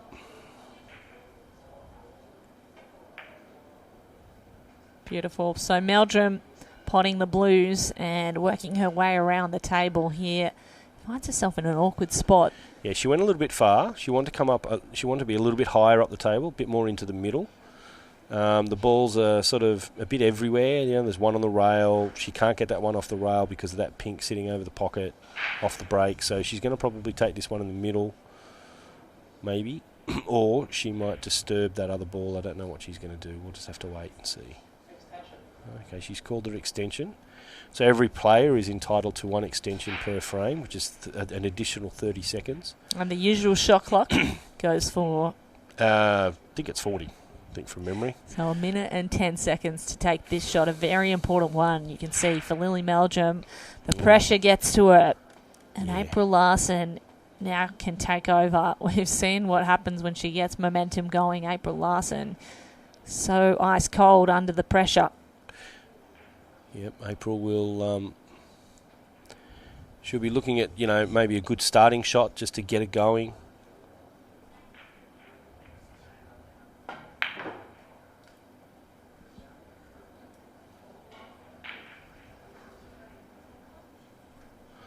Yep, right, okay. So it looks like the referee hasn't updated the score. So it's actually 1-0 to April Larson. So score on your screens incorrect. It is 1-0 as Larson misses what would have been probably considered an easy shot. She took it at pace, Stu, and probably considered it an easy pot. But yeah, and you can see where the white ball landed. I don't know whether she was trying to land there for some specific reason. I don't know. But yeah, she's given that a bit of curry, and you can see in her body language, she rolled her eyes to the sky when she sat back down in her chair. Yep. Well, Lily's just going to promote her ball, knock hers in, and then try and take control of that pocket. But to be honest, I mean, April, her balls on the table are slightly better positioned. The only tricky one she really has is that pink ball down underneath that 10. It's just she's got to land right up on the short rail. She's going to disturb this one. No, that's still workable. Yeah, we'll try to get the guys to fix that score, guys. Thanks for letting us know. If you're just joining us, we are here at the Oceania Heyball Open in Sydney, Australia, at City Heroes in Dixon Street. We have a ladies' match, April Larson versus Lily Meldrum. It's a very nice shot there by April down the rail, who's leading 1-0 in a race to 6. April Larson, hailing from Texas, USA, up against one of the local young stars. It's Lily Meldrum, who competes at top national and Oceania events, sitting in the corner at the moment. April Larson has had her pinned there for most of the match so far. It's only 1-0, but really the momentum has felt the way of Larson so far, and Lily struggling to get anything going at this stage. Yep, well, it's early days, as you said, so anything could happen. April could make a couple of mistakes, and then Lily gets an opportunity. As I said, either lady needs to just take advantage of their opportunities when they arise.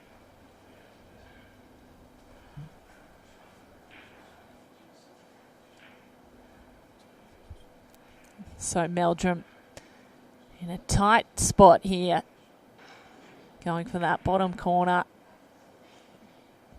Just pushes the blue around and makes a mistake. I think she'd hoped to have promoted her ball. Instead, only gets the blue.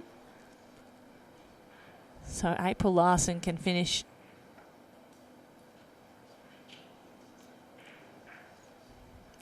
things off here if she does well. She doesn't.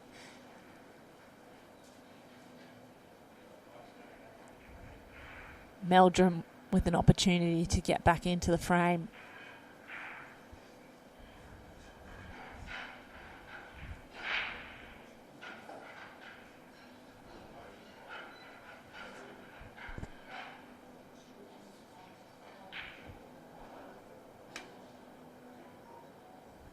She's got all of her balls pinned on that left side.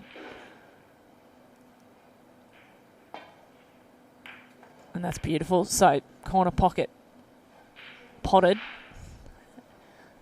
And now she's going to have to get around, work around the table with some creativity, Stu. Creativity? I'm not much of a painter or an artist. I just thought I'd let you know that. We're talking about pool. Sorry. Yeah, okay. She's going to have to find some angles, I mean. Yeah, absolutely. This is a tricky shot. She's used to nailing these down the rail on the snooker table. Let's see how she goes. Looks very straight. She's just going to bounce off it. She was actually trying to play a safety more than anything. It wasn't really a shot to anything. She probably wasn't feeling very confident and wants to restrict April's opportunities.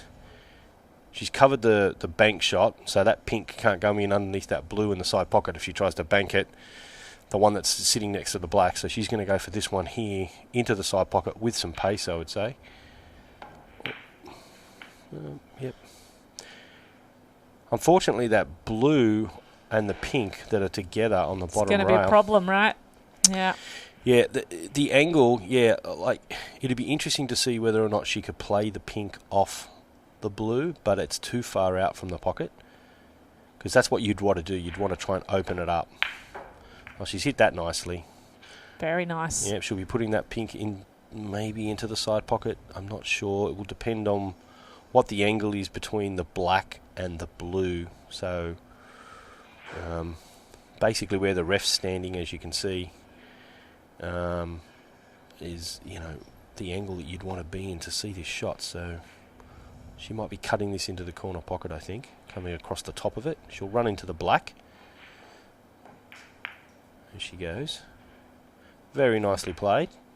She's unfortunately pushed the black a fair way away, and it's a pretty tough shot. She even received a little clap from her opponent. Meldrum sat there and applauded. But, yeah, she's going to have to get the right angle. She might even choose to bounce it off that back rail, Stu. Yeah, she could. I think given where Lily's balls are, she might actually...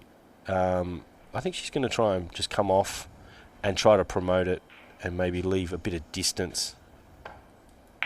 Yep. I don't know why she went that way. Doesn't make sense to me, but she's now left it almost over the side pocket. And if Lily's got an open shot, which she does, that one that's on the left-hand side, she can knock that in. She's more than capable to knock that second blue down there in. She's just checking that blue down there on the bottom rail. She's got to be wary of time too because of the shot clock. So she's got to get down on this shot and knock this in. And I think Lily could take this frame.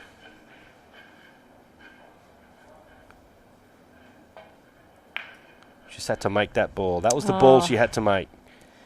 That was her best look at the frame so far and really could have taken over now. Difficult still for April Larson, who's pinned at the back behind a blue ball, trying to get that black ball in.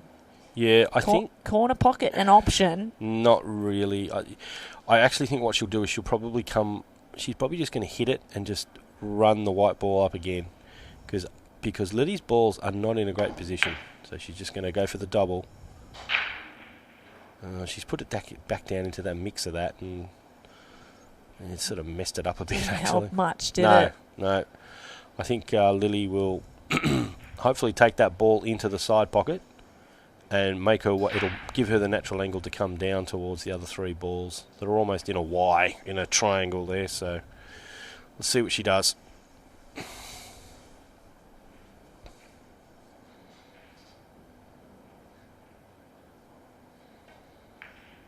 You called it, Stu. It was a very obvious angle, but... In a better spot now, though, with the cue ball. Yes, it'd be interesting to see. If we were right behind Lily, we'd see whether that cue ball can pass that blue and take that blue on the rail. So yeah, if we were actually around the other side of the table, we'd be able to see whether she's going to take that on. But she looks like she's taking on this shot, trying to nick it in.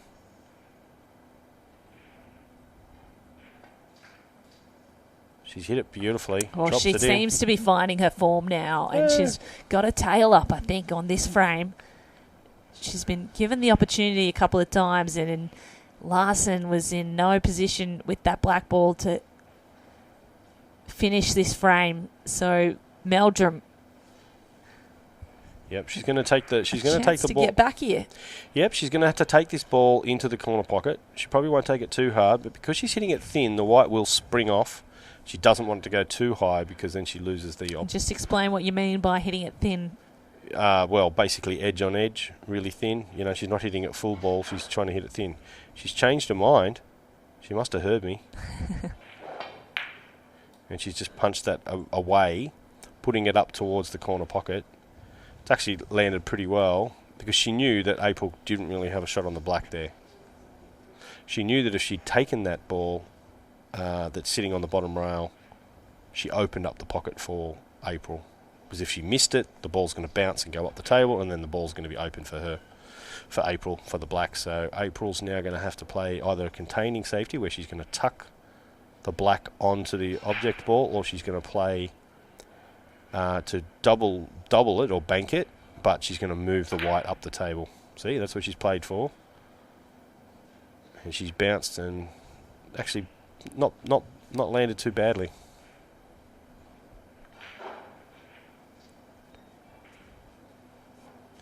So Lily has gone down and had a quick look at that longer shot. I think she's going to play off the edge of this blue ball. She's looking at it saying, I can't really get the angle I need. Two options, neither of them. Yeah, neither of them good. Yeah, neither of them good. Between a rock and a hard place. Yeah, correct. Right now. Looks like she's just both players really fighting against each other defensively. A battle, this one. Yep.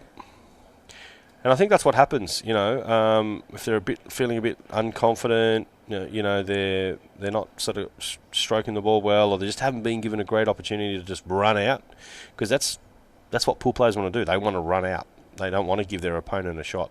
So when you get into these tit-for-tat battles, it can go on for quite a while. And mind games as well. You can see it impacting the momentum of each. I felt like Meldrum started gaining some confidence, and she's certainly gained confidence through this frame. But Larson positioned the ball nicely for herself there and promoted herself while blocking that corner pocket. Yeah, that's the experience of understanding what to do. And, as I said, that's April's strength in this match. I think potting ability, they're about the same, but experience is going to come through on the tactic side of things.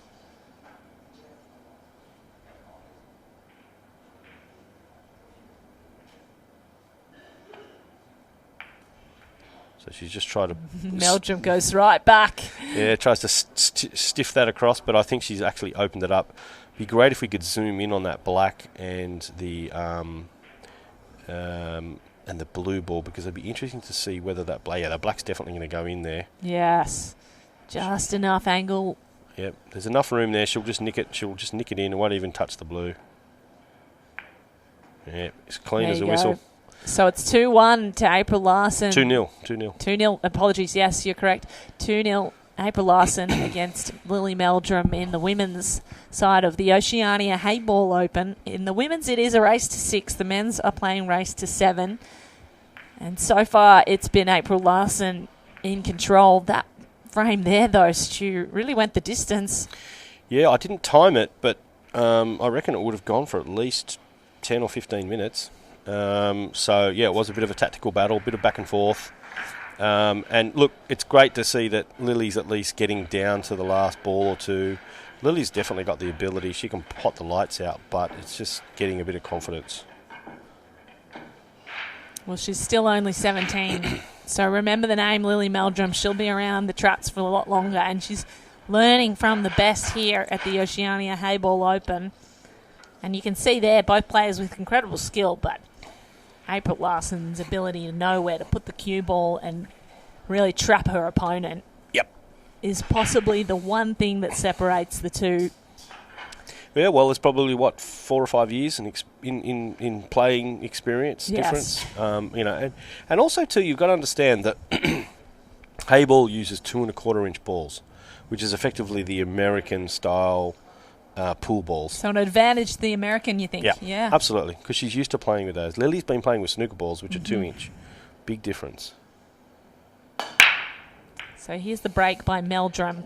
I think she made one in the middle there, I think. Yep, I'm pretty sure she did. No, she didn't. No. Dry break from my eyes there, although they're not always the eyes you can trust, you. So, again, Larson has the opportunity to take whichever ball she pleases in Heyball. You can pick your colour after the break, no matter whether there was a ball sunk or not. Yep. And Larson, I was speaking to just before she played this match, she was saying she's going to be moving to China to continue her career and to further her Heyball. Wow. She loves the Heyball, Stu. This is one of her favourite, if not her favourite type of pool. And she wants to get all the experience, as we see her picking the blues. Pots the first in that middle pocket. So expect to hear more of Larson around this format of the game, but also in China and in Oceania. She reckons she'll be down here in Sydney. She loves Sydney, loves playing here. She's going to be here very often. Loves the venues that are available in Sydney. This venue, your venue, Club 9, I'm sure she'll love to experience. And all the players here remarking on how beautiful the setting is as we see another ball potted. I feel like the confidence is now building in this third frame. Yeah, I think also too, April needs to go to China if she wants to progress her game. That's where it's at, yeah. There's no point in her staying in America because, they don't really play it over there. So she needs to get amongst it. And that's what a lot of the top pool players, American pool players did, is they went to the Philippines. And that's how they learnt. They played the Filipino players to learn the sport. She's just missed that corner pocket there.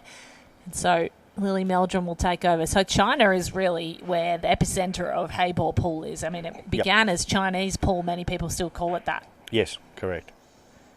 Oh, yes. I think there's like 400,000 clubs in China. I mean, Australia's got probably 30 or 40 clubs. America's probably got, 500, maybe 1,000, if that. They got 400,000 clubs. Yeah. With millions of 200 million players. It's just mind-boggling.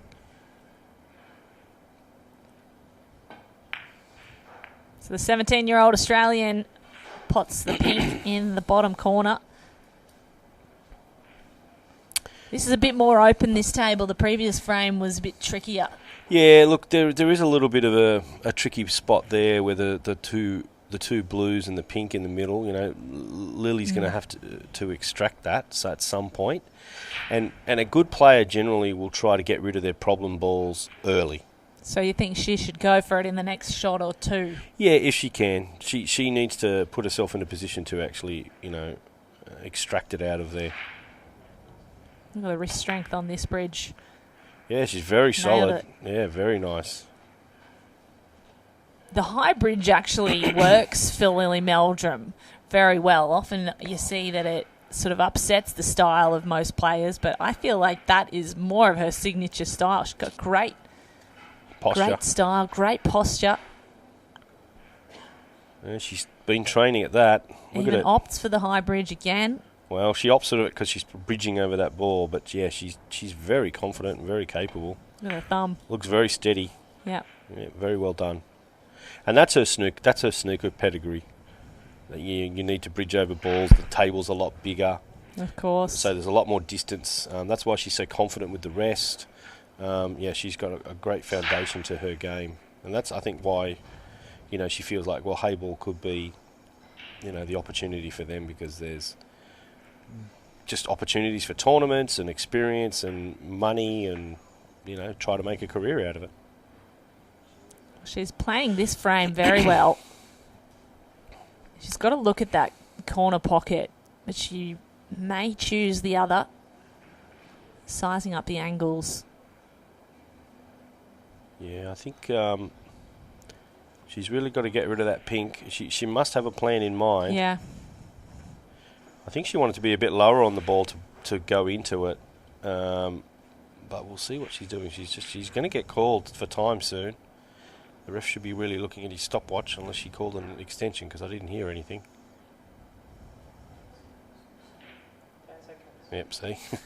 10 seconds left. Called to play. Lily Meldrum under pressure, no problem. She missed it. She played it with inside English to check it up off the cushion to extract it. So she wanted to hit that bottom blue, so it would push the pink out either to the left or to the right, depending on what side she hit the blue ball, which would have then pushed the pink into the middle of the table. Yeah, so now she's kind of trapped. Oh, she's snookered now. Once she goes off the back rail there, no real look at her pink ball first. So you think she just takes the foul here?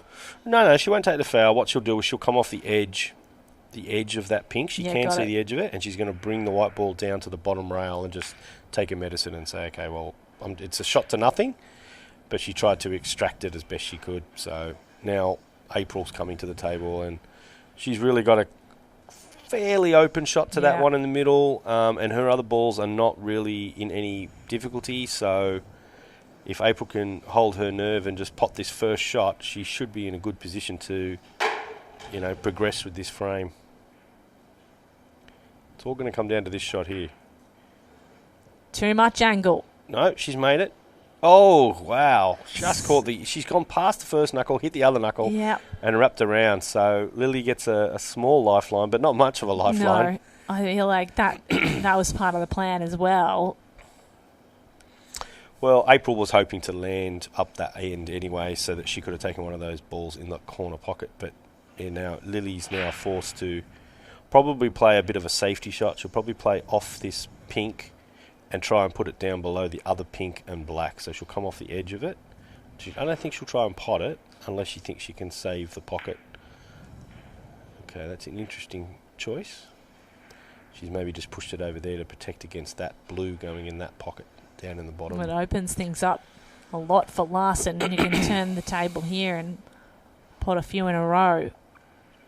Yeah, but sometimes you don't pot a few in a row if it doesn't lead to either a really good safety or a finish. So we'll see what April does here. Yeah, she went for the long pot, has missed it. And I actually think that's where the Lily's strength comes through on the longer pots. The distance shots, yeah. Because she's got that snooker background. I just can't see whether that pink is on with that blue. I don't know. Let's have a look here. No, it's not. You can see there from that angle that that pink is... She could come off the rail first, and she may do that. She may hit the rail first just past the blue and try to pot it in. She'll just play it not too hard. She'll just play it pocket pace, what we call pocket pace. So just run it off the side rail and try to drop it in. Not She's bad. done well. Yeah, very good. She probably would have liked the white ball to bounce off that bottom rail a little bit more to not make this such a tough angle. But on a snooker table, this is bread and butter for players going from red to black. So, she may look at that. She may look at the double.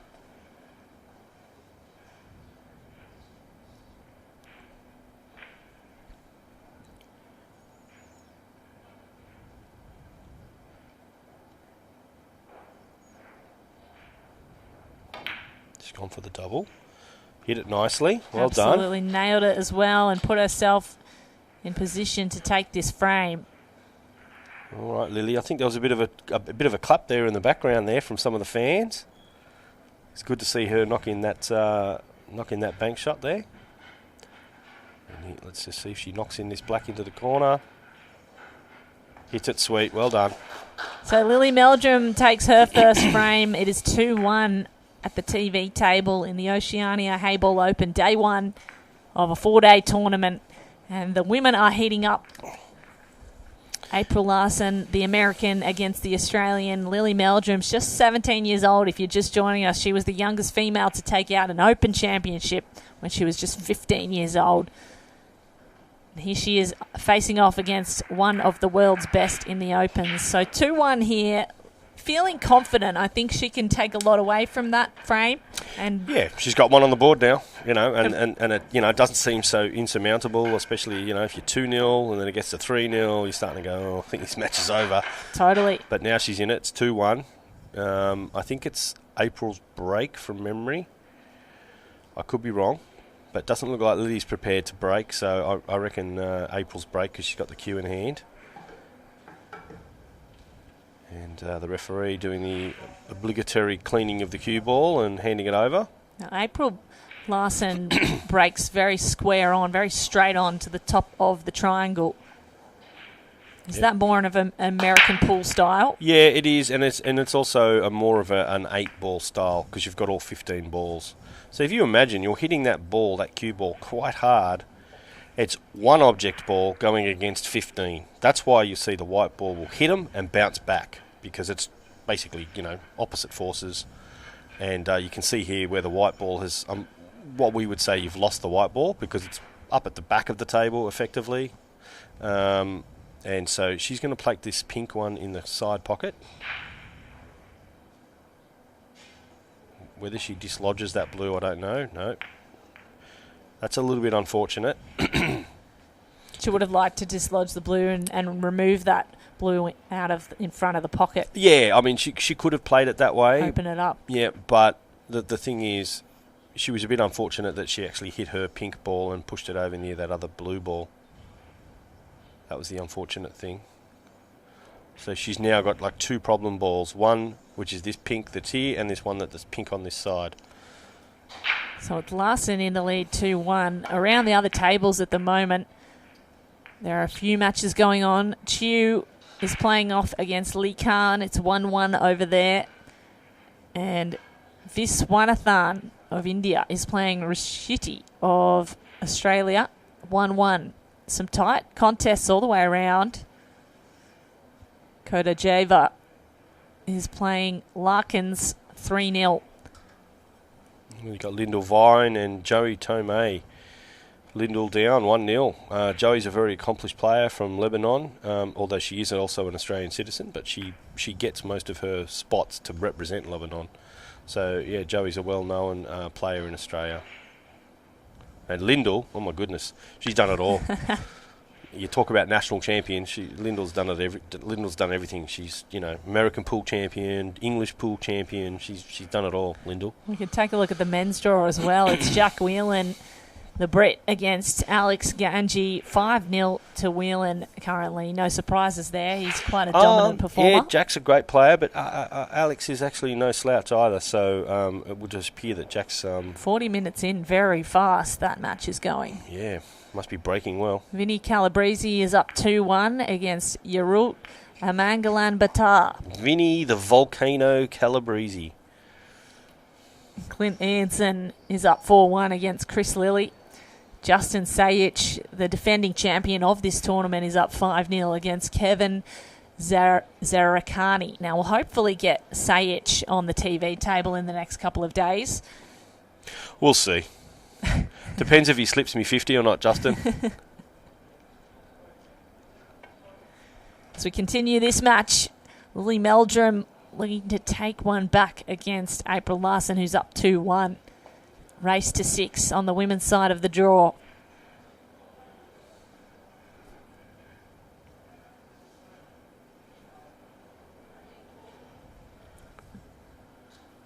All right, so April's addressing this pink ball here. She's trying to get through some traffic here. She's got those 2 blue balls right there. She's going to try and tuck through there. She's done well. Unfortunately, she's missed the pot, but she's left it in a good position. Great spot for laid-up. But Lily's balls are actually in a better position overall, because you can see those 2 pink ones down the bottom.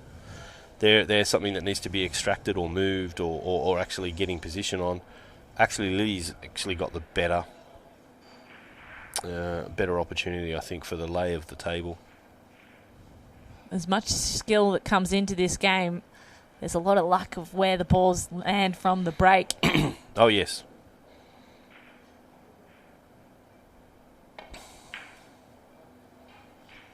Oh. And that's a skill error, though. You can't blame luck on that one. Unfortunately, for Lily Meldrum, it's Larson that can take over here.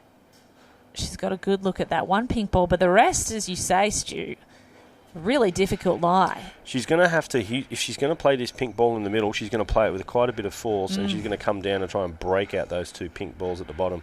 So she'll play it just below centre and try to punch into it. She may go off the side rail or goes directly into it, which is what she's tried to do.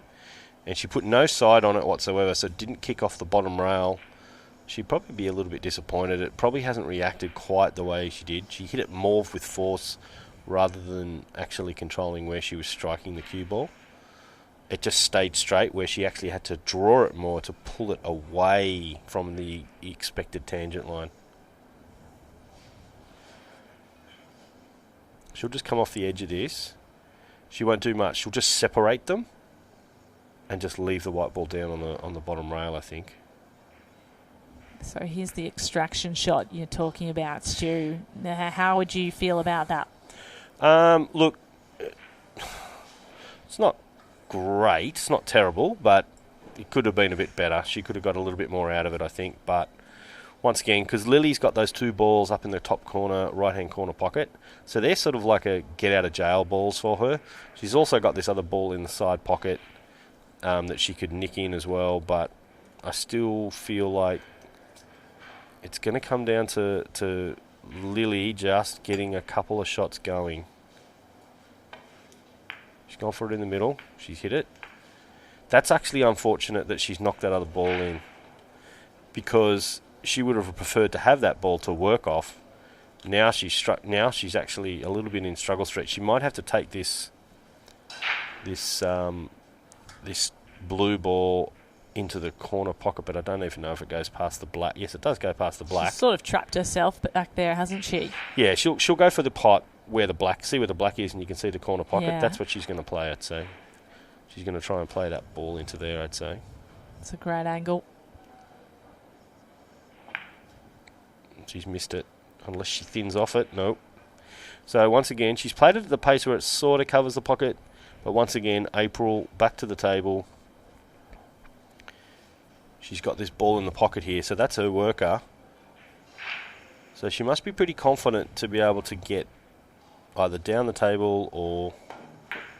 Yep, so she's bumped that ball out, which is good. She's extracted it out of the area. That's actually landed pretty nicely. It'd be interesting to see how close that is to the side pocket. But she is really hampered by those two pink balls as well. So, yeah, that's a tough little shot. I wouldn't want to be tough, right? Yeah, it is tough. Yep. She's going to go for it. No, she's just going to tap off this ball. She's just going to separate them a little bit further, and there you go. She's landed up hard on that pink ball. So these last two frames, really games of cat and mouse, Stu, as we see them go the distance. Larson and Meldrum playing defensively off against each other. Yes, and I think that just comes down to a couple of little errors and sometimes just the way the tables lay. But it's good to see that Lily's not giving up. Like, she's not, heads up. She's continually trying. Well, it's only 2-1. There is that's correct. Plenty of opportunity for her to take back. But the thing is, time's always against them. So the girls always take a little bit longer, and so that's why it's a race to 6. So if they're not breaking and running like some of the boys do, or the top ladies, it can take a bit longer, and sometimes time can get against you. So at 2-1, they really struggle for time. So it becomes a real tactical battle near the end of it. So she's gone to extract that out of there just to help promote it. She's a bit unlucky that she just bumped into that ball and just pushed it hard up on the rail. Most of the players don't like playing the balls down the rail. The pockets are not generous. They much prefer to have them off the rails and being able to just knock them in, flat angles. So here's Meldrum again.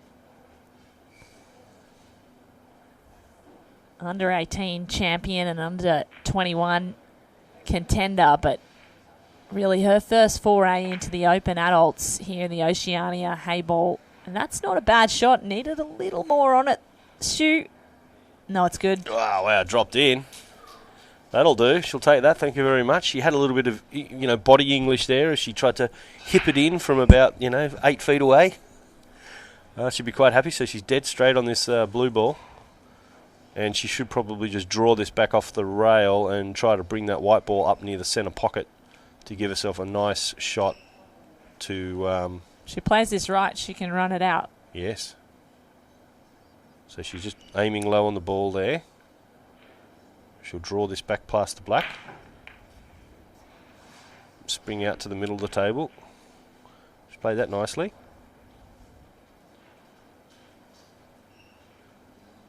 She's just got to hold her nerve here and make sure she pots this.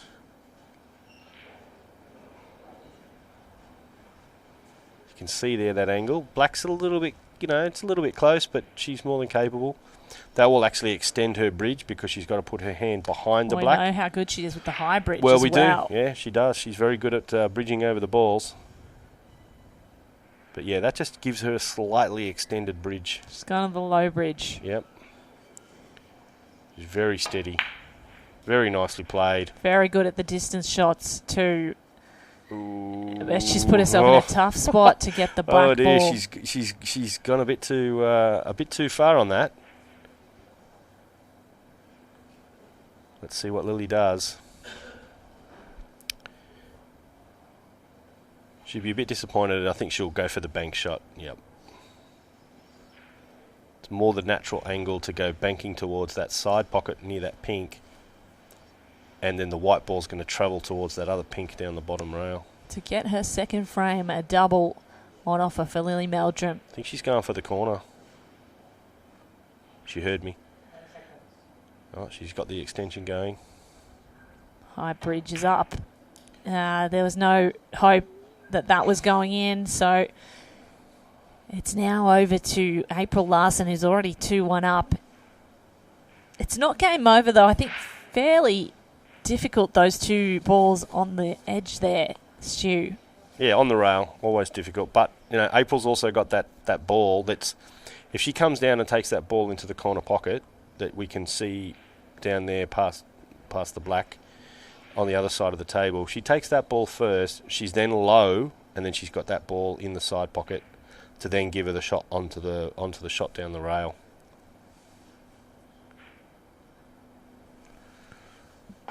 She's not as good at those distance ones, and I was nervous when she lined that up, Stu. It's exactly what we have seen a couple of times already.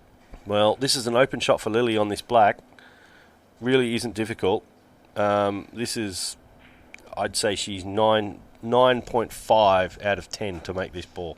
To even things up, Lily Meldrum, 17 years old, on the world stage up against an American giant of the game. Nicely done. Does so. So it is 2-2. They are all square here in the Oceania Heyball Open at the TV table on day one. April Larson plays Lily Meldrum in the women's, and it is a race to 6. We are 2-2, and I feel like this one's going to go the distance, Stu. It has been momentum swings and very defensive, but Lily Meldrum has played her way into this match. Oh, yeah. She's definitely doing that. So what we're going to do is we're going to hand over to the voice of pool, Mr. Barry Mavros. I'm going to step out for a while, let Barry come in and probably assist you a little bit more than me in regards to the commentary side of things, and I'm looking forward to hearing how that all goes. So, Stu, we've loved having you. You've been sounding fantastic. You're a fan favourite. We will see you. We'll hear from you again in this tournament, and please do come on back and say hello to Stu if you are around Sydney. Thank you, Stu. Handing over to the voice of pool, and we welcome into the booth Barry Mavros for the rest of this match.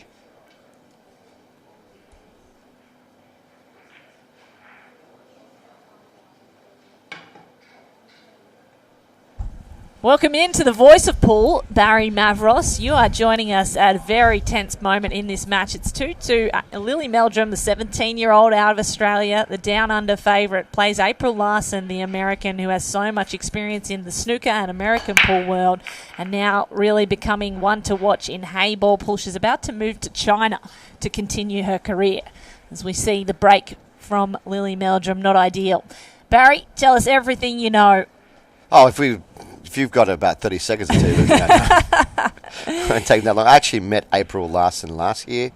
I did a wonderful interview with her, which went on for about 10 minutes, and we discussed the role of women in pool and what the major differences between men and women. And basically what I was arguing was that women are actually got a better touch around the table than men do, but they don't have the muscle mass or the strength to provide that huge break that the men do. Yeah. And that, for me, is a bit of a difference. Other than that, though, April's a very experienced player, and it's just wonderful to be doing commentary with you, Kate. It is such a pleasure. Now, she's opted to go the pink balls, and the reason for that is because the blue, well, obviously both are not that difficult, but the blue have got 2 balls at the top rail. And by the way, I just want to mention, we've got these pink and blue balls this year. First time we're using the set. They look amazing. It's easy to distinguish. Because I think there would be some controversy around the lack of the different colours. Well, I've got some controversy, yes. How are we, as the commentators, supposed to explain to people at home which one is... Because they've actually got numbers on them, but the numbers are very small. Yeah. And so, as usual, the big companies don't think about the commentators or the fans out there at home. But the they good look thing fantastic. Yeah, they look great, and they play well. And it's easy for someone to spot what's happening. So I like to break the table down into different quadrants. Top left, top right, bottom left, bottom right, to help viewers out there at home know what I'm talking about. So we've got Lily Meldrum here. So it's two apiece, you said? 2 apiece. We'll get that score updated on your screens. There's a little bit of a lag in our system, I think, but 2 apiece. And it was April Larson all the way in the first 2 frames, and Lily Meldrum has played her way back in. It feels like she is gaining confidence as she goes. That's a nice shot. That's what can happen sometimes in a match. Someone gets off to a big start and then gets pulled back. And because, it's fair to say April Larson is the favourite to win. Definitely. She's coming to the match and she's got all the pressure, whereas young Lily Meldrum's got basically nothing to lose. Mm-hmm. But she is our under-18 champion. Well, she was actually the youngest player ever to win an Open tournament when she did so in 2023. And how old is she 15 now? years old when she won that one. Wow. She's 17 now. So Wow, she's 17? she beat Jessica Wood No. on that occasion. She's got very good form. The fundamentals there you can see. She's got a lovely pause as well, and she pulls the cue back with a nice pause. What are you looking for when you're looking for good form? Well, when she held the cue was in alignment with under her chin, it's going to sound kind of rude, her right nipple, the back arm all in a straight line over her leg, her back leg. That's what we look for, and you can see that she's had training, she's had coaching. So that means she's going to be a very straight shooter. My guess, without knowing her too well, probably had some snooker training and probably two-shot background. Yeah. Because just look at the way she addresses the ball, that's a two-shot player's address. Very low on the ball. Look at that shot from April from a million miles away. Earth to Pluto shot there. Larson's not been great at the long-distance shots. It's actually been what Meldrum has been excelling at. So it's good to see her kind of get back in with that one, get some confidence back. It's a funny game sometimes. You know, when you've had your opponent come back and pull 2 frames back on you, your back arm can get a little bit tense, and the delivery of the cue is not the same sometimes.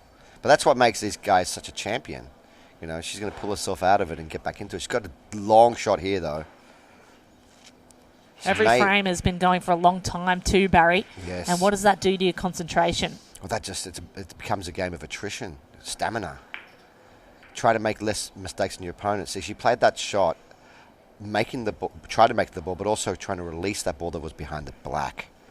Her pink that was behind the black. So she's actually promoted that pink now into playable position. It now plays in the bottom corner, top corner, and maybe even banks.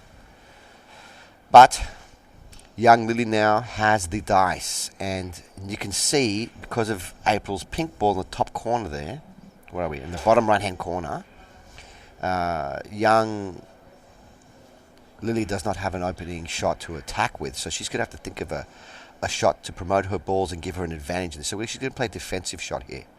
Oh, no, she's not. She's going full attack. She's doubling this ball. She's been playing aggressively, and that's certainly part of her style. Yeah. Sometimes, though, it can be your downfall when you get too aggressive. Just ask me. How did your match go today, I Barry? played a very good player who played extremely well against me. And it was we had 2 run-outs between us, so we had some defensive battles. He played very well, I got to admit. Played very well. Some good long-range potting on his behalf. Straight shooter. That's almost an incredible shot by Larson. And the main thing is that she's left her ball block in that pocket. She's got a couple of those now as well. It's very hard for Lily to win at this visit. Not impossible. It's just difficult because of the 2 blue balls up the top as you see it now, guys, at home. I'm guessing this red line means that this is the feed. The green is the feed. Okay. So here goes Lily Meldrum for the corner. Easy. And sets herself up for that top corner now. Oh, it's difficult, though. There's a couple of balls in the way. You might opt to extract one of those balls that are close together. They're the blues. Yeah, so with that little nudge, she got this terrible kiss on the blue ball just now, and now she's created a little cluster for herself, and they do not pot. They do not go into the bottom left-hand corner as you guys see it. So she's going to... A good shot here would be to pot this ball down the rail, send with the white, with toss spin across the table and into them and open them up. That's exactly what she's doing right now. Good instincts here, good pull instincts from young Lily. Little kiss. Beautiful kiss of love. They're now on. But unfortunately, she doesn't have another shot to attack with. So no, she's overhit that a little, I think. Wanted it to stop, pull up a shorter, attack that bottom left corner. Yeah, she wanted to kiss that ball more full in the face, what we call a full ball contact. She glanced out at half ball and now she's got no shot. So defense, I don't think this is the type of table you can play a combination. So from a distance, it looks on TV, it's very easy, but I guarantee you guys this table is very tough to play on. She's going to play a combination here. One onto the other. No, she played safety. Beautiful. That's a good shot. Very mature for her age. Good pull She's skills. already shown a lot of maturity in her results. She's been in the under-18 snooker championship. She won that one. The juniors, under-21s junior snooker champion, won that one as well. She's been semi-finalist and quarter-finalist in a bunch of snooker titles, so she has that snooker background. It's what you mentioned, Barry, as we see Larson take control here. And I reckon she might go and run and this I've never out. seen Lily play before, but Yeah. I can tell from the way she addresses the ball, you know, that she's a hell of a cueist. Now, how great was that shot just now from April? Yeah. Not just making the ball, but the speed that she controlled the cue ball with. She's plumb on this ball and down the rail. She has got the option to play the ball in the middle and screw back if she so chooses. That's exactly what she's doing now. She's going to soft screw this back, but make sure she lands on the right side of the pink. Oh, she rolled it down. Okay, that's a good shot. So when you talk about a screw shot, you mean spin on the ball? Yeah, spin the ball backwards. She could have screwed that in backwards and taken a stop shot in this ball, but she opted to go forward because these middle pockets do play easier than the corners. But now she's got a low angle on the pink, so it's going to roll. Oh, she's going to stun. She's lifting the back of a cue. These can be missed. Have to keep your head still, April. Beautiful shot. So the frame in her grasp here and fairly easy down the line to that bottom corner on your screen. For Larson to go 3-2 up, still trying to correct that score on your screen. It is 2-2.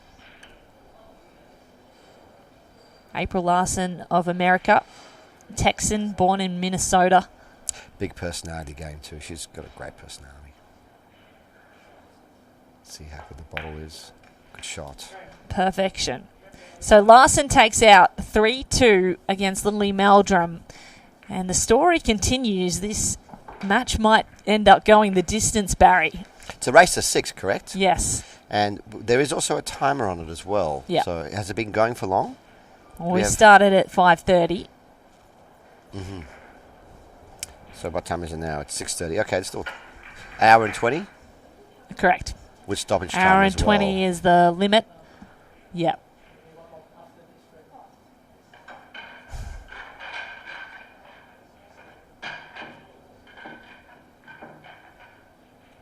For you guys watching out there at home, the feed, welcome to the Oceania Heyball Open Championships. Coming to you live from Sydney, Australia. The new club in Sydney at Dixon Street.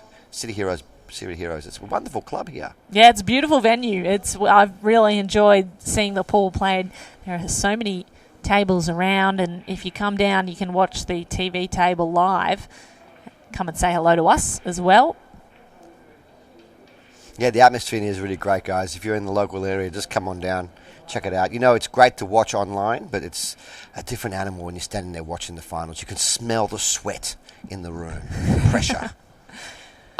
So here's April Larson to break and try to go and put some separation between herself and Lily Meldrum. A dry break and a pretty open table here for Meldrum. Yeah, it's a pretty open table. She's got a nice opening shot with that pink ball over the corner. It looks like she has to go pinks because I don't think she has a nice opening shot. Now, if she does choose to go blue, she's got a long range. She's definitely go pink. And with the pink, she has one along the rail, which will be a problem ball for her. She has to play good position here. Yeah. So do you go those problem balls early in the frame? Absolutely. You want to get rid of them as soon as you can. You don't want to leave them to the end. Reason being is if you do make an error and not get out at that point, you have an opportunity to be able to recover. But once you've potted all your balls and left your problem ball last and then lift that, if you don't make it, the opponent has a huge advantage. So here's the pattern. Now she's going to do a stop shot here and then use the ball in the middle to get position. She's got good form. Look how she keeps her head absolutely still. Really strong in the wrist on the high bridge as well. We've noted that. Well, that's why I'm saying this is a young person's game. I mean, when you're younger, your body's more fit and you're capable of sniping the balls better than when you're in your 60s or 70s. Your core muscles, your abdomen has to be very strong to play this game. You You can just roll forward here.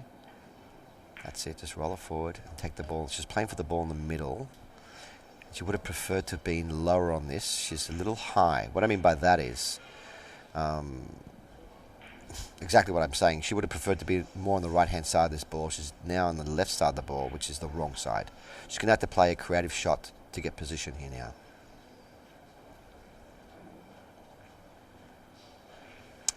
I'm curious if that ball near the foot spot plays in the bottom left. I'm curious. If it does, this is a runnable table.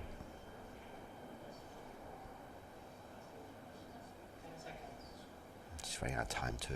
That pressure, that clock gives you so much pressure. She's called for a couple of extensions at previous frames. Now this is the one you were talking about, Barry, the ball that you were looking at the angle, whether it plays into the pocket. I think it has a shot there. It's only like a half pocket, Kate. This is very miscable. Can she use the blue? No. Can she position herself in front of the pocket then and promote her ball? I don't think so. She has to play the bottom ball. No, she's playing it. Maybe it's on. Oh, she played. Oh, you're correct. She played off the other ball. Wow, you got good pull instincts. Pull shark, they call me. Oh my goodness. No, and they don't. They really don't. And the main thing is that she's actually left the table in control. Yeah. Because she's blocked that pocket. That pocket belongs to her now. And if she does get an opportunity, she can finish. But poor April doesn't have that that to herself now. She's going to have to think of a shot that gives her control now of the table. April's going to have to... Larson has to play all over the table as well. The ball's also spread out. And that blue next to the pink is a problem. Oh, look at that. Look at this. Keeping Defensive. it really simple. Keeping it really simple. I would have actually played the blue and screwed into it and made her ball and freed up the pocket. But this is actually better for now because it's a guaranteed snooker, right? So you've been doing a lot of defensive battles in this game? Yes, these two been defensively going cat and mouse. It's, every single frame has ended up in a similar spot, both hiding behind the other. She better hurry up. She's running out of time. Yes. Yeah, she's completely snookered. She's probably... She has to go up the top rail here. Is that here. white kissing the blue? If it is, the referee's going to have super sight here, go right over it and have a look, because if she touches that blue, it's a foul. She might just take the foul here. She's going to give away a foul. She might even pop the black back. Oh, no. Oh, my goodness. Oh, wow. That's a way to lose. Almost. So ball in hand for Larson anywhere on the table. This is one of the unique rules of Heyball, which is, I think, is such an advantage compared to other formats of the game. You can put it anywhere you like on the table. She can run this out now, potentially, Barry. She can't run them out yet. She's probably going to play this ball onto Lily's ball and then stun the white ball up table. Try and get a snooker behind that blue at the top left. Yeah, exactly what I said. She's going to... That's it. She's just freed up the pocket. And what does Lily have? She has a double. Which... Tricky one, though. I don't think is really going to avail to anything good for her. Middle pocket. Both middle pockets covered. April has the advantage here. Whenever you have more balls than your opponent, you have a huge advantage. She's going to play the double. Just get a ball into play. Or maybe even just come off it softly, gently, leave it in the middle of the table somewhere. There you go. Play the double. Ooh, oh, that's good result. Promotion in front of that bottom corner. It's a good result. And that parks April Larson in a tricky spot now with those two blue balls. I love the blue balls. I keep thinking the pinks are the smalls. And the blue. Oh, pink and blue. It's male and female. Maybe. Pink and blue. Could be why they chose those colours. We're a gender equal sport here. Like I said, I don't see much difference between a man and a woman playing this game. It's not about your muscles. It's about your grit, your talent, your skill, your bottle. Right, so she had to just get rid of the pink there in the corner to free up her own balls, and this frees up the table. But now Meldrum has a really tricky angle. Has she got an angle there to the top corner in the right pocket? Yeah, I agree with you, Kate. I think that's a right shot to play if she's got a chance. This could be her last opportunity at the table. If she makes it, she's going to have a shot at the black. Black's hanging in the pocket. Yeah, that's just an easy one, isn't it? Even if she doesn't make it, just get the pink towards that top corner pocket. Here she goes. She's playing at the right speed. This looks good. That looks great off the cue, and it's not going to stay there. More rebound than you would have liked there. And she's usually so good at those distance shots as well. The doubles she's not bad at. She showed us what she can do. Very versatile player, only 17. Well, imagine if that pink ball just stayed inside the hole. How much pressure to be? How much pressure to be on April right now to pot every single ball? With 2 pockets covered as well. Yeah. And look at this. She doesn't have a good shot. She may have to go defense again.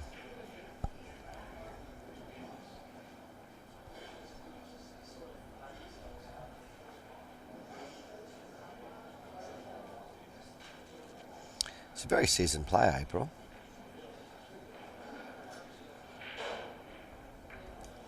Okay, she played safe behind the 2. So that's defensive, you think? Yes, that's a definitely. She didn't not go for that shot. She just wanted to hook young Lily, and she's hoping to get a ball in hand here. If she does get a ball in hand, the ball that she will play will be the ball at the top left-hand corner towards a balk line. She'll play that ball first. Or she could also play this ball first into the middle. Opens up everything. But she has to get a ball in hand first. Can young Lily hit this pink? Too high.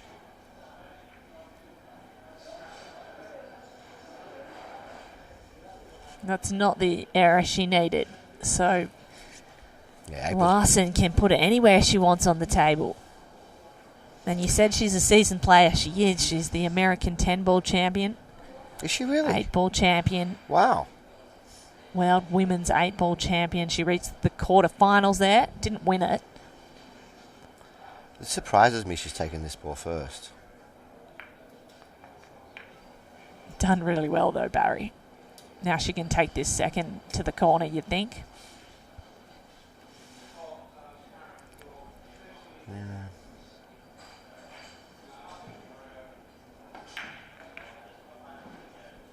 Yeah, she's going to use that last ball as a finishing ball. Very nicely done. See, top players, they usually like to clear one area of the table first than the other. She's gone a little bit far for the same ball in the same pocket, so she's going to take this ball now. And leave the ball closest to the black on the bottom side of the table as a finishing ball. Good players, they always think about what's the best ball to finish with. For me, it would have been the ball in the middle. But she's going to have to finish with this ball here and use that ball in the middle to get position on the ball at the bottom. It's the first time in my life I'm doing commentary with balls that are one colour. It's quite tricky. You're usually referring to the numbers. Yeah, the numbers and the colours. It's just so much easier for people out there at home to follow what I'm talking about. So this is the shot I'm talking about. She needs to get really good position to connect herself on her finishing ball here. Soft screw. There it is, soft screw back. She wants to be as full on this as possible just to execute a stop shot. And these pockets, they're more forgiving when you roll them in. Let's see what she does. Does she just trickle it in? Or does she hit it with authority? Yeah, it looks like she's hitting low on that ball first done. Very nicely done. She plays a stop shot. She knows these tables. Well, there you go. So this is going to go the way of April Larson. And Lily Meldrum can only just sit and watch in the corner. It's April Larson up 4-2 now against Lily Meldrum in this Oceania Heyball Open, day 1 from Sydney, Australia. We're in a race to 6 for the women's. The men's do races to 7. It's the American in the lead. I believe they're taking a 5-minute break. So they take a 5-minute break on the table. We'll take a 5-minute break here on commentary, and we'll return to you for the rest of this match. It's April Larson in the lead against Lily Meldrum, 4-2 in the Oceania Heyball Open.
Ladies and gentlemen, welcome back to the Oceania Heyball Open live from Sydney, Australia. In the women's tournament, we are watching April Larson playing Lily Meldrum, and it is Meldrum to take the break. It's 4-2 to the American. Meldrum, the Australian, the 17-year-old star, looking to get back into this match. It's Kate Allman on the call alongside Barry Mavros, the voice of pool. And what are you expecting from Meldrum here on this frame here, Barry? Well, the table's not laying, to be fair, it's not laying well at all. I mean, what can she do? Does she even have an opening shot? Really tough. I don't think so. Look, Lily just has to make some good decisions and just keep her calm, keep her cool, because she will get opportunities against April. And she just needs to capitalise on those opportunities that she gets. She can play this down the rail. Very nice try there, but as we've seen time and time again, you find that in a knuckle, the balls will not drop on this table. On an American pool table, no problem. That would get sucked straight in. But on a Chinese Heyball table, you've got to be super accurate. In fact, it's best to aim for the far knuckle on these tables. So April has the opportunity to choose pink or black. She's taking this so she can try and open up the blue. Did I say black? I meant pink or blue. Yeah. This is... Wow. You're all good. So is she kissing the pink here? She might have to turn around, and this is going to be a tricky shot to bridge over those. Yeah, this is what's called a Chinese snooker. Chinese snooker is when the balls are touching and you have to bridge over, and you have to use a high bridge. In this case, she's probably bridging over two balls. She's going to opt to take this ball here, so you can bridge the cue ball easily. So she's playing that in the middle. Top right corner was on offer. She doesn't love the long distance, instead went for the middle pocket. But look what she's left the white ball. She's really, really trapped Meldrum, and that's what we've seen from April Larson. She likes to play defensively if she's not got a shot on. April had a look at that. Had a look at the pink that's in the bottom left-hand corner of the table. It does go if she wants to attack, but I think she should leave it there, blocking April's balls, and promote. I think she needs to promote some of her problem balls. She's got 1, 2, 3, 4 problem balls here. Just start pushing them towards the pocket. That's it. Just tap this into play. Soft, gentle tap. She's gone for the double. That's very aggressive. No. She's quite fortunate that April's blue ball has hissed the pink, because had it laid lower, April could have finished the table off easily. Look at April's demeanour. Just take a look at how she's looking. So calm. Oh, she's in her mind, she's feeling very comfortable right now. She's pretty patient as well, and that's kind of what has shown up in this match. Patient and... oh, no! Oh, that's devastating. Oh, it's not too bad. It is a mistake. Out of all of those balls, the white had to go in. Well, I saw her. She's hitting off the top rail, and she's doing that little kiss. But it's the thought that counts, right? With safety play, it's the thought that counts. The good thing is she didn't actually open up that cluster. Yeah. She was just trying to let the white ball stuck there. And what's Lily doing? Oh my goodness. Lily might try to open up that cluster, though. Going to put another one of her little worker balls in that little area. Well, you've said that you'd like to open up clusters earlier in the match, right? In the frame. So possibly this is a play for later on. Yeah. She would have loved that ball to have sunk. April's blue ball to have sunk. And you see, because it didn't sink, if April gets angle, she'll take the ball that's in the jaws right now.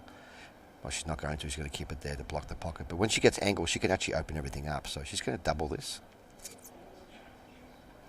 That's a problem ball. Just missed it. That's an uncharacteristic miss as well, although she's promoted her ball quite nicely to that top right pocket. She's got 2 pockets covered now. She was quite fortunate. That could have landed on top rail, but it's landed right over the pocket. You know, the speed that she hit that at, the pace she hit that at. She was trying to sharpen the pocket. This is a wide angle. Anyway, regardless, April's back in, and she's starting to run out of options. Did I say April? Lily's back in. She's starting to run out of options because April's starting to block the pockets. She's got 3 pockets virtually blocked. Nice shot. That's beautiful. So she Might can try and play. deal with this cluster now and sink one in the process in the bottom left corner. Yeah, Kate, she can pot this ball in the corner and stun the white off the rail into these 2 pink balls to open them up. This shot has to be hit with some pace. Oh, she's opted for discretion. She's going to open up. She's going to take control of that corner pocket. Promote her pink over the blue. Pot the blue ball. And then take control of that pocket for later. She does not want to have angle on the white after this, though. Okay, see what I said about the angle? She's given an angle now for April, because now April can take this ball in the corner and use that angle to get her problem ball out. She can actually win the game here and now. Lily's risked a lot with that shot. Here we go. Pot the ball and play the extraction. It's just a simple stun. Centre ball strike on the white. Stunning off the bottom rail. She's hitting high. Huh. What an interesting situation. So I think that was a mistake, Barry. She was going to try and pot that blue ball, but she's now put Lily Meldrum in a position where she can do not much. She can raise her cue. First of all, I think April was playing some kind of defensive shot there, but Lily can now raise her cue up, screw back, and pot. She's not going to do that at all. What do I know? What do I know? What is she doing? Bottom right corner on offer for Lily Meldrum. So now she's going to have to deal with that cluster at some point. Well, I think the only thing she's got now is to come off her pink soft and pot the blue. Yeah, that's all she's got now.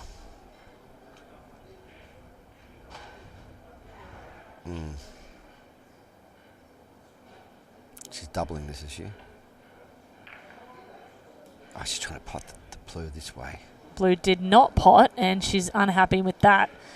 You can see her shake her head, and up gets April Larson, who's also in a tricky spot here. Those 3 pink balls, oh, there you go, it's dropped. So the blue... But that dropped 5 seconds after the fact, so it's going to get respotted. So in this game, in all cue sports, if the ball drops after 5 seconds, then it gets respotted by the referee. In this case, it was just hang on the edge. It's going to get respotted. Okay. So what I've seen from April is she's playing very defensive. She's not really risking much. She's got a 2-frame advantage. There goes that blue finally. Oh, look at how this worked out a treat for her, because the pink 4 has stayed on the side rail there. That's a problem ball for young Lily. Okay, so what pattern do you take here? She's going to sacrifice a good ball. She's jacking up her cue, stunning off the side rail. Good result. So you could go bottom right corner, or you can really try for a tight angle on that middle ball. I think bottom right corner is looking easiest, but she doesn't love the long distance shot, Barry. I tell you what, this is a She's scary been inconsistent with these. This is a scary shot under pressure, and what makes it even more difficult is she has to screw. She has to hit low on the white ball now and bring the white ball back. Oh, a good shot. Beautiful. Cued very well. Look at that. Well, from defensive to attack. Switching Here comes gears. April Larson, the American. It's a very well-timed strike. It's almost like she's sniffing victory out now, isn't she? Bottom left corner. Like a shark smelling blood in the water. She's got to ensure that the cue ball comes back well, and it does. She's coming across the line of the shot here. And she's come across it, but she's got it in the other too corner. Close, isn't she? It's a little too close, and she's kind of shooting away from the pocket, but I kind of fancy her to make it. No, she's a lot of experience. That's a good camera angle right here now for the people out there at home. Soft little stun shot. Is it in? Looks good. Looks good. It's going in. Great. It looks great off the cue, and so now just the black, and she's lined this up perfectly, Barry. I'll tell you what. Tell you what, she's showing every bit of her class Opposite here now. corner, just like you said, easy as they come. So now April Larson takes the advantage, 5-2. She's on the hill in race to 6 against Lily Meldrum, the young Australian star. I tell you what. The way she played that, I don't think she's going to be beaten easily. Oh, at this point in time, you'd probably put your house on April winning the match, right? Stranger things have happened. Tell you what, she's actually making the game. That run out was not an easy run out, ladies and gentlemen. She's making it look pretty easy.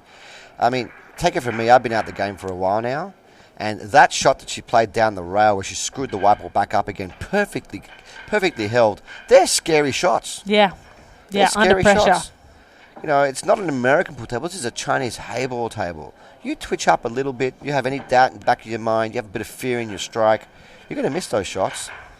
She's playing good. And she's won the American 10 ball. Be some killers in that tournament. She's a superstar. Wow. She's looking at.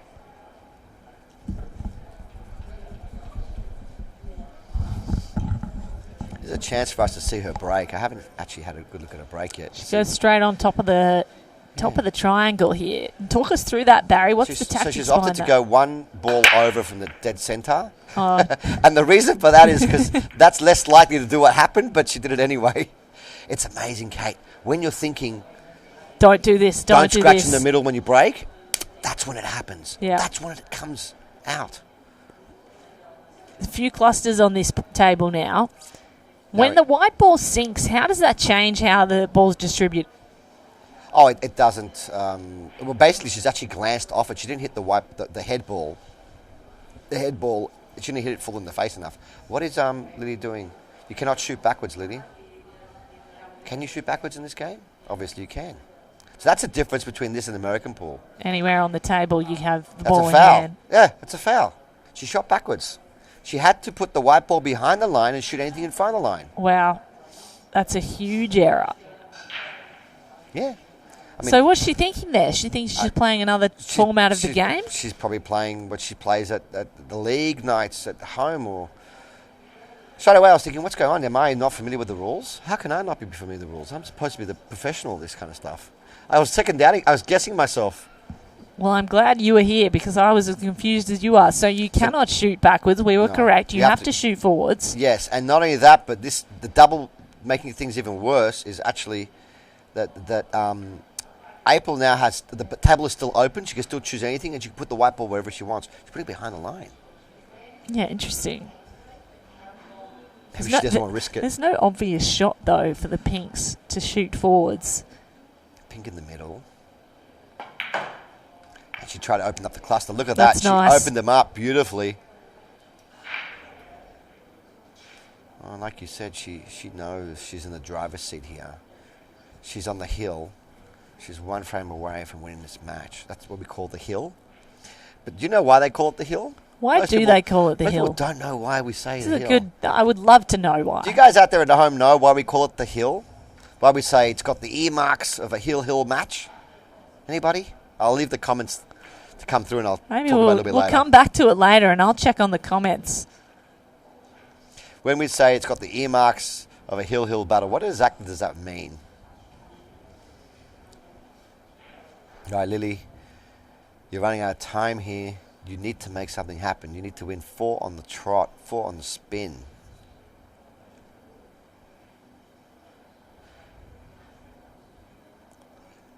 Wow, that was very costly, that ball in hand, which put that the wrong way.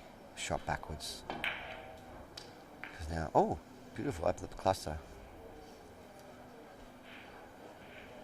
Anybody out there know in the comments? There's no one has commented yet. On the hill is April Larson and Lily Meldrum, the 17-year-old, really chasing the match here. She's 3 down against the American superstar who's establishing herself as a #1 Heyball pool star to watch. Going to be moving to China to continue her career. But Meldrum's been really good at these distance shots, Barry. Great shot. One of her best, and I think great shot. Shows her composure for such a youngster. really need to cue those balls really well. She's Time got them well. very, very steady hand. Oh, I think we'll be seeing a lot of her in the future. You said she's 17? 17. Imagine when she's 21. Incredible. She's been playing since she was 11. And it shows. Another 11 years, and imagine where she will be. I wouldn't count her out just yet. She's doing this nicely. She would have liked to have had an angle to open up either the pocket or to promote her balls. I think she's gone a little too low for that. So, can she play topspin and get the white ball into that cluster and make the ball in the middle? Let's see.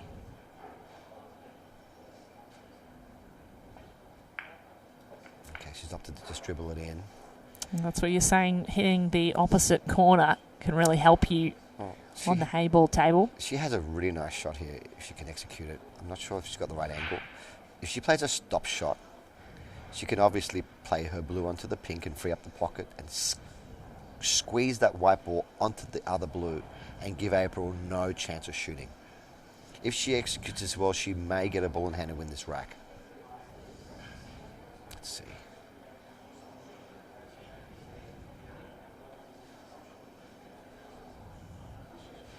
Yeah, 10 seconds. Oh, she's got to lean right over it. She's hoping to make both balls. No. She was hoping to make both balls there. Okay. It's not the end of the world, though. As the balls lay, Lily's still kind of favourite. But I'm sure April's going to think of something, right? Yeah. No, she's got the defensive manoeuvres to sort of manoeuvre out anything. She's also got 4 balls on the table that she can hide behind. Look how tight that pocket is. Good shot. Great shot.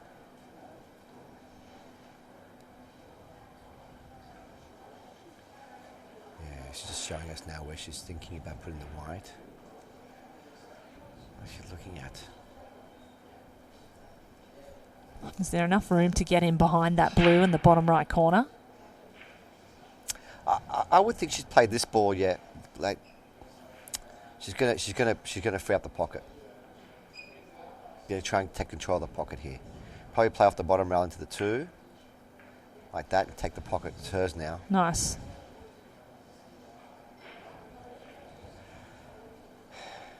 So again, she left the control, and now all of a sudden, April's the favourite.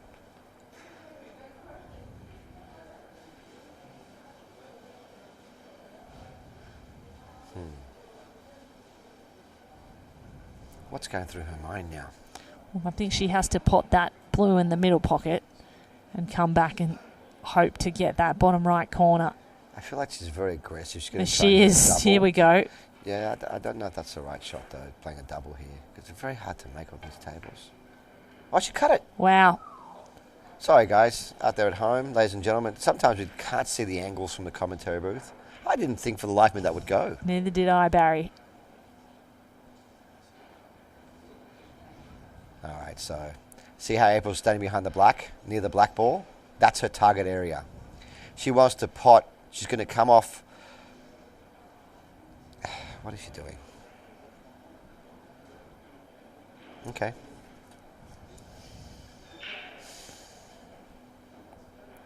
The shot that I like here is to actually play her pink onto the blue, free up the pocket, and send the white behind the black.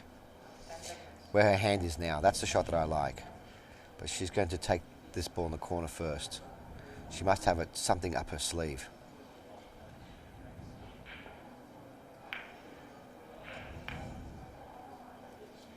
So there's confidence. Might go and try and do what you've just said now, Barry.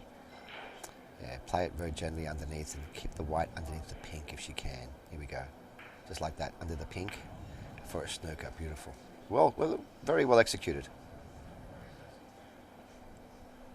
So really, it's a tough spot for Lily Meldrum here. Look, what can she do? Is she going to bounce off that bottom rail, or?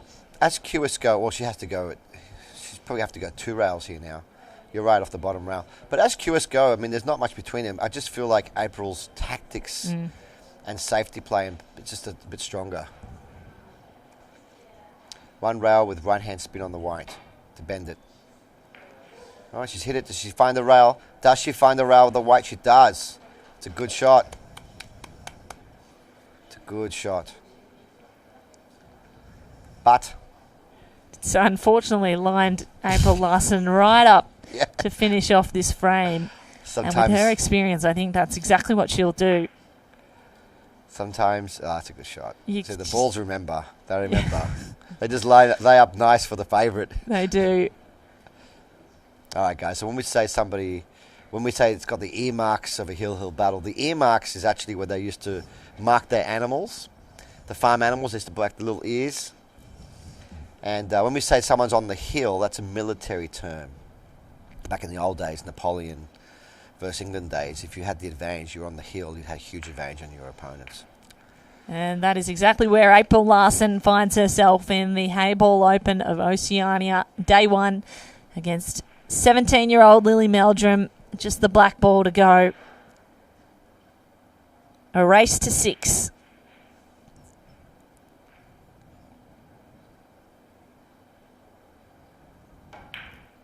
And there it is. Nicely done. So the match goes to April Larson, the American, over Australian Lily Meldrum. It was tight early, but April in the end took it away, winning the last 5 frames in a row. This is day one of the Oceania Heyball Open from Sydney, Australia.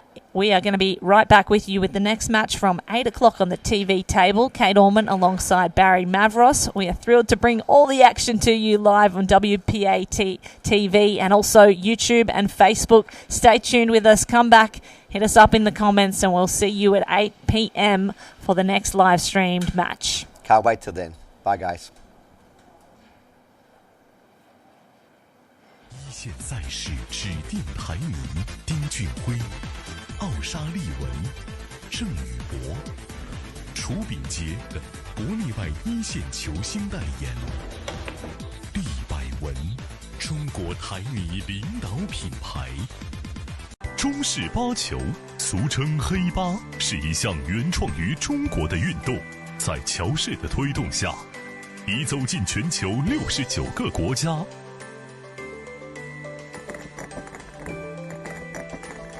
乔氏中式八球，风靡全球的中国运动。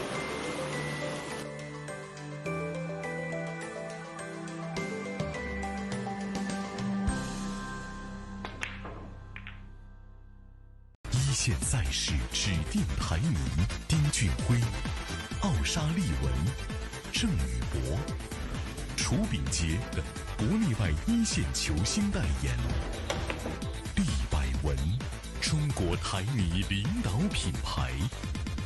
中式八球，俗称黑八，是一项原创于中国的运动，在乔氏的推动下，已走进全球69个国家。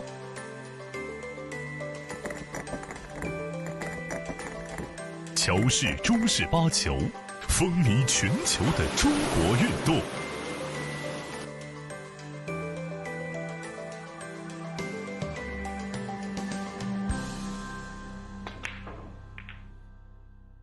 一线赛事指定排名：丁俊晖、奥沙利文、郑宇博、楚炳杰等国内外一线球星代言。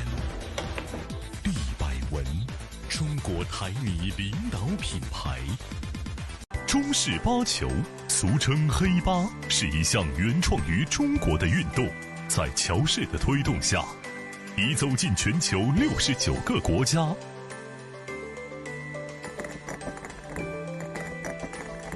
乔氏中式八球，风靡全球的中国运动。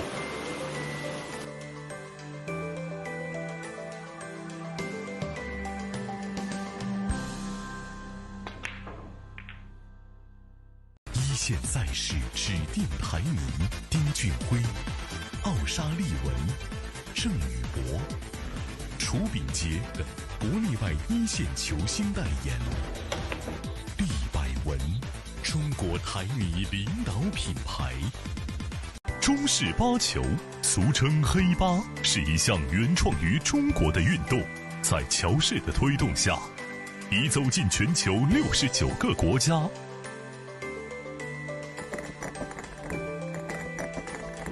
乔氏中式八球，风靡全球的中国运动。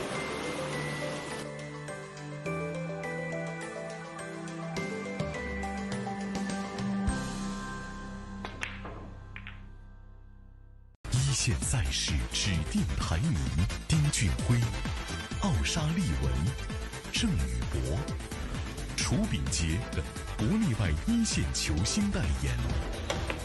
厉百文，中国台米领导品牌。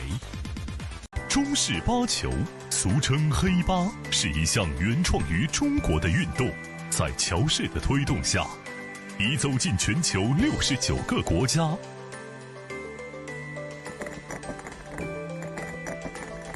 乔氏中式八球，风靡全球的中国运动。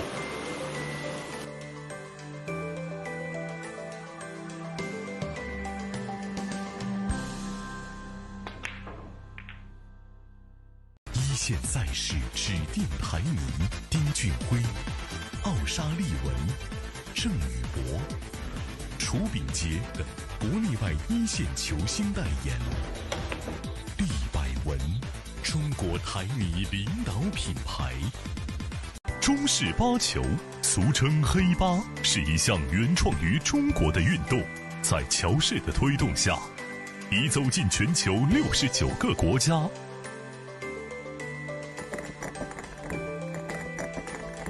乔氏中式八球，风靡全球的中国运动。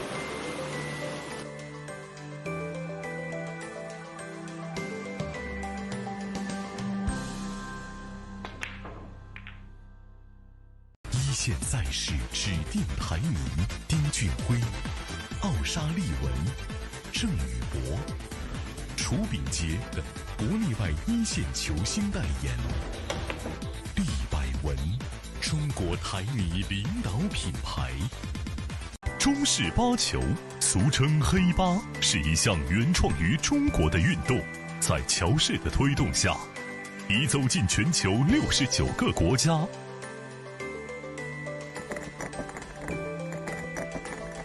乔氏中式八球，风靡全球的中国运动。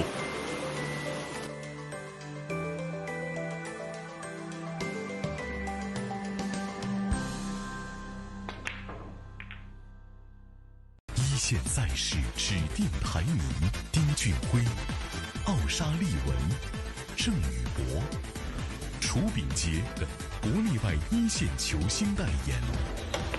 厉百文，中国台米领导品牌。中式八球，俗称黑八，是一项原创于中国的运动，在乔氏的推动下，已走进全球69个国家。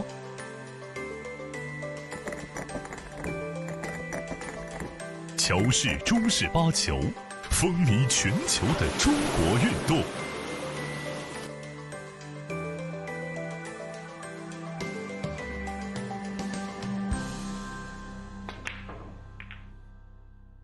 一线赛事指定排名：丁俊晖、奥沙利文、郑宇博、楚炳杰等国内外一线球星代言。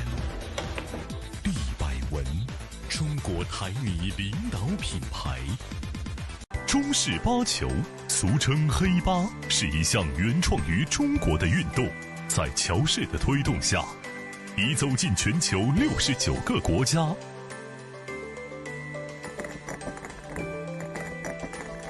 乔氏中式八球，风靡全球的中国运动。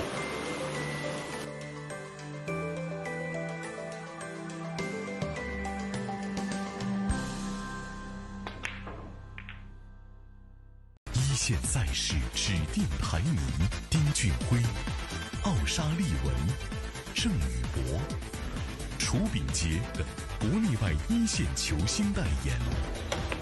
厉百文，中国台米领导品牌。中式八球，俗称黑八，是一项原创于中国的运动，在乔氏的推动下，已走进全球69个国家。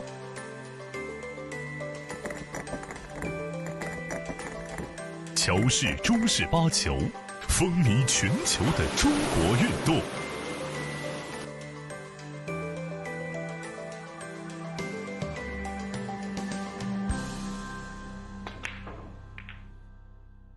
一线赛事指定排名：丁俊晖、奥沙利文、郑宇博、楚炳杰等国内外一线球星代言。厉百文，中国台米领导品牌。中式八球，俗称黑八，是一项原创于中国的运动，在乔氏的推动下，已走进全球69个国家。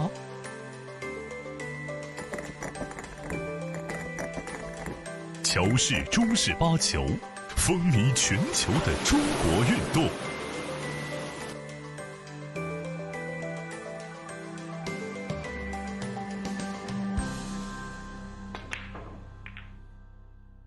一线赛事指定排名：丁俊晖、奥沙利文、郑宇博、楚炳杰等国内外一线球星代言。厉百文，中国台米领导品牌。中式八球，俗称黑八，是一项原创于中国的运动，在乔氏的推动下，已走进全球69个国家。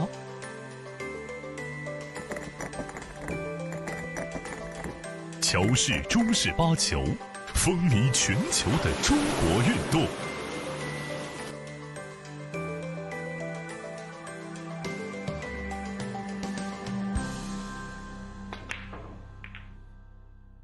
一线赛事指定排名：丁俊晖、奥沙利文、郑宇博、楚炳杰等国内外一线球星代言。厉百文，中国台米领导品牌。中式八球，俗称黑八，是一项原创于中国的运动，在乔氏的推动下，已走进全球69个国家。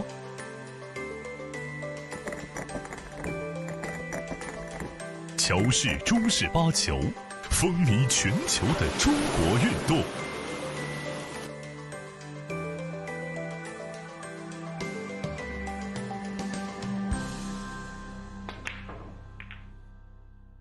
一线赛事指定排名：丁俊晖、奥沙利文、郑宇博、楚炳杰等国内外一线球星代言。厉百文，中国台米领导品牌。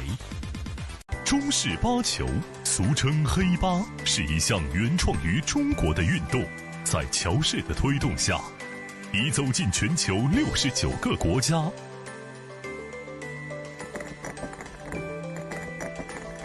乔氏中式八球，风靡全球的中国运动。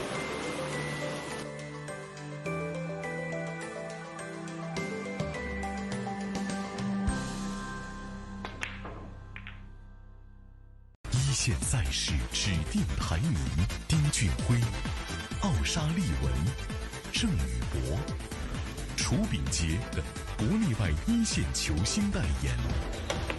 厉百文，中国台米领导品牌。中式八球，俗称黑八，是一项原创于中国的运动，在乔氏的推动下，已走进全球69个国家。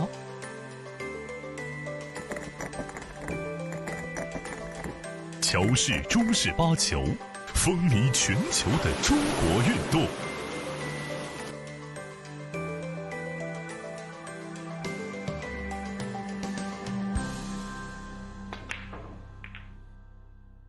一线赛事指定排名：丁俊晖、奥沙利文、郑宇博、楚炳杰等国内外一线球星代言。厉百文，中国台米领导品牌。中式八球，俗称黑八，是一项原创于中国的运动，在乔氏的推动下，已走进全球69个国家。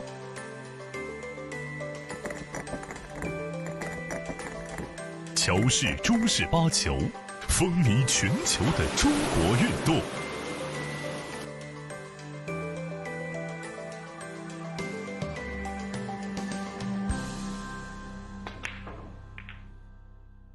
一线赛事指定排名：丁俊晖、奥沙利文、郑宇博、楚炳杰等国内外一线球星代言。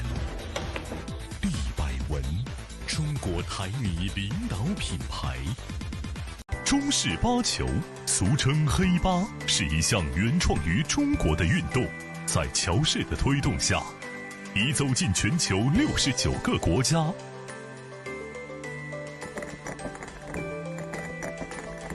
乔氏中式八球，风靡全球的中国运动。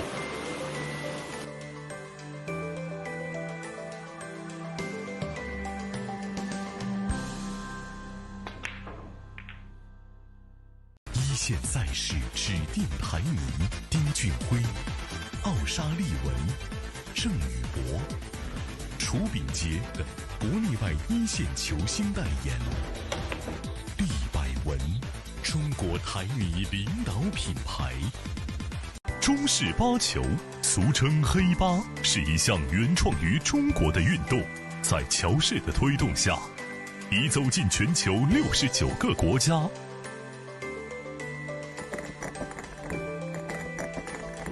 乔氏中式八球，风靡全球的中国运动。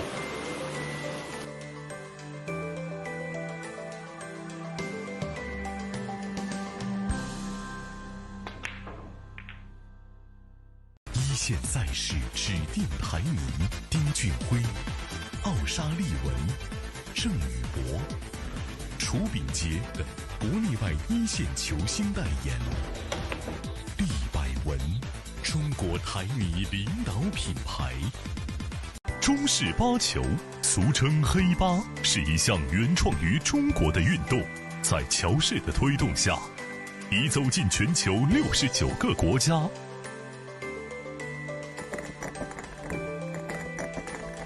乔氏中式八球，风靡全球的中国运动。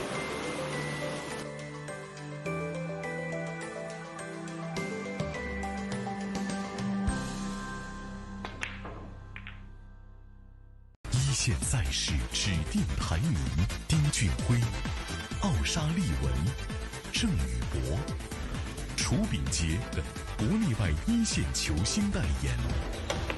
厉百文，中国台女领导品牌。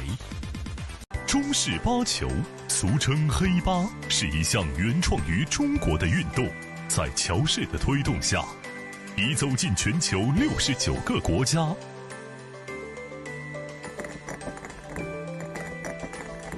乔氏中式八球，风靡全球的中国运动。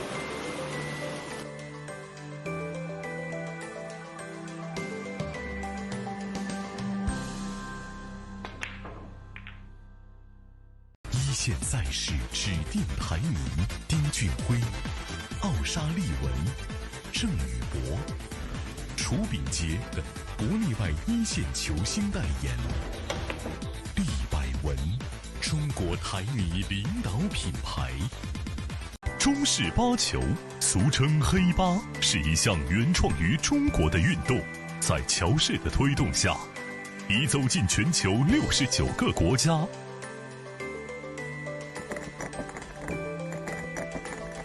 乔氏中式八球，风靡全球的中国运动。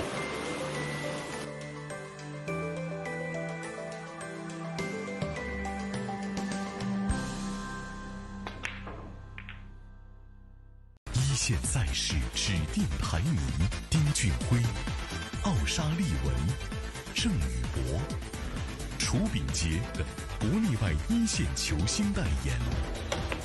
厉百文，中国台女领导品牌。中式八球，俗称黑八，是一项原创于中国的运动，在乔氏的推动下，已走进全球69个国家。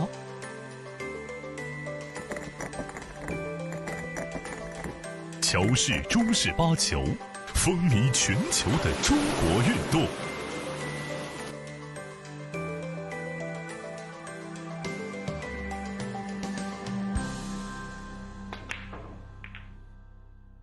一线赛事指定排名：丁俊晖、奥沙利文、郑宇博。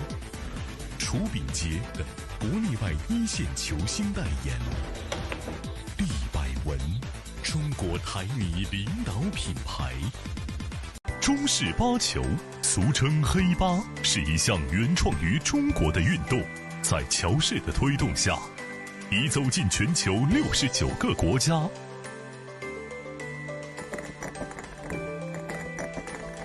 乔氏中式八球，风靡全球的中国运动。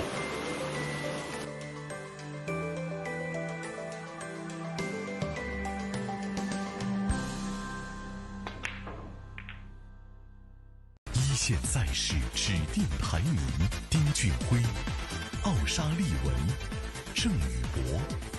楚炳杰等国内外一线球星代言。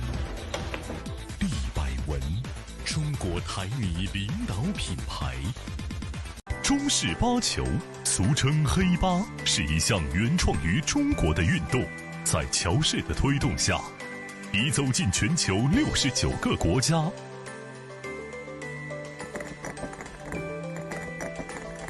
乔氏中式八球，风靡全球的中国运动。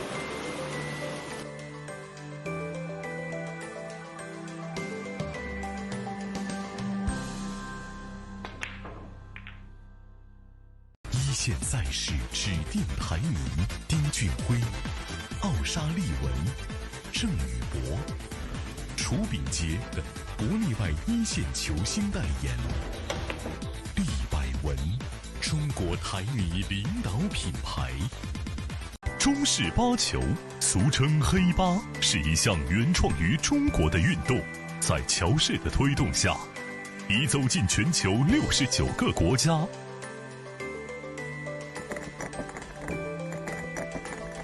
乔氏中式八球，风靡全球的中国运动。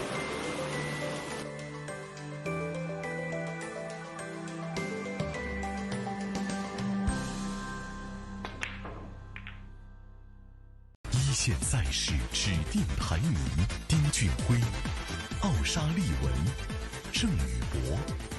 楚炳杰等国内外一线球星代言。厉百文，中国台米领导品牌。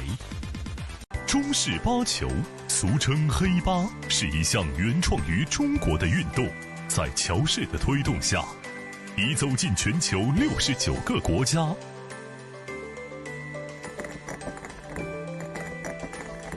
乔氏中式八球，风靡全球的中国运动。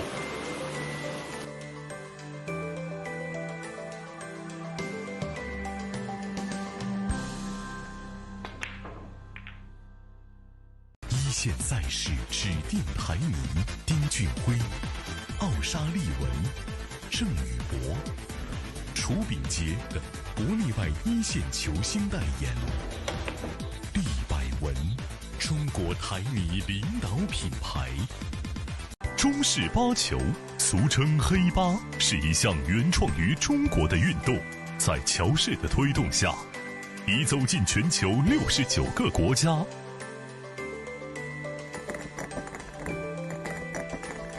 乔氏中式八球，风靡全球的中国运动。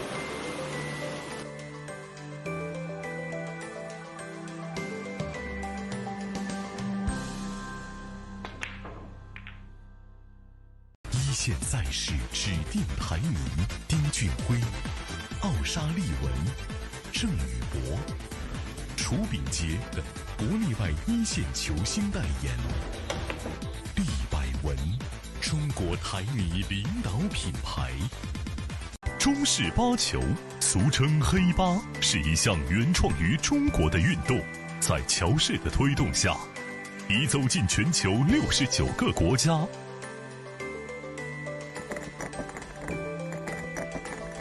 乔氏中式八球，风靡全球的中国运动。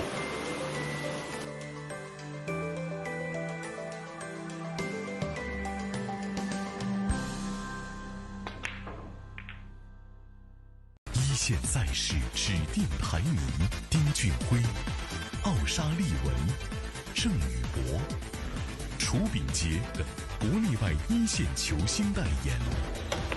厉百文，中国台女领导品牌。中式八球，俗称黑八，是一项原创于中国的运动，在乔氏的推动下，已走进全球69个国家。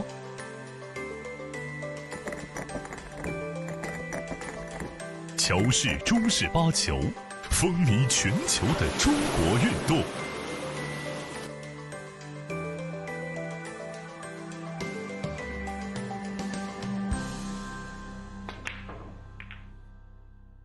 一线赛事指定排名：丁俊晖、奥沙利文、郑宇博、楚秉杰等国内外一线球星代言。厉百文，中国台女领导品牌。中式八球，俗称黑八，是一项原创于中国的运动，在乔氏的推动下，已走进全球69个国家。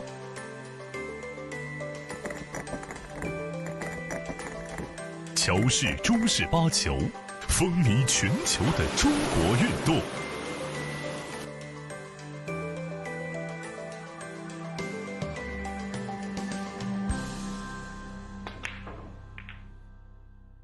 一线赛事指定排名：丁俊晖、奥沙利文、郑宇博、楚秉杰等国内外一线球星代言。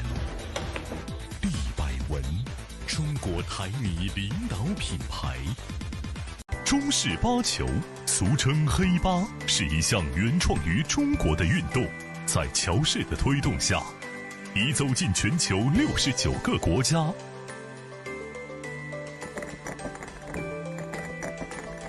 乔氏中式八球，风靡全球的中国运动。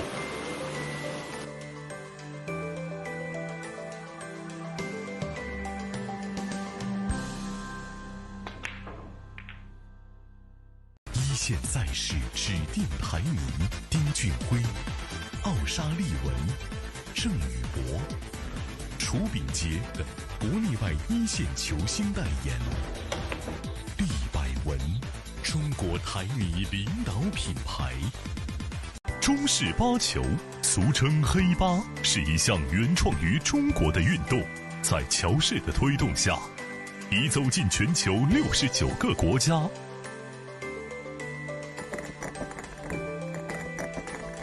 乔氏中式八球，风靡全球的中国运动。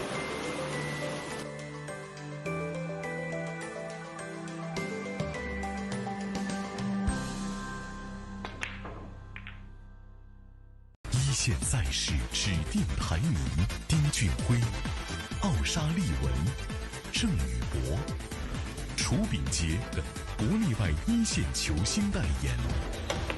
厉百文，中国台女领导品牌。中式八球，俗称黑八，是一项原创于中国的运动，在乔氏的推动下，已走进全球69个国家。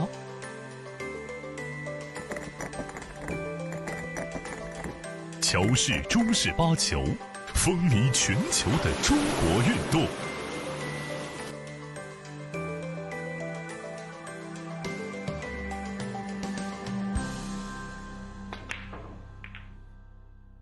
一线赛事指定排名：丁俊晖、奥沙利文、郑宇博、楚秉杰等国内外一线球星代言。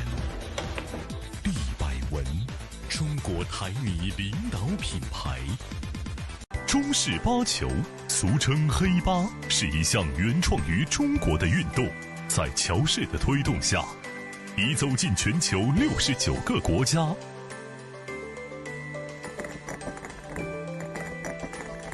乔氏中式八球，风靡全球的中国运动。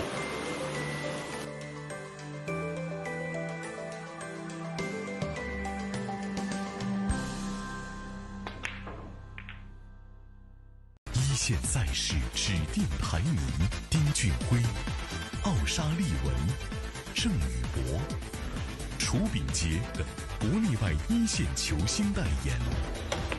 厉百文，中国台女领导品牌。中式八球，俗称黑八，是一项原创于中国的运动，在乔氏的推动下，已走进全球69个国家。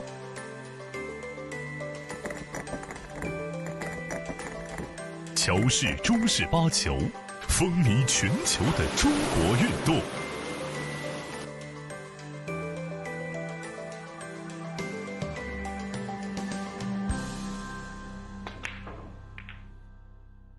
一线赛事指定排名：丁俊晖、奥沙利文、郑宇博、楚炳杰等国内外一线球星代言。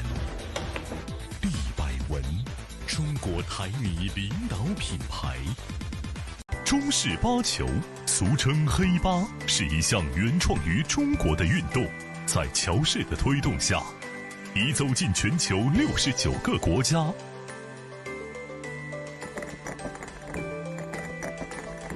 乔氏中式八球，风靡全球的中国运动。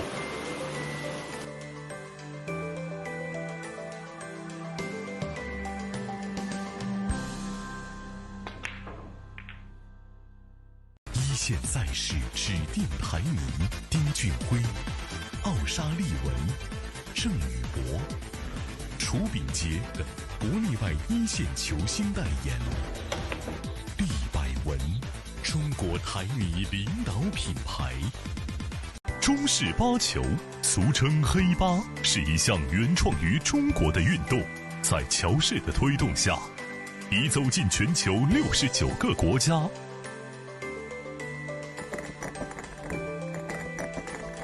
乔氏中式八球，风靡全球的中国运动。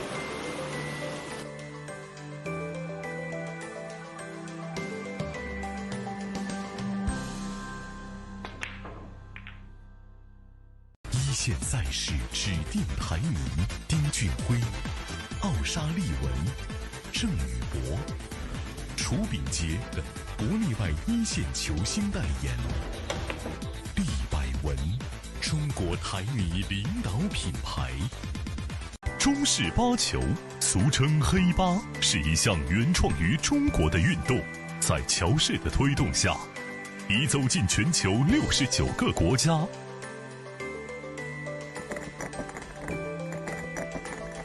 乔氏中式八球，风靡全球的中国运动。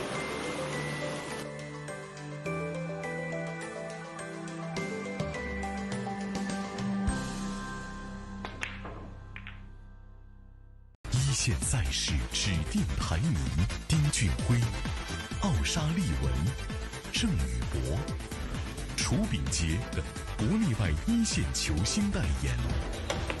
厉百文，中国台女领导品牌。中式八球，俗称黑八，是一项原创于中国的运动，在乔氏的推动下，已走进全球69个国家。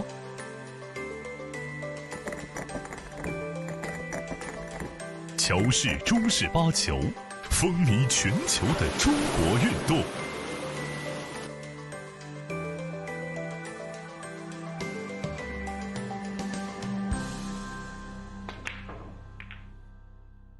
一线赛事指定排名：丁俊晖、奥沙利文、郑宇博、楚炳杰等国内外一线球星代言。厉百文，中国台女领导品牌。中式八球，俗称黑八，是一项原创于中国的运动，在乔氏的推动下，已走进全球69个国家。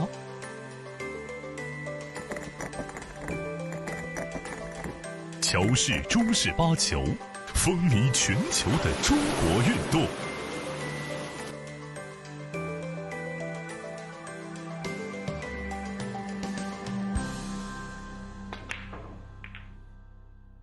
一线赛事指定排名：丁俊晖、奥沙利文、郑宇博。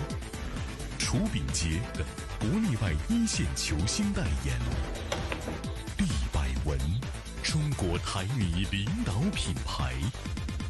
中式八球，俗称黑八，是一项原创于中国的运动，在乔氏的推动下，已走进全球69个国家。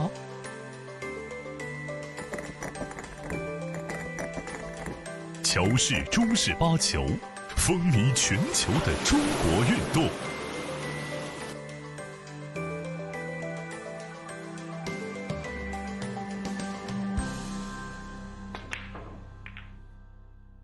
一线赛事指定排名：丁俊晖、奥沙利文、郑宇博。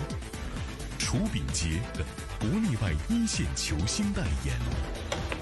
厉百文，中国台女领导品牌。中式八球，俗称黑八，是一项原创于中国的运动，在乔氏的推动下，已走进全球69个国家。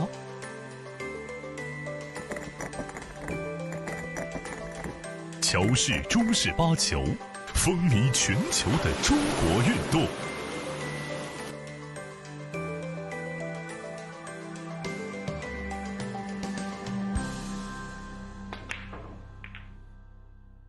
一线赛事指定排名：丁俊晖、奥沙利文、郑宇博。楚炳杰等国内外一线球星代言。厉百文，中国台女领导品牌。中式八球，俗称黑八，是一项原创于中国的运动，在乔氏的推动下，已走进全球69个国家。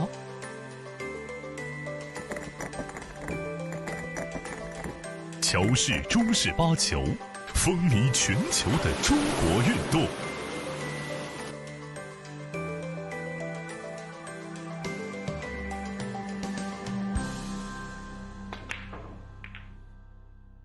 一线赛事指定排名：丁俊晖、奥沙利文、郑宇博。楚炳杰等国内外一线球星代言。厉百文，中国台女领导品牌。中式八球，俗称黑八，是一项原创于中国的运动，在乔氏的推动下，已走进全球69个国家。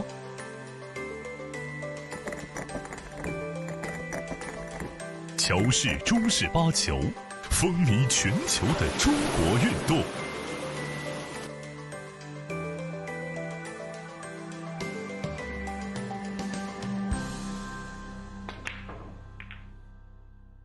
一线赛事指定排名：丁俊晖、奥沙利文、郑宇博。楚炳杰等国内外一线球星代言。厉百文，中国台女领导品牌。中式八球，俗称黑八，是一项原创于中国的运动，在乔氏的推动下，已走进全球69个国家。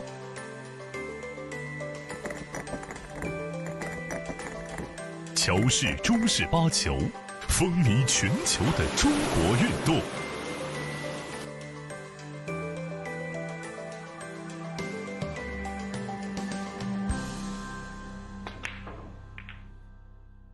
一线赛事指定排名：丁俊晖、奥沙利文、郑宇博。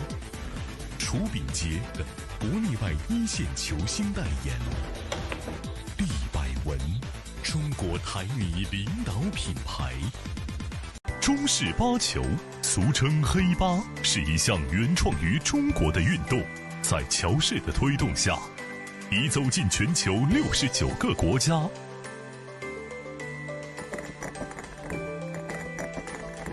乔氏中式八球。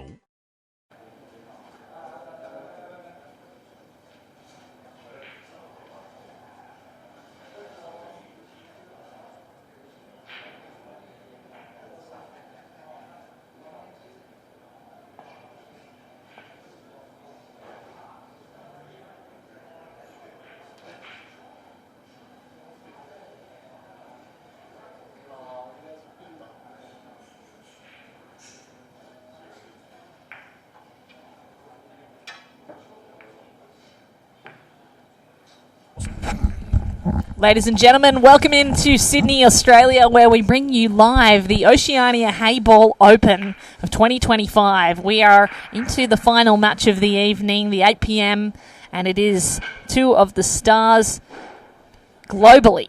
Mengxia Huang against Yongxi Li. Two Australians, despite the names, and we know them by our familiar names, Bean. Yes. One of the biggest names in Australian pool is Bean. It's Kate Allman here alongside Stuart Rogers. Stuart, talk to us about Bean and what she means to the Australian pool scene right now. Wow. Well, I'm just filling in for Barry while he's ducked out for a quick minute, guys. But, yeah, Bean is definitely our number one player in the ladies' game. She actually mixes it up with all the men as well. She beats them up continually in a lot of tournaments. She's our only professional. She's a travelling professional. She's originally from Taiwan. She finally got her citizenship, and she's proudly sporting, the Australian colours and representing Australia overseas. She's one of the fan favourites. She's so friendly, she's so nice, she's really great for the community, and she's currently ranked, I think, in the top 20 in the world, and the ladies on the WPA rankings, and Zhong Li is our state champion on the right, and Bean is on the left in the Aussie jersey. So, guys, if you don't know who Bean is, you've been living under a rock if you don't play pool, because... yeah, she's a world beater. She's beaten the best in the world. She's originally from Taiwan, actually, and currently based in Brisbane, I believe. Yes. And turned professional around 14 years ago. And despite that, she is still very young. She was the Oceania Women's 9-ball champion 2 years running, 2016, 2017. 8-ball, 9-ball champion, 2022. Runner-up in a number of things. And she just continues on this trajectory. 10-ball championship 2023. 8-ball championship 2024. Here she is contesting the Oceania Heyball Open, and we'd think one of the favourites. Oh, well, yes, definitely our favourite for Australia. Most definitely. She came in the semi-final last year up in Gosford and represented very well, and I think she'll do quite well in this tournament. It's obviously a slightly smaller field, so it's going to get pretty pointy end quickly with the ladies. But look, Zhong Li, she's an up-and-coming player. Lovely girl. She's obviously still very young, but she's got a great cue action, and she's also a fan favourite. Very, very nice with all of the players. So it will be a good match. And I think Zhong Li's going to look forward to the challenge of playing Bean, and Bean's probably her idol. Not that I've ever asked her that, but I would dare say that all the ladies in the pool scene in Australia are big fans of Bean. We've seen some incredibly tight matches already today. We just saw two of the women in. Who won that match between April? April Larson and Lily Meldrum. Well, it was April Larson in the end, but it was very tight the whole way through, and April actually had to play defensively a lot of the time against Lily Meldrum, the young 17-year-old Australian, another Australian name that we know and recognise in Oceania. But many of these are turning out to be defensive battles, and that is one of the peculiarities of Heyball pool as well. You can get caught in tight corners, and it can be difficult to work your way out of them. It was... In the end, April Larson got up because of that tactical.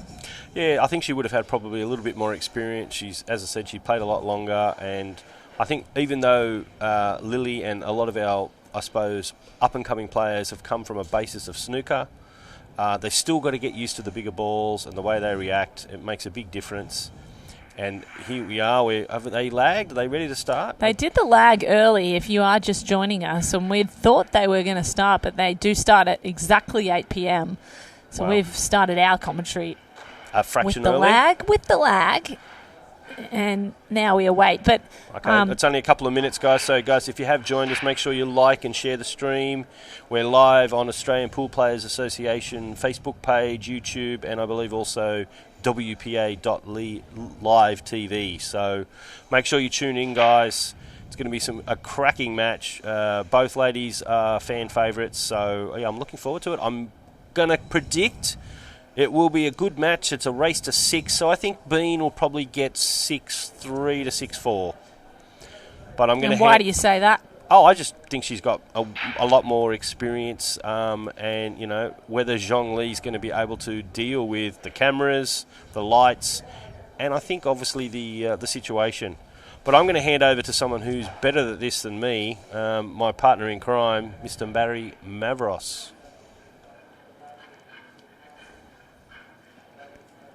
Big thank you to Stuart Rogers for joining us on commentary. He'll be in and out of the booth throughout the week. And a welcome back to Barry Mavros. Oh, it's great to be back, Kate. The partner in crime, as he is. And so we are looking at a really interesting matchup here. We've got Meng Xia Hung, known as Bean. I've got some stories about Miss Bean Hung. We can't wait to unravel them as the match goes on. And then we've got Yongxi Li. Now, the biggest difference I can see on paper between the two, Bean, 33 years old, 32 in fact, born in 1993. Yongxi, just 20 years of age. So the younger versus the more experienced. The veteran against one of the new faces of the game. And also, we have Bean Hung trained in Taiwan on the Taiwanese team, trained by the Ko brothers as well. Used to train with the Ko brothers, familiar with who they are, two of the very best players in the world. A lot of experience. She's also, at some stage, she was in the top 10 world-ranked females. Yeah. So we're talking about world-class player. And we've got Yongxi, who is a young player from China as well. I met her 2-3 years ago when she first came over. Didn't know who she was. She just put a queue together. She said, walked up to my mate, said, "Do you want to have a game?" My mate said, "Sure, I'll play with you." And she mopped the floor with him. I won't mention who my mate was, but I knew straight away that from the first ball that she struck that she can play. And she's recently just won the female state championship here in New South Wales too, so she's fresh off a win. Yeah. She's confident. She's confident, but look, she is playing one of the best females in the world. Yeah. Bean Hung, we used to have a little story going around about her. We used to ask everyone, have you been hung lately by Bean Hung? Because she was beating everyone at one stage, wow. including the men. This is going to be a race to 6 winner's side action, correct? Yes, so it's a race to 6 on the women's side. The men are races to 7. And all of the women's have been taking a little longer than the men's. Explain to us, Barry, why that frequently unfolds. The biggest difference for me is the break-off shot. You need to generate a lot of power for the break. I find the men are breaking harder. And there is a bit to talk about when you're talking about testosterone and aggressiveness. The men tend to be more aggressive shot makers, whereas women do tend to play a bit more on the defensive style of game. How do you personally like to line them up? Take your time or go quickly? It depends on the conditions. So right now we're talking about perfect conditions. We've got brand new cloth, brand new tables, tournament, fantastic, beautiful fresh balls. If the table is open and the balls are laying to be run out on, you need to run them out. You need to be a player that can run them out. Mm-hmm. If the balls are laying tricky and difficult, then you need to be able to play a defensive game. This is what makes Heyball so different to all the other disciplines and the different types of games we play, because there are times when you need to be aggressive and there are times you need to be defensive. And we see that the people that are better balanced, you've got some great players out there that are really hyper-aggressive, all attack. You've got other players that are really great at defense. The player that's going to win this tournament will be a balanced player that can shift gears backwards and forwards. So it's going to be Bean that lines up first. She's going to break on this race to 6 in the Oceania Heyball Open. She only weighs about 35 kilos, but she breaks like she weighs 350 kilos. Monster break there from Bean. But you know what? It's a dry one. Yeah, it's dry, and it's with Only the cue ball right at the back there. right along the rail. Anything being made off that break was noise. No balls dropped. Yongji, obviously, she's got a opening starting ball here in the corner. And she's not wasting much time. She doesn't waste much time. She's got a very fluid strike. She's a very tall individual, very tall female. I'd say she'd be almost 180 in height, 177, 180. Yeah. And so that means that her arms are longer. Her legs are taller.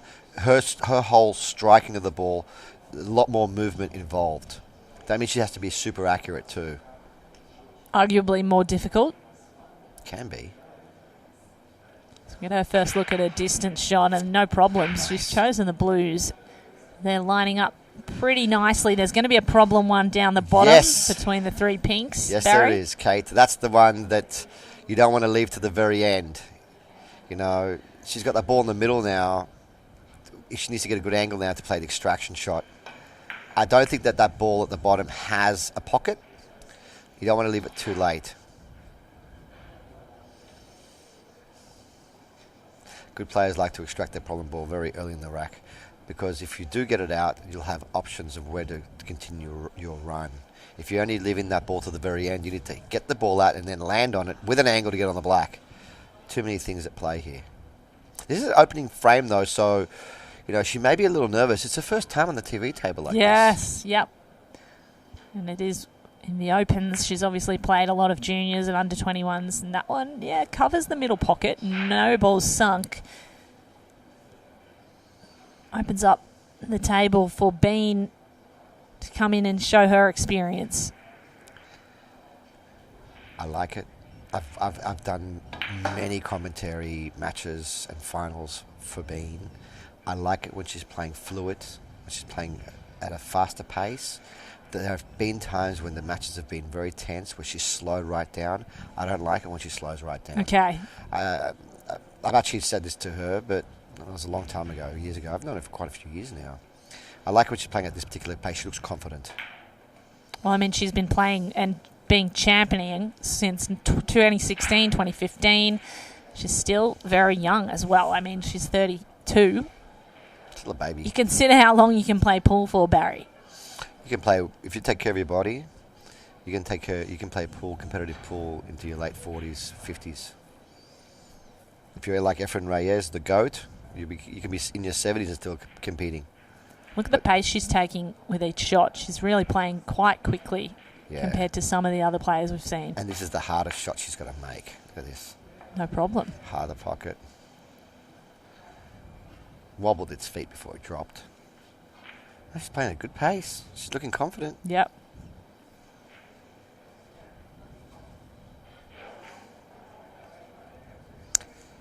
I said many years ago. In fact, I said it when I first met her. I turned around to my mate, very good friend, dear friend Chris Calabrese. I said she's one of the best players I've ever seen play. And I mean, not just women. I meant like one of the best players, male, female. I don't distinguish. I've ever seen play. Look at the bridge she's using. Explain that to those who are new to the game, when you're on the rail like that, she's missed it. A bridge is extremely important to give you the stability. You've only got 3 anchor points grounding you to this planet Earth. And one is your back, 2 are your legs, and 2 are your legs, and then the third anchor point is your hand that touches the table. It balances you. When you're on the rail like that, locking your fingers over the cue allow you to keep your cue level to deliver a good strike. When your cue's not level, you're unintentionally adding side, left-hand side, right-hand side without wanting to.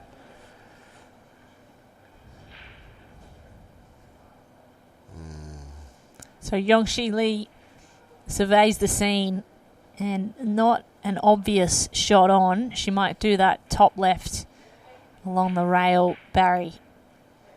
Looks like it.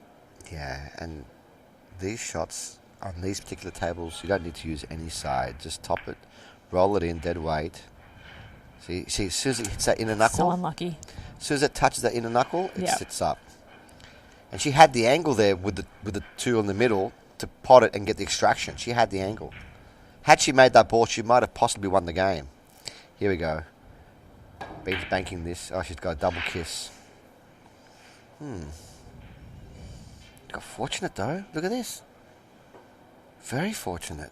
She set up that ball the blue in the middle pocket that is now kind of untouchable for Yongshi Li because of what you've explained, Barry. The corners of the rails can be very tricky, and she's on the outside of it now. Yeah, so she's going to sacrifice it now. She's going to... I don't know about this. I really don't know about this.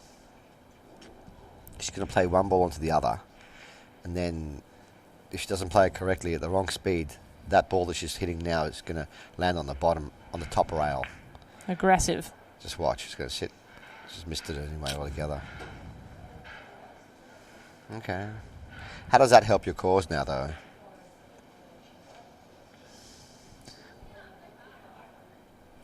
Well, she's given control back to Meng Xia Huang Bean, and Bean can take control. If she sinks these first ones here, I think puts herself in a good position for that bottom left corner on the shot afterwards. Oh, I don't know. Miss hit off the white. Yeah. What happened there, Barry? She just did not... it wasn't really a miss hit. It's just that she just didn't... She didn't judge the angle correctly. It came off poorly off the white ball, though. I think she like actually... a miscue? Yeah, like a miscue. A really uncharacteristic error from Bean. There's also something called the skid, or a kick. Have you heard about that? No. It's where two balls make a very bad contact. And when there's a bit of piece of chalk or any dirt on the balls, and it gets in between the actual contact point, it can create a little kick, a little tiny explosion. Yeah. That throws the object ball or the cue ball out of line.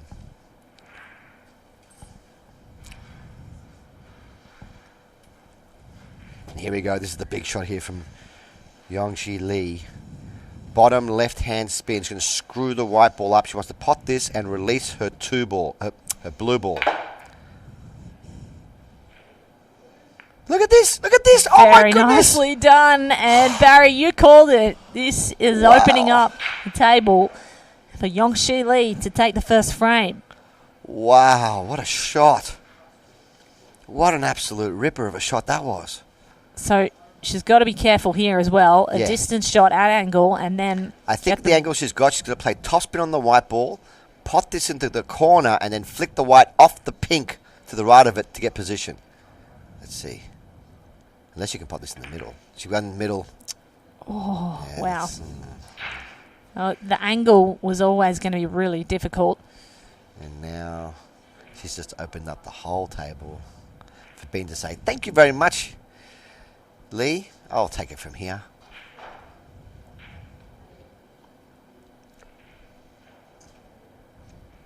So she's opting to put this ball in the middle first, which is her most difficult ball. And now she can play one onto the other, if she so wishes, or use her ball that's in the pocket to get easy one-rail position for both the balls on the left side, which is what she's probably going to do.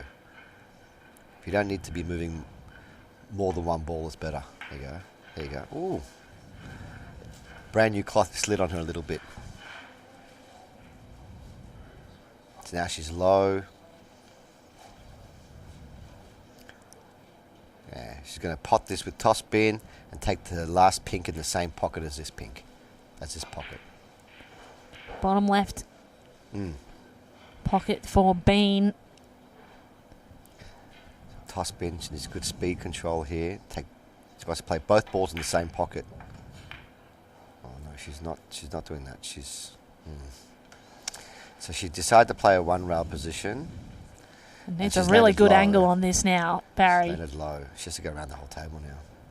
Has to play 1, 2, 3 rail position now. Three cushions. She's going to stun the white ball off one rail between the rail and the blue ball and come around top rail, side rail for the black. Tricky shot because she's shooting away from the pocket. We'll call it blind pocket shot. She's looking away from the pocket. She's got to really use her memory, her mental memory to remember the angle here and kind of sight a little bit off the ball. Here we go. 3 rails, bottom left-hand spin with the white, 3 rail position with the black. Good pot. 1, 2, 3 rails, perfectly played. Wants a little bounce. That'll do. So for the first frame, Bean, the young Australian, well, the veteran Australian at only 32 years old. And play this with some safety in mind. Leave the white ball on the back rail just in case she misses. See? There you go.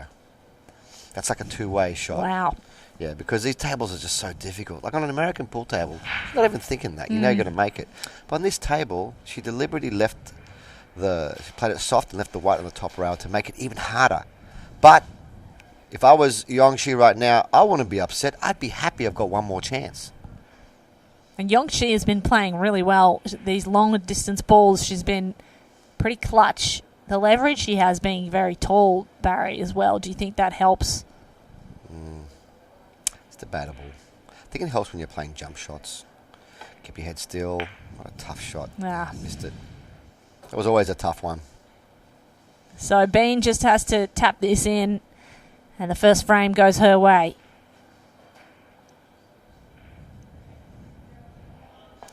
Just focus on having a full hit on the ball. If you glance that ball thin, then the middle pocket comes into play. The white ball can hit off the top rail and go into the middle pocket, so she hit really thick. So the first frame goes the way of Bean Hong, the Australian legend. She is in the women's Heyball scene, Oceania Heyball Open, and the first frame is down 1-0 against Yongxi Li, the competitor, the young 20-year-old. She's very talented. She's very talented. Older than her years would suggest. Yeah, I was speaking to her yesterday. She said she started playing a little bit more now. Because obviously she's here to study. She's not here to play pool. Whereas you see, Bean, this is her full-time job. This is what she does for a living. So that's you know, I've always said this. You get good at what you do a lot of. If you're, you know, working in a balloon store, making balloon figures all the time, you're going to get really good at making art like that. But if you're playing pool all the day long, every day, and it's your job, you get very good at playing pool. There's a chance to see Yongxi's break now. So we saw Bean break in the previous frame. Now Yongxi going to take a slight angle at it by the looks of things. This is where it's good to be tall. Look at that break. Well, the more length you have on your shot, the more power you can generate, yeah. She generated a lot of power there. But nothing went down. And the ball's kind of exploded and then kind of clustered up again. Yeah. So she hands the table to Bean, who has a pick of the balls here. Going to survey a few before making her decision. If that blue ball up the top passes that pink, she will go blue balls. And the reason for that is that the blue balls are runnable. She has a very nice opening shot. It's going pink. It's going pink. So Bean will play the pink, Yongxi the blue. She really wanted to get that pink that she bumped. She wanted to get a little bit more of a bump to get into play. She kind of tilted her head there, kind of saying like, oh, I didn't hit it hard enough. A really lopsided table here, Barry. Lopsided table. Everything stuck down here towards the cameras, just the two up the top. Yeah.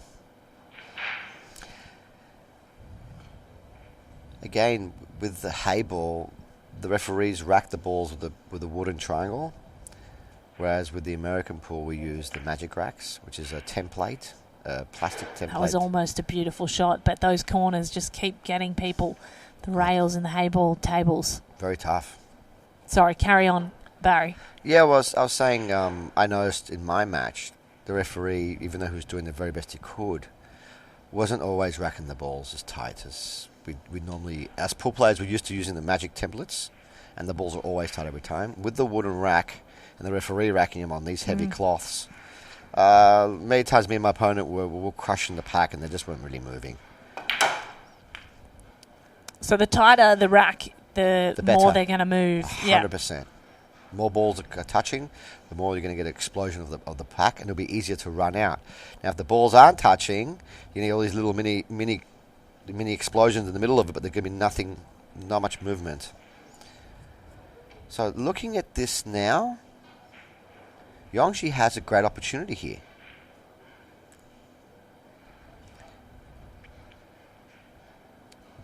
Provided that her ball up the top passes that pink. She's going to have to deal with that at some point, isn't she? So Yongxi playing the blues has two in the pockets.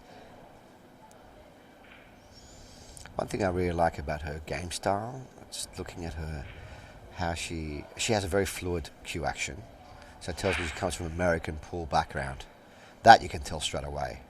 She's not a snooker background player, she's an American pool player, so she understands It's the a size nice of the shot there, balls. by the way. Difficult she to had make. a little bit of outside English spin. But the main thing that I get from her is her demeanour is very calm. She looks like a very calm individual. I can't tell if she's winning or losing. Yeah, yeah. Be a good poker player. Got a good poker face. Tough here now. She's really out of position. What do? Middle pocket. Yeah, but now you're freeing up the black. You kind of wanted to keep that closed if you can't finish. She's now committing to the run out. She's got to get out now. Yeah. Does she close up the pink? That would be good if she does. She promotes the pink, or even I just wonder gets if behind it. The cameraman can show us a closer angle of the pink. If the pink still goes, I think.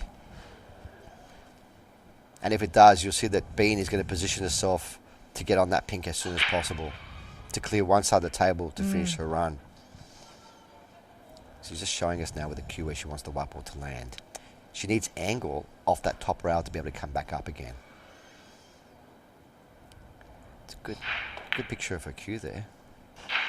Bean Hung plays with a beautiful Zen cue. Zen cue, a Taiwanese fantastic cue maker. What's it made out of?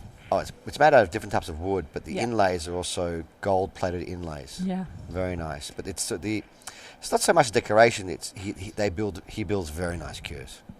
Extremely expensive. I believe he's one of her sponsors as well. So tricky position here, Barry, now with the two pinks kissing and then the others hidden behind that black ball. She's not going to try for the pink. And she didn't go down far enough to in get the top pink. corner. Yeah. So she's playing a defensive. Ugh. Don't like that. She's just kind of killed one of her balls. Don't like that She's at all. got double pink kissing, and she's opened up the table even for Yongxi Li. Yeah, but she's got the insurance, the insurance ball, her pink ball that's blocking both Yongxi's two blue balls in the corner. That's the insurance she's got. But now, young Lee has to think of a way to get him out. Okay, he's playing for position for the blue in the same pocket. Kissed the black, she didn't quite get there. Now, what do you do here now? It's got nothing.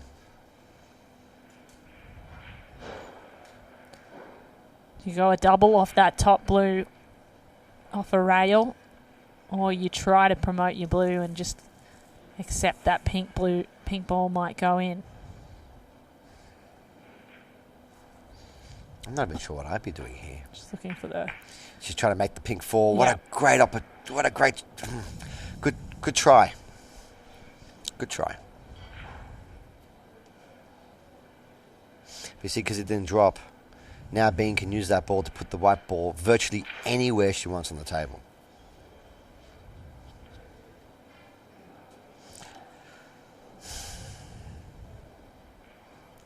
So she pots this in and can rebound it out anywhere she likes. Yes. And that's exactly what she's done with a spinning manoeuvre. And she ideally wanted to be on the bottom rail to be able to get these balls into play, or to play safe behind them if they don't go.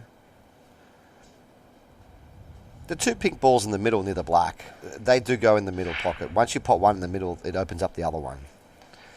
Her real problem are these two in the corner. Does it go? It might almost There be it the goes. right angle to go in. It does. Oh, that's ugly. That's an ugly And that's kiss. made a difficult case for the bottom pink there. Is she lucky enough to have this in the middle? Gee, I don't know. That's, I don't think so. She's going to have to touch the side with some spin. Maybe she gets it in that middle pocket.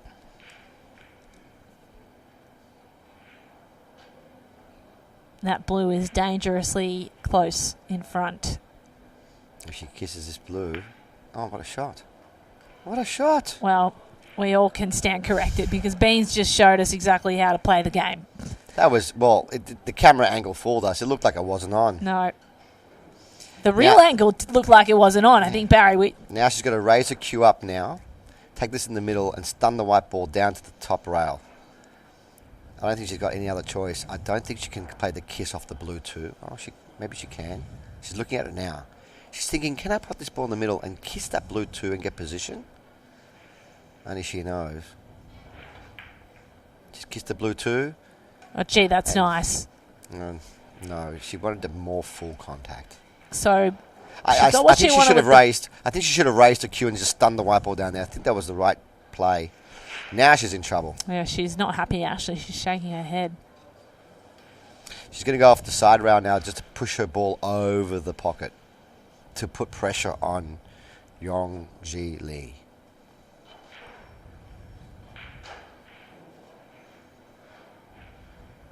This be played very soft, at least to leave the white ball in the bottom rail. Well done. Almost made it too. Gee. So there she has an almost guaranteed pot there, and then a look at the black. But if Yongji Lee can work her way around the table, frame might be hers. She's going to run into a problem with that top right blue ball on the rail. It's very tough. This is a very tough layout. It's tough queuing. It's a tough situation. She's got to play the entire table. They're all spread. She's looking down the barrel of a 2-0 deficit now if she doesn't get out. Very tough. It's not bad. Not a good way to start. Yeah, first thing's out the way. I like her playing the ball that's on the rail now, trickling it in dead weight, and you'll have the blue ball in the middle to finish. I don't like taking the ball on the left side at all. Because just roll this ball down the rail, dead weight. Do not find the inside knuckle, aim for the far knuckle, and hope it drops. If it drops, she'll win the rack. Dead weight. So soft. Too far. Oh, but she's blocked it. So there you go. She's now in a tough position as Bean has to get around the black to get to her pink. She played a two-way shot there. She played that at the right speed to Not block it. even you with the thought black. of that, Barry. Yeah, it did come across my mind a little, but I didn't think she'd miss it. So if we can look at this angle down the line from the pink. She can play a masse. A masse is where you raise the butt of your cue and you make the white ball bend. Or now she's looking at the one rail kick. So she's just measuring it with a cue. And that's a new law, a new rule that we brought in the WPA this year, actually. Up until this year, the years before, you were never allowed to use your cue. It was actually a foul. But now they've ruled it. They put a new rule in there that you can use your cue to measure the lines. Another new rule that they put in, you can actually put your cue on the table now. In the past, if you dropped your cue on the table and let it go, it was a foul. So some trigonometry in action as Bean looks to rebound this off the rail and sink the pink bottom left pocket. She has to hit this or she'll lose the game. She's missed it. Goodness.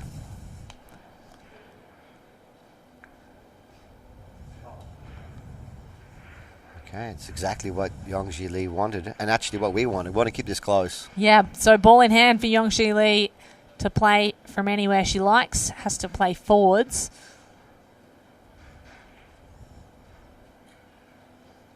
Yeah, I like taking this ball first as well. Reason is just guaranteed the angle to play for the black in the middle.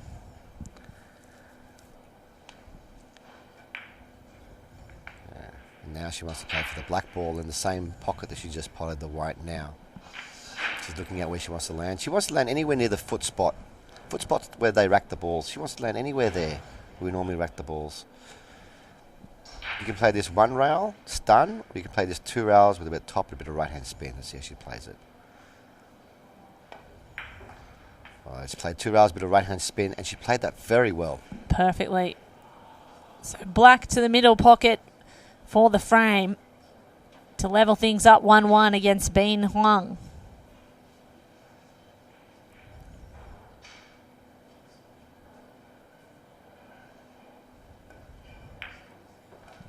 And there it is. So it is 1-1 in the Oceania Heyball Open between these two women, Bean Huang and Yongji Lee. What a fascinating battle that was. Really swinging momentum, and Yongji Lee ended up taking it. Bean to break next. Yeah, I think the mistake happened earlier when Bean She played that ball across the rail. She nudged her other pink ball. This is very frustrating for me, Kate. I'm sorry. 25 years I've been using numbers and colours. It's a lot easier when there are more than 2 colours than the blue and pink, yeah. So just a reminder, it's a race to 6 in the women's for this tournament, and the men's are a race to 7. From Sydney, Australia, Oceania Heyball Open. These are the final televised matches of the evening, and we'll be televising all of the matches tomorrow at the TV table from 10 a.m. all the way to 10 p.m. 12 hours of billiards pool. What more could you want from your Thursday evening? Sounds absolutely delicious. I'm going to crack open some beers. That sounded like a nice break as well. Yeah, she's got a great pop. She timed the strike well. She's made a ball off the break as well. She has the opportunity now to choose the balls, and to be honest, I believe she's going to pick the pink. Yeah, she's sunk one, and they're all in a very nice position, those pink. There's a cluster of the blue in the middle of the table there. She's only got one ball she needs to worry about, and that's the ball that's on the left-hand side of the table underneath the blue. Not the blue. On the left-hand side of the table, on the rail.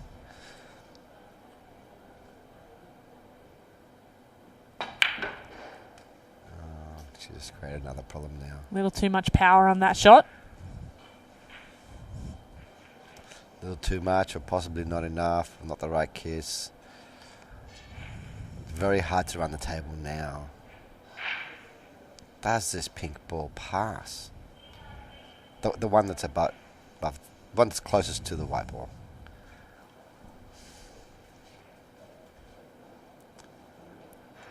So the one she's considering now very close to that blue, and I would get the referee. If I was Yang Ji Lee, I would ask the referee over just to keep a real close eye on this. I think she has to spin this in with a little bit of right-hand spin to make it. She's just, it wasn't on. Just promoting it. Not much else she could do there, and Yongxi Lee will take over. She's got to pot these blues, and there's a cluster at the bottom of the table. Well, 2 pockets almost covered. What I see right now, Kate, is that ball closest to the white does cut into the bottom corner, and the white ball will naturally open up the 2 balls that are a cluster. If that's on, well, it's not on. She's not taking it. Oh, she's going to pot this down the rail and use Bean's pink ball to hold for the pocket. Look at this. I didn't even need the ball. It's funny how that works sometimes. When you've got a ball there to act like a little stopper, you never need it. It looked like it was running downhill, didn't it? Running downhill. so the blues now clustered all at the base of the table. That's going to be a problem at some point. This is a very difficult cut shot on these tables. Just cutting the ball. Very difficult. She's actually overcut it. Now it's sitting out of the pocket. We're going to have another long frame here. Another defensive frame, that's for sure.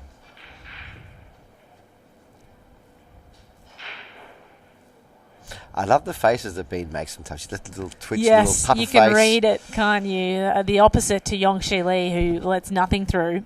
Exactly. You cannot tell what she's thinking. With Bean, she's always so expressive. She scratches her head. Yeah. She's really thinking well. So when a pool player is holding the chalk in their hand and they're chalking their cue, they're still thinking about what to do. The second they put the chalk down, they've made their mind up. She's made her mind up. Oh, she ran out of time as well. Not what she'd hoped for there. She wanted to pot that ball, I think. And so now Yongxi Lee has a look at the top right corner. That's probably an easy one. You want to keep that one, though, maybe in the back pocket for later on, Barry. Yeah, you want to keep that. We'll call them worker balls. Yongxi Lee needs to think of something. She's going to do a jump shot. She's actually going to take it now. She's going to just jump over the edge of the pink and make that ball. So with jump shots, there's certain jump shots that are easier than others, and this is one of the easier ones because she's only going to have to jump over the edge of the pink to get the blue in. But the thing is, she needs to also play the right pace to get it to use the white 2 rails back up to get a better shot for later. Let's see what happens. She made it. 1, 2 rails back up. Absolutely Perfectly played. nailed it. Perfectly played. Textbook. 2 rails, great speed. The distance of the jump was impressive as well. It wasn't right there. By no means automatic.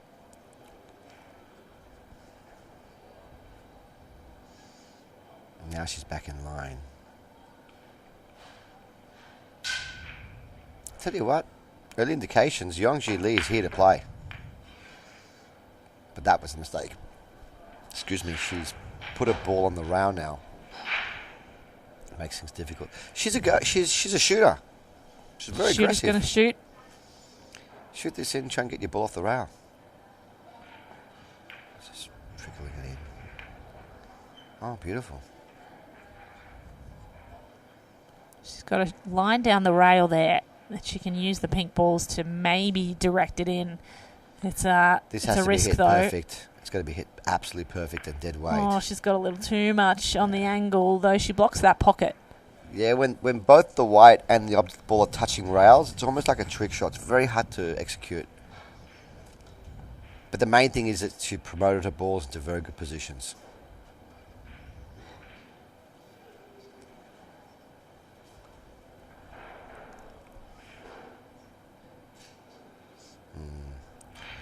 Ben going to play the carom with the white, just coming off the edge of the fall ever so slightly.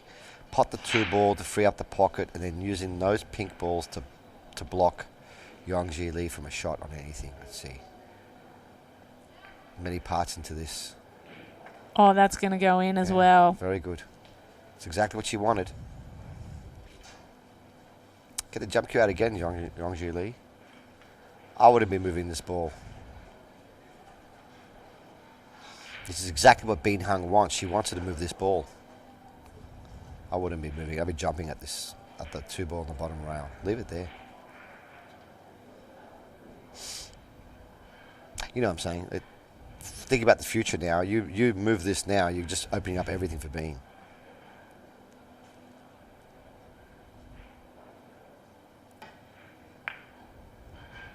She went for this down the rail. That is aggressive, Wow. and she's done well. She's covered the top right pocket. And, what do you think Bean's going to do here now? Well, she has an opportunity to pot the rest. And Bean... She's going to simply pot the pink onto the blue, and then she's going to park the white behind. I think she's just going to lock her up now. Put her in jail.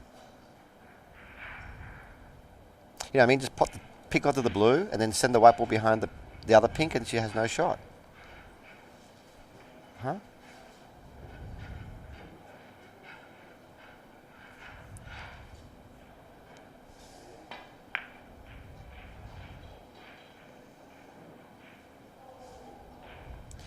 Yeah, Yongji Li can hit this off 1 rail. I think she can come off 1 rail off the side and get onto that 2, and then the white ball can swing around. So blue in the top left corner, Barry Mavros reckons a little touch on that might go in. She wants to. It looks like Yongxi's gonna. She's gonna keep her ball right there and promote the 2. Must hit this. You don't hit this as a ball in hand.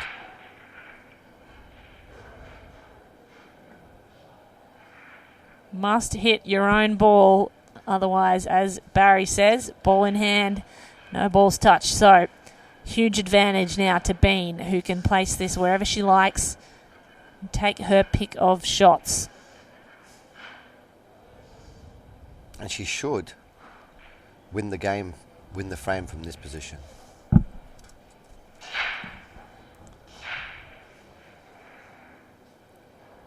But Bean doesn't look that comfortable just yet. I know what she's like when she's comfortable. She's taking a long time again. I don't know why she doesn't see.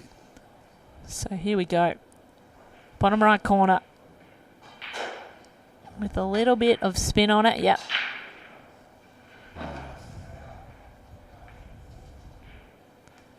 So at distance, bottom left is now on offer. And if she can get back out of that corner, Barry, potentially the bottom on the rail would be her next strike. No, I think the carom is good. Karam with the white ball and pot Yongji Lee's. There we go. He's playing the Karam now. This is going to give not only free the pocket up. Oh, that's not what you want to do. Oh, no. Unfortunate and uncharacteristic error. Yongshi Lee now has ball in hand. That is a huge mistake. That's huge, and there's only one blue left on the table. She can put it anywhere she likes. Like I said, I don't see Bean very comfortable just yet. There was definitely a shot she could have played earlier where she freed up that pocket and could have snookered Yongji Lee earlier. She didn't see it. I think sometimes when you think long in this game, you think wrong. And as brilliant as she is, I think she made an error in that frame. Ball in hand here.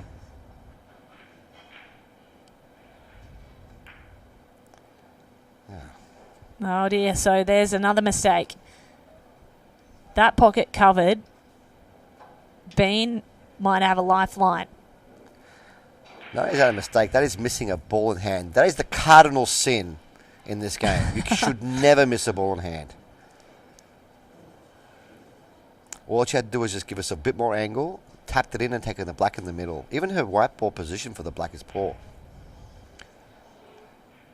That is, again, it's 1-1. You're playing Bean, one of the best players in the world. There's a lot of pressure. She might not look like she's under pressure. Maybe she is. Well, you can't tell, can you? Yongshi Lee, total poker face.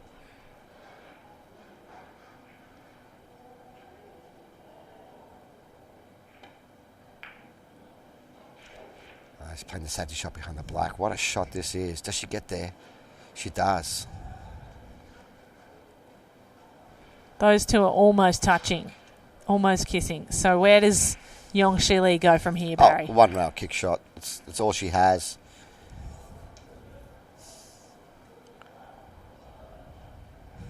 And this is actually a good result. She could hit this. Hit it, you'll have a shot in the black. Unless you land behind the pink.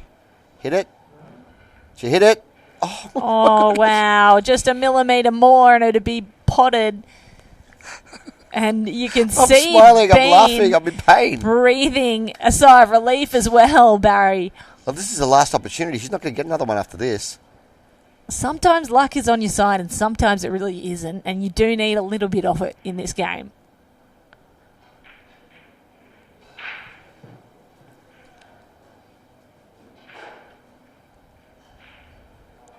What is she sizing up here? Surely she's only got one shot now to play. She's going to pop this ball. Okay, she's going. She doesn't like cutting this ball in because it is missable. So what else is she going to do? Take the long pink. Yeah, this is the ball I felt like she needs to take. She's stressed now, Barry. You can see the way she's looking at. She's going to bank this and try and pot Yongji Lee's blue 2 and send the white ball up the top rail. There you go. She's made it. And she set the white ball in a safety position. No. It's leaked out. It's She's leaked. overhit. So that's actually almost a perfect shot for Yongshi Lee. Well, she's got distance, and this is a difficult ball to make. But yeah, you look at the angle there, and it's actually far less direct. that's virtually a three-quarter ball. That's the angle there, yeah. Three-quarter ball, half ball, somewhere in between there. She can make this. Will she play it firm with authority, or she'll roll it in slowly and leave it over the pocket? She's missed it. Missed it by a fairway, actually. I'm still not backing. I mean, being ordinarily, I'd say, yep, she's out here.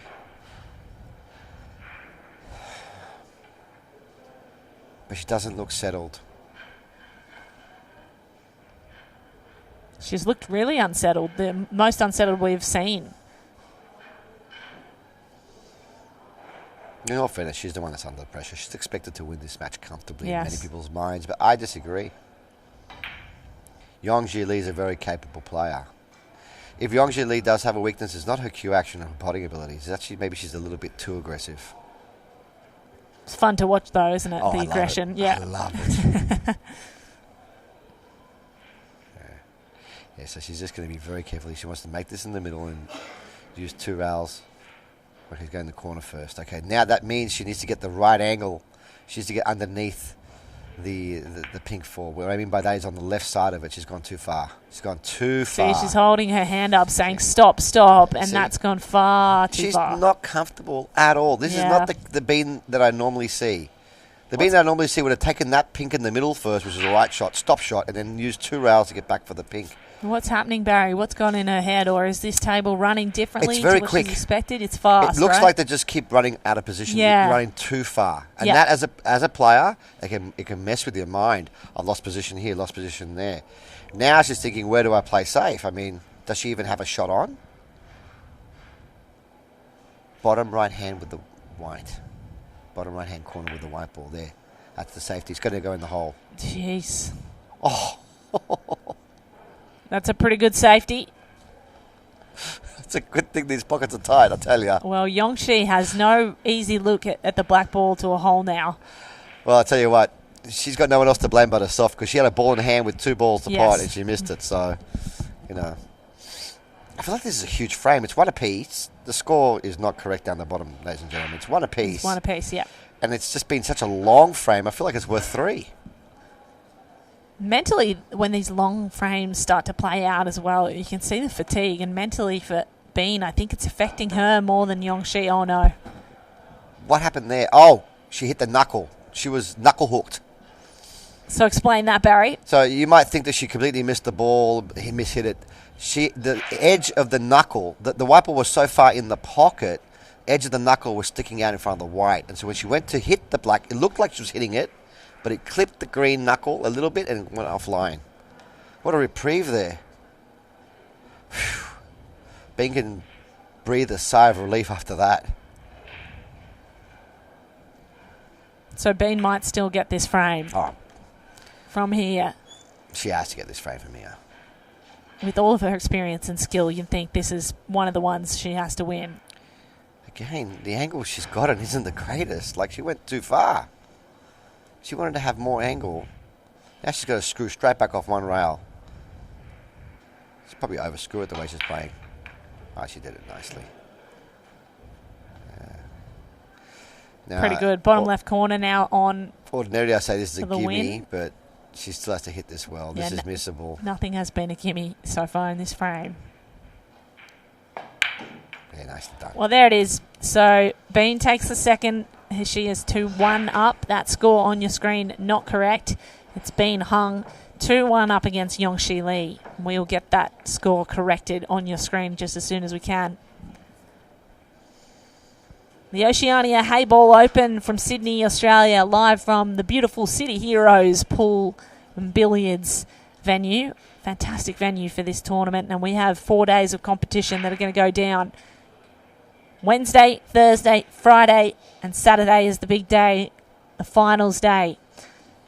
Live to you from WPA TV as well as YouTube and Facebook. Thanks for tuning in from all the way around the world. And the referees are going to fix that screen for you at home. The scoreline, there you go. 2-1 and an upset situation there where I really thought that Bean was hung and Yongshi nearly took it out and would go 2-1 up against the favourite. So what they're doing now, they're taking a little break to fix the scores? They've fixed the scores now, yes, the referee. Yes. Who is this referee? He looks very handsome. All of our referees have been very handsome, actually. They're all just, they must have they choose them. I've noticed that. that. Well, they must have. They've got a lot of people to choose from. I think it's part of the application process, Barry. You have kind of like our looking. Commentators have to be attractive as well. Yeah, it's given, certainly. That's why you're here. It rubs off on me.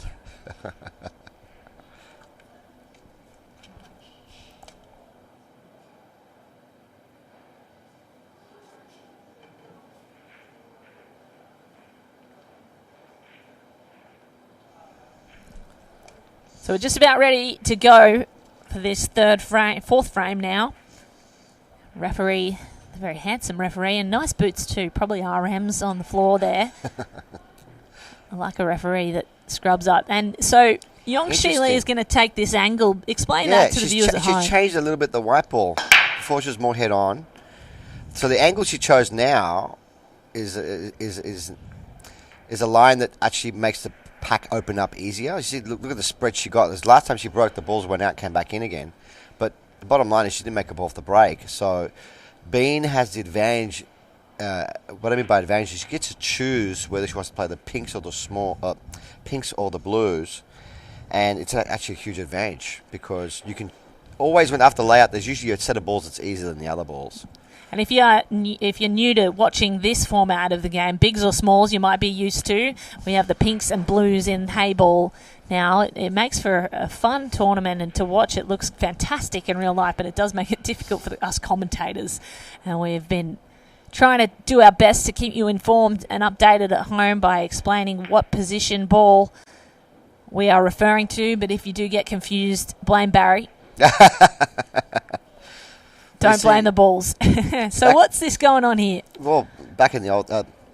Bean missed the ball into the middle. It's uncharacteristic again. I don't like... Bean is out of sorts. Yes. Even though she won the last game, she needed 4 or 5 opportunities to win it. She needs to just settle down. Yongji Li, like I said, is freewheeling it. She's not expected to win. All the pressure's on Bean. I feel like Bean's feeling pressure. I feel like Yongshi Li is a very instinctual player. She's aggressive.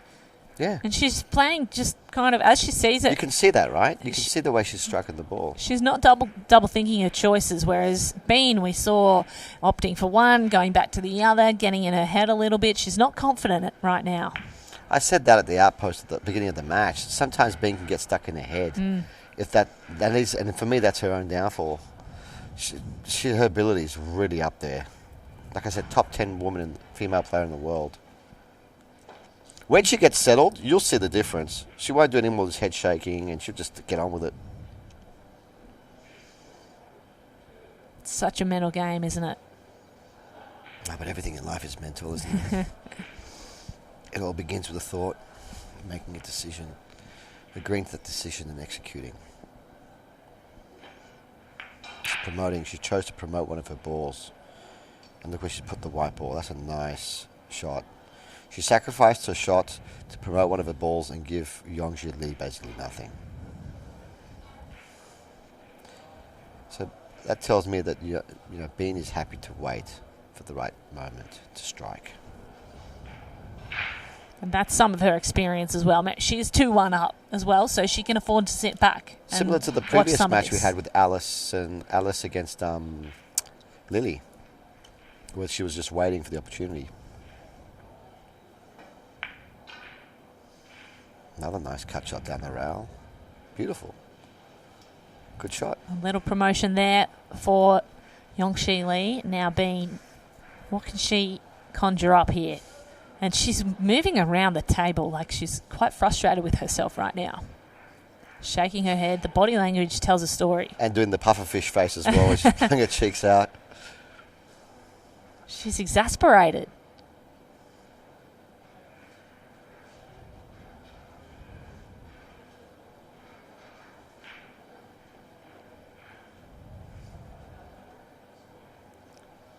Middle pocket. See how much she missed that by? That is very uncharacteristic for Bean.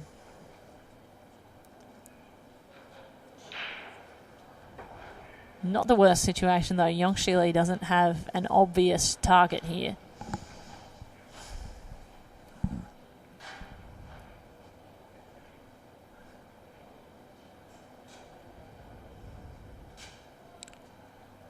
Again, she needs to think of something just to promote her balls.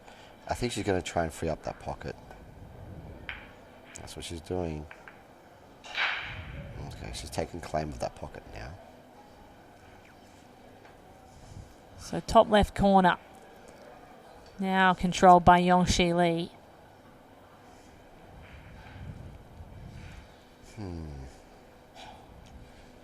Bean has to go the long way around for this. I feel like there's been another very long frame, this one. And now we have to start thinking about the time on this match, because this match has been going on for almost 1 hour.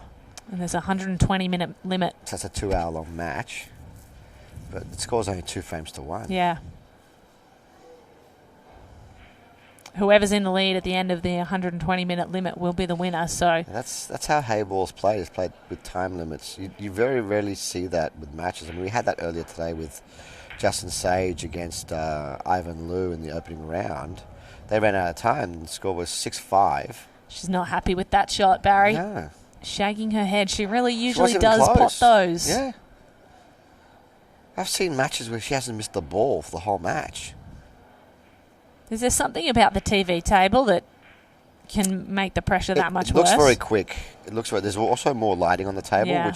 which it raises the temperature slightly and also makes it drier than the other tables in the room. So it does There's run more faster. lights and it runs faster than the rest of the tables. Yes, very common though.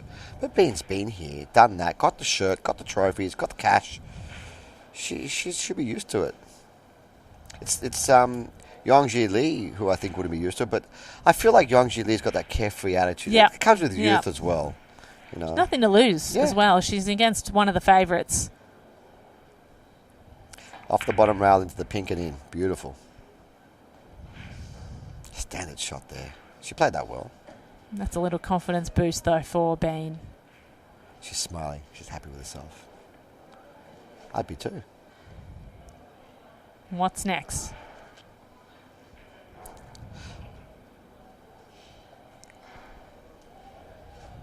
I think all she has is the ball into the middle pocket. That's all she can see. But at this table, still, it's not. You cannot win from this situation yet. You have to make something happen. Again, missed it by quite a bit.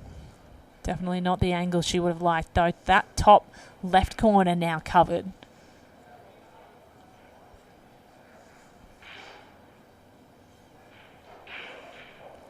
Yeah, but the way the table's laying now, Yongji Lee can actually win the game from this situation. So imagine those two balls at the top, she can pot them, no problem. If she gets onto the side of the table, she can pot the ball that's in the jaws where the bottom left-hand corner you can see now, and she can open up the black and her pink. Yeah, she's going to take it right now. This is the frame-winning shot here. If she plays this well, she can extract both her balls. Brilliant. Brilliant. Just a little unfortunate she hit the blue first before the pink. We could see the thought was there. Yeah. So the rebound, not what she wanted. She's got another chance here. Another chance here to open him up. Pot this pink near the foot spot into the corner and then open him up, stun the white ball into the back. I think this plays very natural. Just maybe half a tip of bottom here.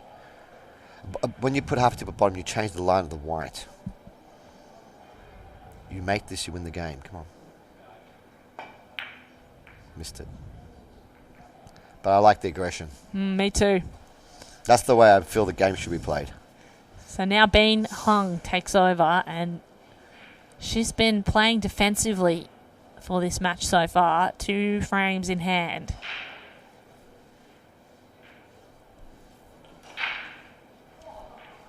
Yeah, and she's got control here now.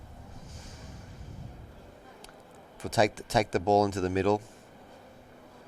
She wants to take the ball into the corner. Okay.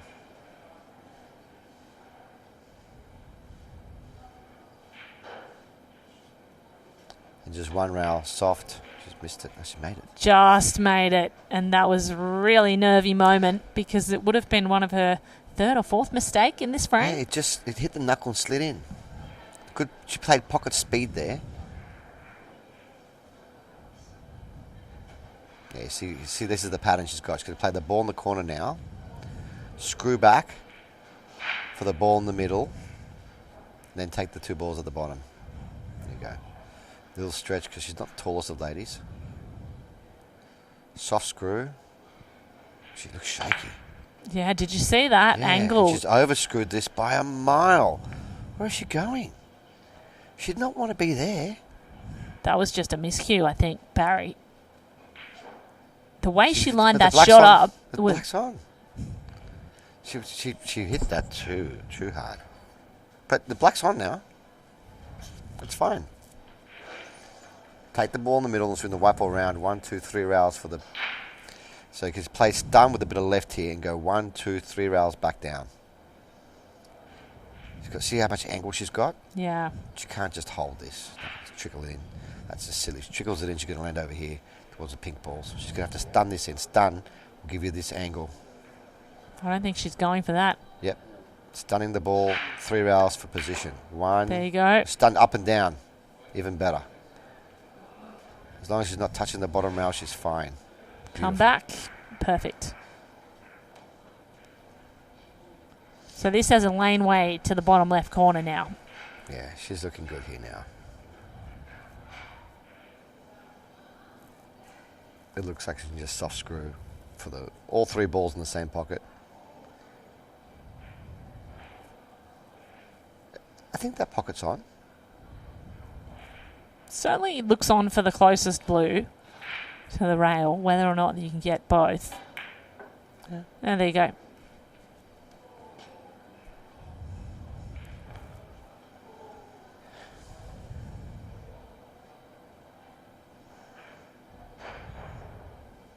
This is a shot she was worried about. Yeah, it didn't pass the black. It almost needed to tap the black on the way through. I want to say it. This comes back to the shot she played earlier when she's stretching, reaching over the table. Yeah. Was too lazy to get the rest out. She's doing the stretch, and she overscrewed all the way down and popped the black into play. Yeah. All she had to do was just screw to the middle of the table, and she could have won that game quite easily. Yongji Li now back in. Look at that, with some authority. Love that sound. Yeah, a lot of top spin there on the white ball, killing the white off the top rail. Going to have to play some kind of a safety shot here. Yeah, she might even try to get that blue out of the way, promote her pink. Yeah, she should be able to give herself a ball in hand after this. We'll see. There you go, she's playing the safety. Oh, not the angle she would have liked. Yeah, but this is a lot easier now for Bean than the shot she had in the last frame. Exactly.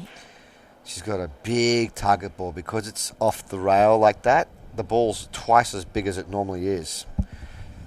You can hit anywhere on the side of the ball, the bottom rail. There's a big target. She should hit this. And get a shot in the black in the middle pocket afterwards. Or not rails. necessarily It's enough. There you go. And she's got a shot in the black in the middle pocket afterwards. So for the frame, Bean Hung to the middle pocket, a little bit of angle on the black. Not a gimme by any means. And she's got a natural angle for the white in the corner. She's going to have to raise the butt of the cue a little bit. See, she's lifting up a little bit. She's digging into the ball to stop the white from running over the corner pocket. Can she make this in the middle? Had the What a backspin shot. she wanted on the cue ball, and the black sinks perfectly middle pocket. Third frame goes to Bean Hung, and all of the nerves and frustration don't matter. Hung, it's 3-1 up to Bean Hung. Yongshi Li, a little more of a hill to climb now.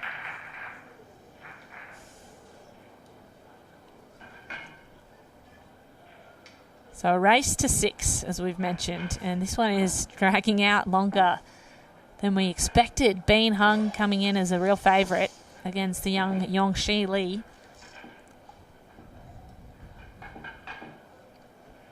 What do you think's going through Yongshi Li's mind right now, Barry? I think she's just savouring the moment, enjoying it. You know, she's playing one of the best tournaments of the year in Australia. Great prize money. Heyball, you know, Heyball and Joy Billiards, they put on a great show for us every year. They bring real serious prize money, and they bring a great stream for everybody out there at home. I love playing Heyball. Yeah. I wish I could play it every day. $116,000 prize pool, $10,000 each to the men and women. That'll buy a lot of prawns, I tell you. Check out Barry's Fish Shop. That will buy many, many kilos. And the break is dry for Bean Hung.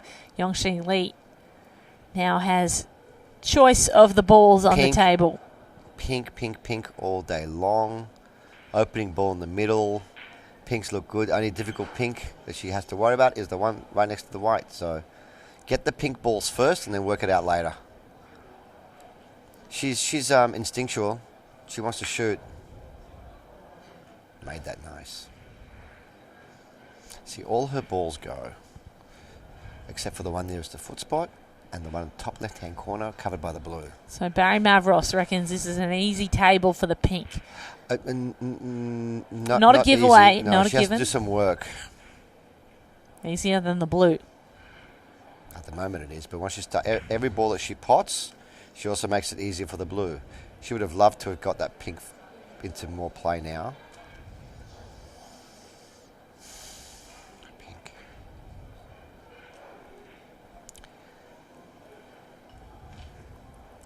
It's a funny game, 8-ball. You know, when you're on a run out, you feel like you're winning, but if you make one error, positional error, or you miss a ball. Look at this shot, Barry. Just threaded the needle to get through to that bottom right pocket. And this is the angle I'm talking about. Now she's going to use this ball to extract her problem ball up the top left-hand corner. She's got the angle to do it. 2 rails with the white. She's going to have to play this very hard and get her problem ball out. Let's see. It's done with a little bit of left. Let's go. 1, 2. What a shot. Just missed it. And that's what I was saying about how the game is. It's a weird game because she was in the driver's seat a second ago. She played a really good shot, just missed extraction, and now all of a sudden she's not favoured to win. Tricky game.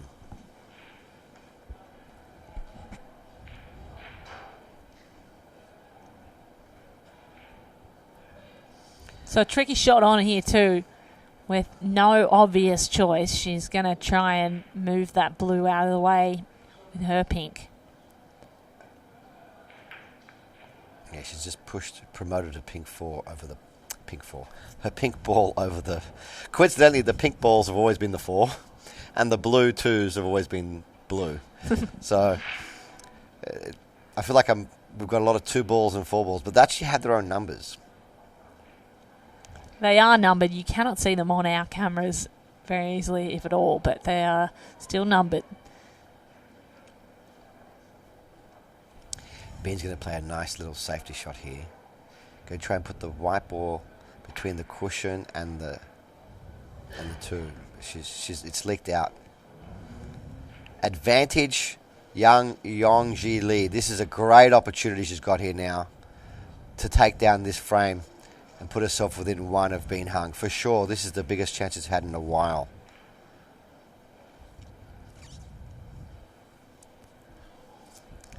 Making this ball, have to make it, but have to get a really nice fat angle on the ball in the corner. Let's see what she gets. She's got too fast. Too much? Fast. Although... Too fast. Yeah. Yeah. It's a bit fortunate, though. She's got the ball in the middle. Yes. How's she going to get out of that corner if she does go there, though? If she makes this ball in the middle, she'll win this frame. Because she'll have... So you reckon middle pocket, okay. Yeah, play the ball in the foot spot near the middle now. Yeah. Not the easiest of pots. We've seen Bean miss a couple of these, and what makes it even harder is she has to bridge over the black. Not corner pocket? See how her bridge is not... Oh, it's going to play in the middle. Her bridge is not stable, so have to keep your head very still. Get in there. What a shot! Well done. Look at that. Difficult shot. And it's gone far enough. She now has an angle on the pink in the corner. Easy angle, really. Yeah, I think she can squeeze a little bit of angle and play this firm for the black. I would have preferred if she had more angle, to be honest. It's a little straight. Look at her. Yeah, it's those knuckles that we've mentioned before. They're aggressive, aren't they? Just done this hard. Get the angle. Is she going to screw back into the blue too? She screwed back. Oh, well, goodness. So the table opens up now for Bean. Yongshi still has the shot, and where does she go with it, Barry? She was trying to screw back because she had too much. She was too straight on that ball. Trying to screw back off the blue near the black.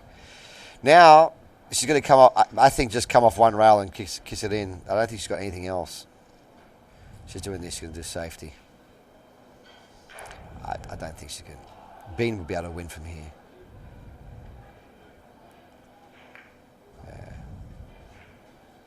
Bean's going to be able to lock her up. Opening shot, just tap the white ball. Snooker her. There's a ball on the rail there. Yeah, that's the ball. The ball she's pointing to is the ball I'm talking about. Just tap that ball and you're going to have an automatic snooker. A little tap. There you go. It's a target there. She didn't get the snooker. There's a chance here. We've seen Yongshi play this kind of shot. Get off the rail. There's a real angle there to that middle pocket too.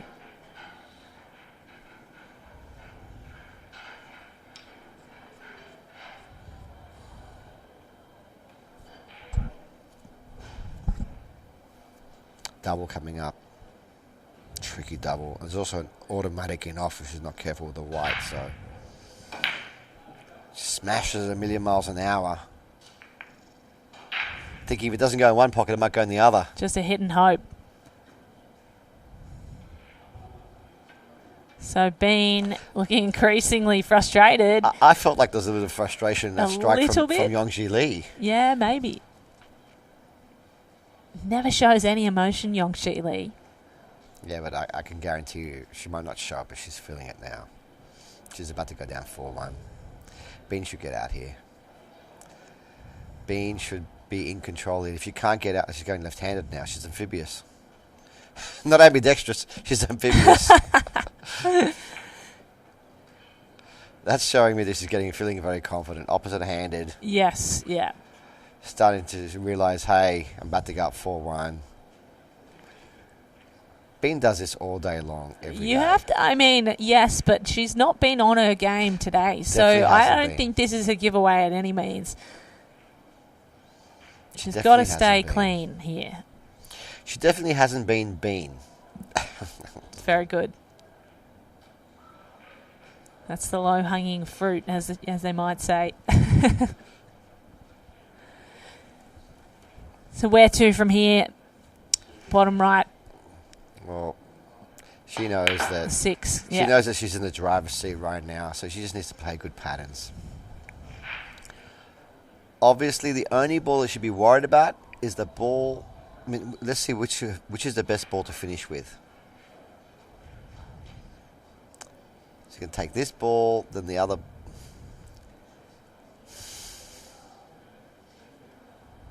She'll play this ball closest to her as we see in the camera angle now. She'll go straight down the bottom rail to give herself a low angle on the ball in the corner. This is really player preference as well. She's checking out the left bottom corner. But she's taking a long time. Yeah, it's a fairly straight shot. Yeah, so play down the bottom rail. Give herself the angle to play another rail back up.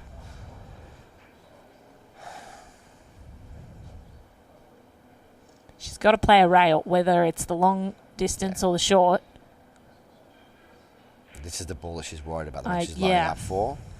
That's the ball that I was worried about too. Ordinarily, it wouldn't be a problem, but on this particular table, it's tricky. She needs the cue to line right up where the blue ball was, and that's pretty good. Don't go.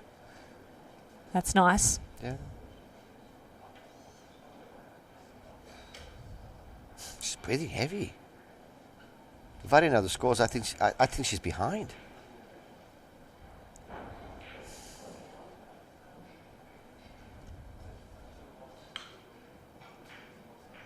Oh, now she's thinking about screwing back for the... Quick decision, though. She's changed the ball choice. I don't know about this shot. Well, I think that was her opportunity to move the blue off the rail, and that is a tricky shot now. The whole way that she played this pattern, I don't know. She may very well go out still, but I think there was an easier way to play it. She's going to stun this ball now. This is tricky.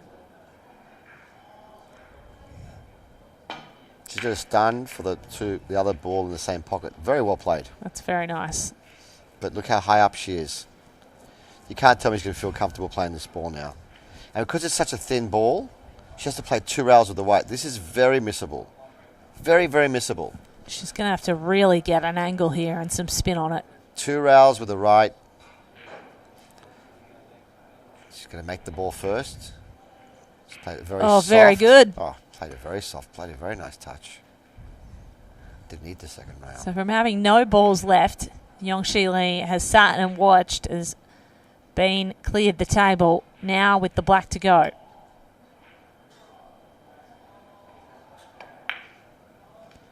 And it is 4-1 to Bean Hung, the Australian. My hero. She played out really well. Well, you were worried for her, Barry. She has kept us on our toes and on the edge of our seats. I know when Bean Hung's playing great. Yeah. This is her B game. And you know what's funny? That's what makes her such a champion. Her B game is good enough to beat most people's A game. They're going to take a little 5-minute break.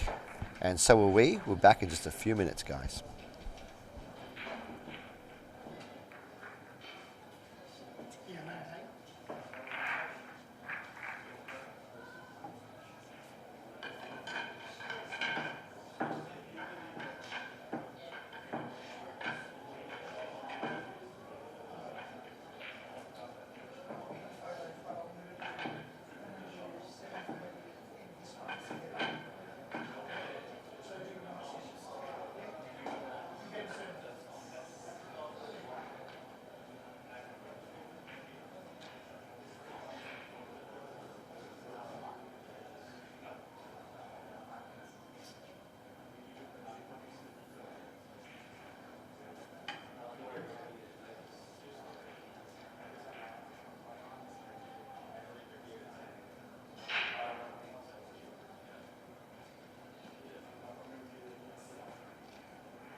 Ladies and gentlemen, welcome back to the Oceania Heyball Open from Sydney, Australia. It is 4-1 as Bean Hung takes on Yongshi Lee on your screens. Yongshi Lee is just breaking now, a dry break, and it is Barry Mavros alongside Kate Allman in commentary. We hope you're enjoying our commentary. Hey guys, it's Barry Mavros here. Actually, she did make a ball in the middle, so she has the option to keep. She's going to keep shooting, of course.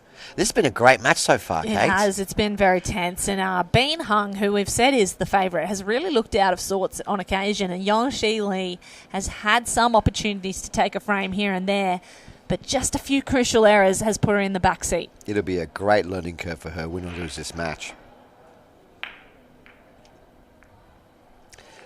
Win or lose.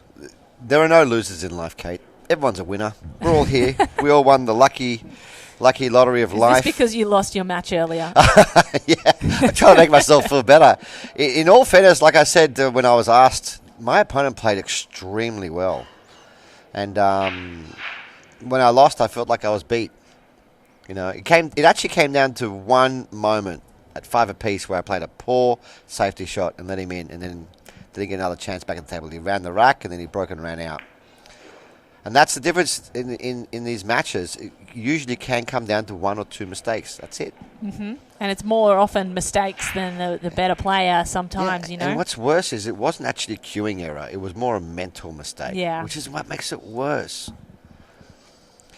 That being said, though, you know, to win tournaments like this, you need to be match fit. You need to be competing all the time and training all the time. And I can't blame anybody else for that.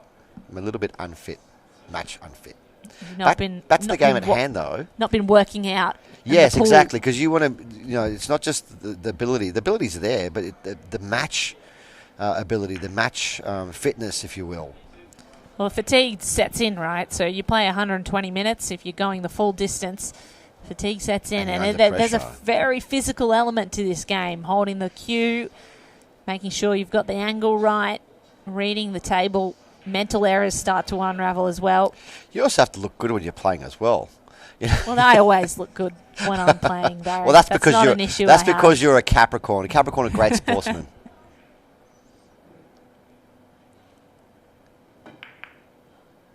Yeah, look at that shot from Bean. 5-minute break has maybe renewed Bean Hung. Yongshi Lee will take her turn now. She's going for the pinks, and there's a couple of clusters on the pinks. Certainly the table looks kinder to the blues. Yes, absolutely. And also she probably realised, hey, I'm up 4-1 and there's only about 40 minutes left in the match, so it'd be pretty hard for me to lose from this point. And we think like that sometimes as pool players. But the actuality is that people can run out of rack within a minute or two sometimes if the ball's laid correctly. You see again, she just overran the white ball too far again. The players have both been losing position with the white too much this match. So Yongshi is the underdog here, 20 years old. She's appeared in a number of state and regional level tournaments in New South Wales, but this is really one of her first forays into the international pool scene. So she comes in as the expected underdog and Bean really the favourite. Been around the traps for so long. Bean Hung, known to most anyone in this game. Champion in Oceania Women's 9-ball for a couple of years in 2016 and 2017. And 9-ball, 8-ball, 10-ball. She's done it all. Let's not forget she was also top 10 ranked in the world recently as well. Exactly. Very, very good player. Played for at least a decade at championship level. And you can see that kind of experience as she works her way around the table. Yeah, so she's giving herself a low angle now because she wants to play that extraction. She's going to stun the ball up. She's going to raise the back of the cue a little bit. No, she's not. She's going to play toss spin. A little bit of check, yeah, for the ball in the middle. But the slide got her. Look at that. She doesn't like this at all. It's gone a little too far. Well, she played the top with the check side, but these tables are brand new. The clock does not grab side. I feel like she could have just stunned the white ball into that cluster and opened it. Now, how now, brown cow? I don't know where that expression comes from, but it comes from somewhere. We know where the hill comes from. Where's that one from, Barry? I'm not sure. We need to know. I heard it somewhere once. The fans want more of these definitions. Yes, beautiful. What a shot. She played the kiss, but She got the kiss. She wanted a kiss of love where she has a shot in the 2, but she got the kiss of death. She got no shot now.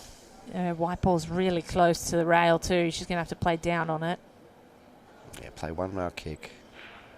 I fully expected to hit this ball, but where the white ball goes, nobody knows. She's trying to hit this quite full with the right pace to get the top rail. Let's see. Yeah, she hit that very full in the face. Okay. So now the table, the inning, Bean's inning at the table's finished, and we have Yongji Li here now. Yongji Li has got 6 balls to choose from. 6 balls to play safe with. You know, she has a big opportunity here. And you see the 2 balls that are on the side rail that are touching almost? On that left side rail. Yeah, it's a great place to play like a safety shot. Put the white. She's going to do it right now. She's going to move that ball away and put the white behind, just to promote it so she can finish in one visit. Nice and soft. It's too thin. It's beautiful. Leaked out a little bit, see? Might even give Bean a look at that blue. Yeah. No. I feel like she played that shot too early. She should have saved that shot for 2 shots later.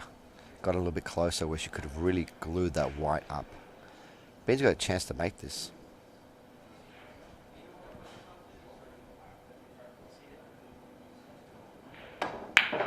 What a shot. Brilliant. So she put the spin on it. Shot. That is crazy. To get back, and here is the frame right here, Barry. That's the old Bean right there, yeah. Slamming that ball in a million miles an hour. What happened in that 5-minute break? There was a rocket put under Bean Hung, that's for sure.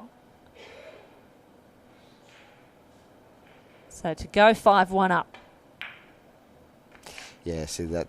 Easily. That's the moment where I believe Yongji Li just lost the match. She had a chance there, a really great chance to. She should have saved those balls for later. She had the right idea, but she could have waited a bit longer. She had another opportunity to play a safety shot up the top near the balk area. She should have waited a little bit longer for a chance. Just that patience, that experience that she was good. She's going to gain that from this. Have I told you this expression? When a man with money meets a man with experience, the man with experience gets the money, and the man with the money gets the experience. So who's getting money and who's getting experience? Oh, Bean's getting the money. And Yongji Li's getting the experience, there that's for go. sure.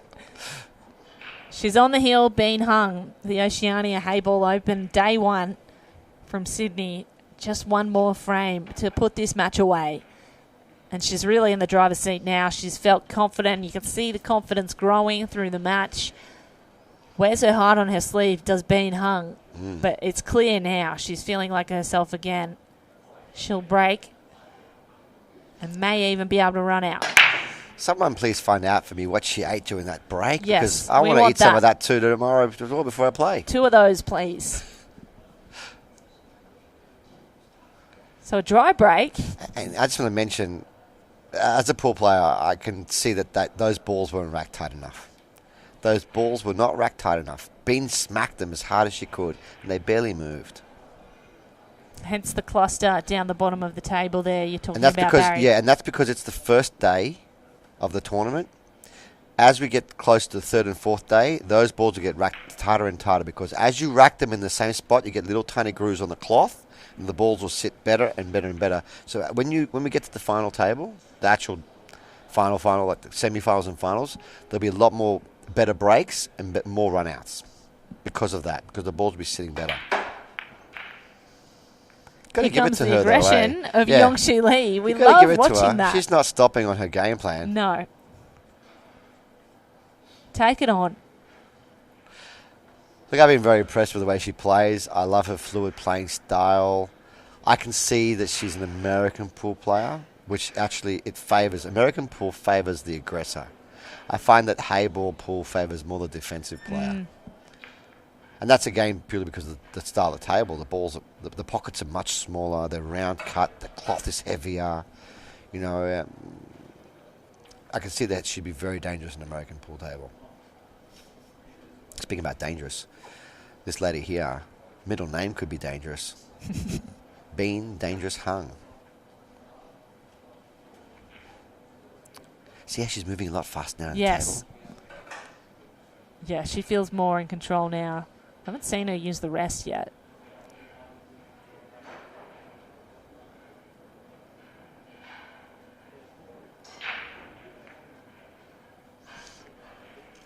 Okay. Yep, good. Good.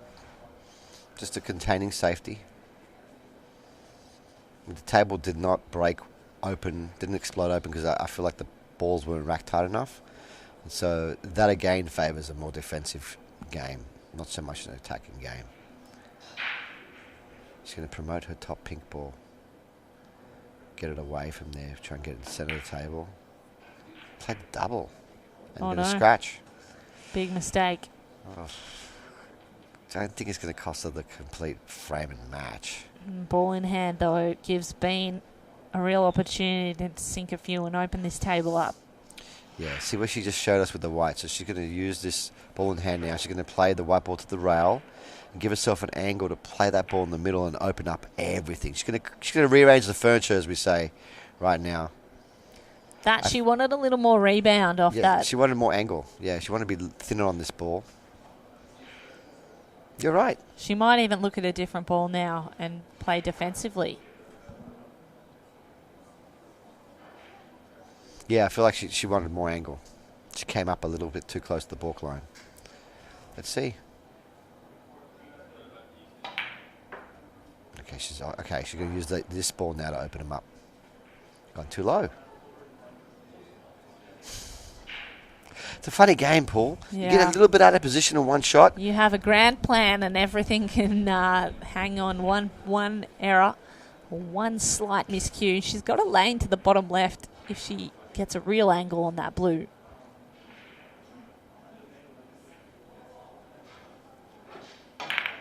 There you go.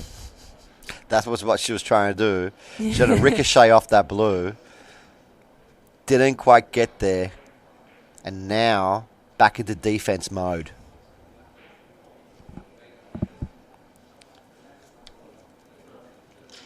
Showing us where she wants to put the white. She's going to screw the white ball behind the pink four. Close to the rail. Didn't get there either.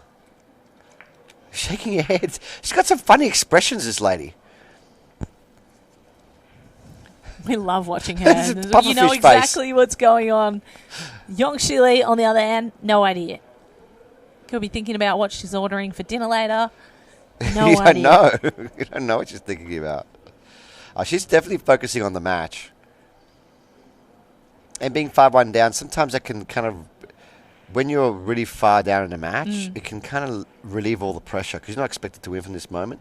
And sometimes players can end up playing amazing when they're really behind. Yeah, right.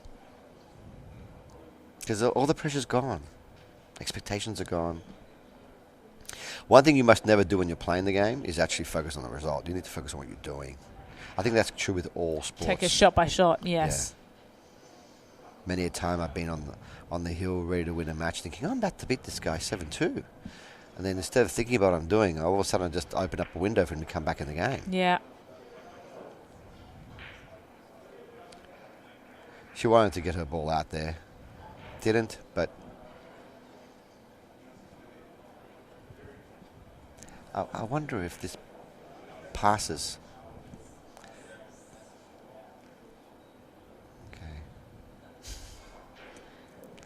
Flicks the hair over the shoulder. Gets a strong look at the middle pocket with this pink. Yeah, it's kind of strange because you normally see women with long hair tie their hair up when She's they're tied competing. it up, but her hair is so long that it's actually still getting in the way. She almost needs a bun or a different hairstyle. Plait. I recommend her to get a bun because her hair can cause a foul. So if the hair touches any part of the table or the ball, is it the ball? Yeah, The then balls. it would If it touches count as any of your the balls, hand. it's a foul, yeah. Yeah. Here we go. This is the shot. Just a little low on this. Got a nice two-rail though. She's going to play this really soft or hard, I wonder. Good speed. Good speed. There's a nice kiss. Oh, my God. She missed it. Oh, no. So the white ball goes into the bottom corner pocket, and now it's ball in hand for Bean. Like, how unlucky is that? So unlucky. She's still got this blue surrounded by 2 pinks and a black, though. It's kind of she's locked got a up. ball in hand to do whatever she wants now with this. Where do you go with it then?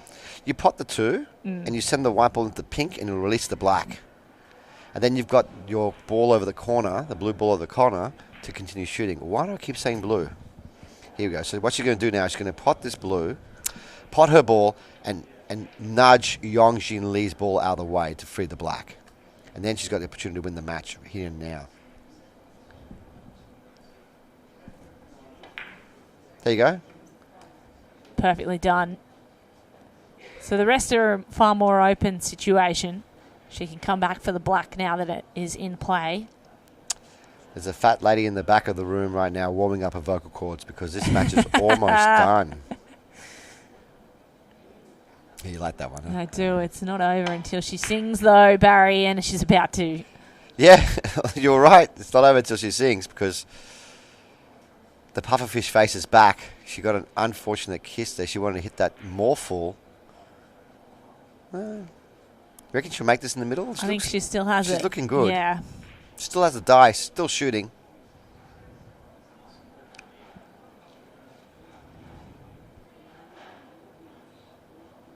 Has to hit this with pure topspin or else she will scratch in the corner pocket. It's going to get awfully close to that corner. No. She's overhit this by a mile, by a ton. Fortunate kiss. Wow, if she didn't get that kiss, she would have had no shot. Yeah, it would have been way off. So she's got to drag this along the rail. And as you know, Barry, these knuckles are really, really tricky. And she's going left-handed again. Look at the wobble. Look at the wobble on the cue. Yeah. She's definitely missable. No, she made it. Played that really well, actually. Needs it to stop now. Look at the faces. I can't, sorry. It's just so entertaining. Are you a man that likes to play with expression or? I'm pretty expressionless when I play. Yeah. So this is for the match. Bean hung.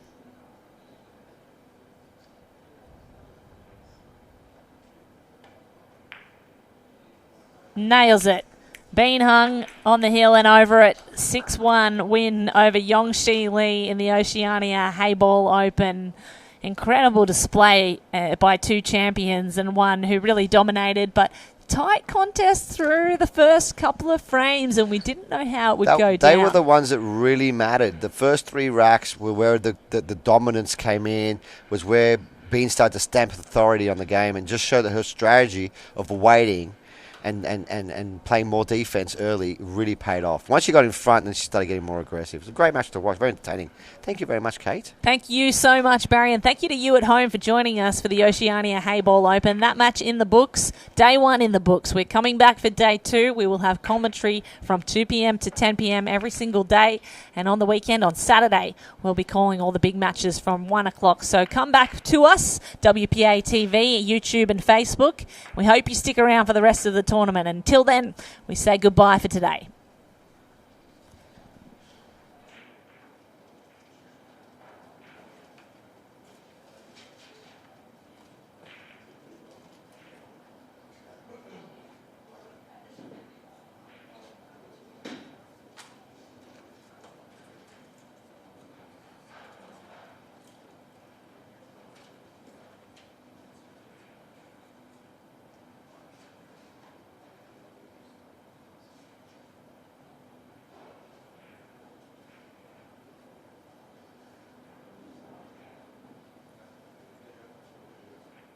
一线赛事指定排名：丁俊晖、奥沙利文、郑宇博、楚秉杰等国内外一线球星代言。厉百文，中国台泥领导品牌。中式八球，俗称黑八，是一项原创于中国的运动，在乔氏的推动下，已走进全球69个国家。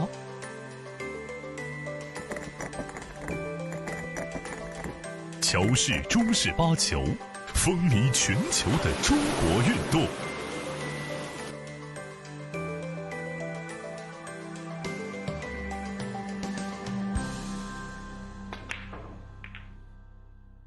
一线赛赛事指定排名丁俊晖、奥沙利文、郑宇博，楚秉杰等国内外一线球星代言。利百文，中国台米领导品牌。中式八球，俗称黑八，是一项原创于中国的运动，在乔氏的推动下，已走进全球69个国家。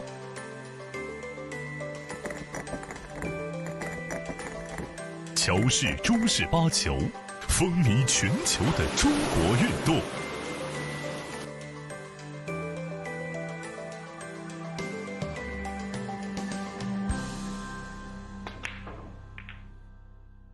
一线赛事指定排名丁俊晖、奥沙利文、郑宇博，楚秉杰等国内外一线球星代言。利百文，中国台米领导品牌。中式八球，俗称黑八，是一项原创于中国的运动，在乔氏的推动下，已走进全球69个国家。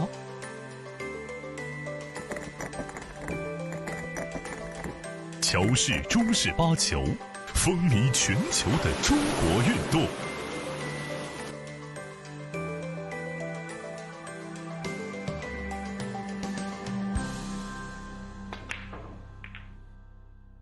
一线赛事指定排名丁俊晖、奥沙利文、郑宇博，楚秉杰等国内外一线球星代言。利百文，中国台米领导品牌。中式八球，俗称黑八，是一项原创于中国的运动，在乔氏的推动下，已走进全球69个国家。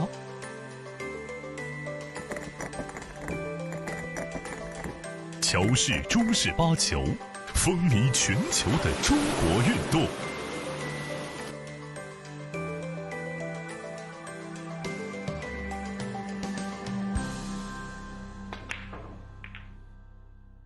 一线赛事指定排名丁俊晖、奥沙利文、郑宇博，楚秉杰等国内外一线球星代言。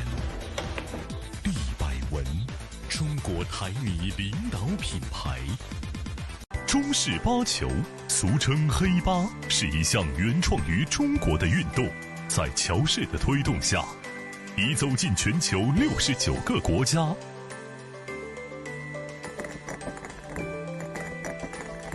乔氏中式